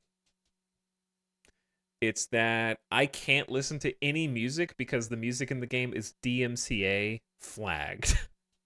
So I feel like with like a radio and some other musical ambiance, that would be great. I think I'm going to have to just play my own soundtrack when I'm playing, unfortunately, because they couldn't figure out how to make that streamable, sadly, or license it for streaming. So the quietness of it is not a bad thing implicitly, but apparently, yeah, the music is so good too. I wouldn't know, because that was just a silent game for me, which is still enjoyable. But yeah, the music, taking that out, definitely, like, you can't take the music out of Death Stranding, for example. I don't know if it's the same level of necessary here, but it definitely changes the vibe. So it'd be nice if that was not the case. Welcome back, 9 is fine, for around 50 months. You got here just in time for the end of stream. However, I'll be back for a Saturday stream, and then I won't be here Sunday, but then I should be here after that, in theory. In theory. But we're just going to kind of slow roll our way back into normal quote-unquote stream schedule. I know after the subathon, it feels weird to have just an 8-hour stream. Only 8 hours, not 14 to 16. That's crazy. It's already Saturday here. Not here, but happy Saturday. I will see you guys again around 3 p.m. Pacific tomorrow as well. But yeah, I know that some of you got used to being here all night until like 3 a.m. You just got here. Yeah, I just turned the stream on, dude. But I don't know what we're going to do tomorrow, to be honest with you. So you will have to just come and see, I guess. But it was awesome to get to check out a new game, especially a new game that is also a fun new game. I enjoyed Pacific Drive. I think the gameplay loop seems really solid. And I think that it's in a much, okay, based on, I was watching their sort of tech demos on the social media, and I thought it was going to be a much more bare bones experience, because the videos I saw were always like, it's a car survival game and something scary's chasing you. And they were just driving like a bat out of hell. And I thought that was going to be the whole game. So the fact that you can even get out of the vehicle was like, whoa, you can get out of the vehicle? And the crafting and the gathering and the base building, I will put in loose air quotes. You progress the base, I guess, is a better way to say that. And having like voice acting and a storyline and all that was impressive, because I thought it was going to be much more bare bones, and it seems significantly more robust with fleshed out progression loops that I wasn't expecting. So cool to see. Nice, pleasant surprise. I would say better than expected. We could start another subathon right now. But yeah, I'll see you guys again at 3 p.m. Pacific. Good morning, hi. Hello, Drake. And good night, as it were. Take it easy, Tal. Hey, it's good to be back. Fun first day back. Let's do some more fun streams and check out some more new games, but also check out some old games. We're going to be bouncing to some old games, maybe some comfort games, or maybe some games that we saw briefly during the subathon, and resurrect those again. So, should be some good stuff. Dude, I wouldn't mind playing some more RoboQuest. That was another really fun, pleasant surprise game. That was a cool one. I was having fun with. That a chatter selected. But yeah, we only played like 2.5 hours of RoboQuest because there was some chaos with the subathon ending right around then as well. But I owe you guys some games as well that we need to check out. So that's on the, it's all on the to-do list, but this was the new hotness, so gotta go with that first. Strike before it becomes irrelevant because people have already been playing it for the last couple days. I'm gonna send you guys on the first raid we've been able to do in weeks. In weeks, I tell you. So let us go on that first end of stream raid now. Chat, I'm gonna send you off on an adventure to go say what up to your boy Arch, who plays stuff, is streaming right now. There's a bunch of good people playing games. Well, let's go say hi to Arch. He's also gathering resources, but of a completely different variety, doing some My Time at Sandrock, gathering and building there. He's been streaming for a couple hours. I don't know how long he's gonna keep streaming for, but you'll be in a good place. So go give Arch a nice strong raid. Have a nice strong first raid in weeks because of the subathon. Thanks for stream. Bye. Yeah, my thoughts exactly. Thanks for coming, guys. It's great to see all of you again. I know I abandoned you for a week there, but we back, and we're gonna get back to some regularly scheduled programming. Got some fun stuff planned. And as I mentioned at the beginning of stream, there will be a subathon t-shirt. It is being worked on now. It's being worked on now. And I'm hoping to have that available by the end of January. Once we get some distribution accounted for. I'm looking forward to it. It's gonna be good stuff. All right, good night, everybody. I'll see you guys again for Saturday. Aight? Goodbye. Thanks for watching. People pump it. Wait, what?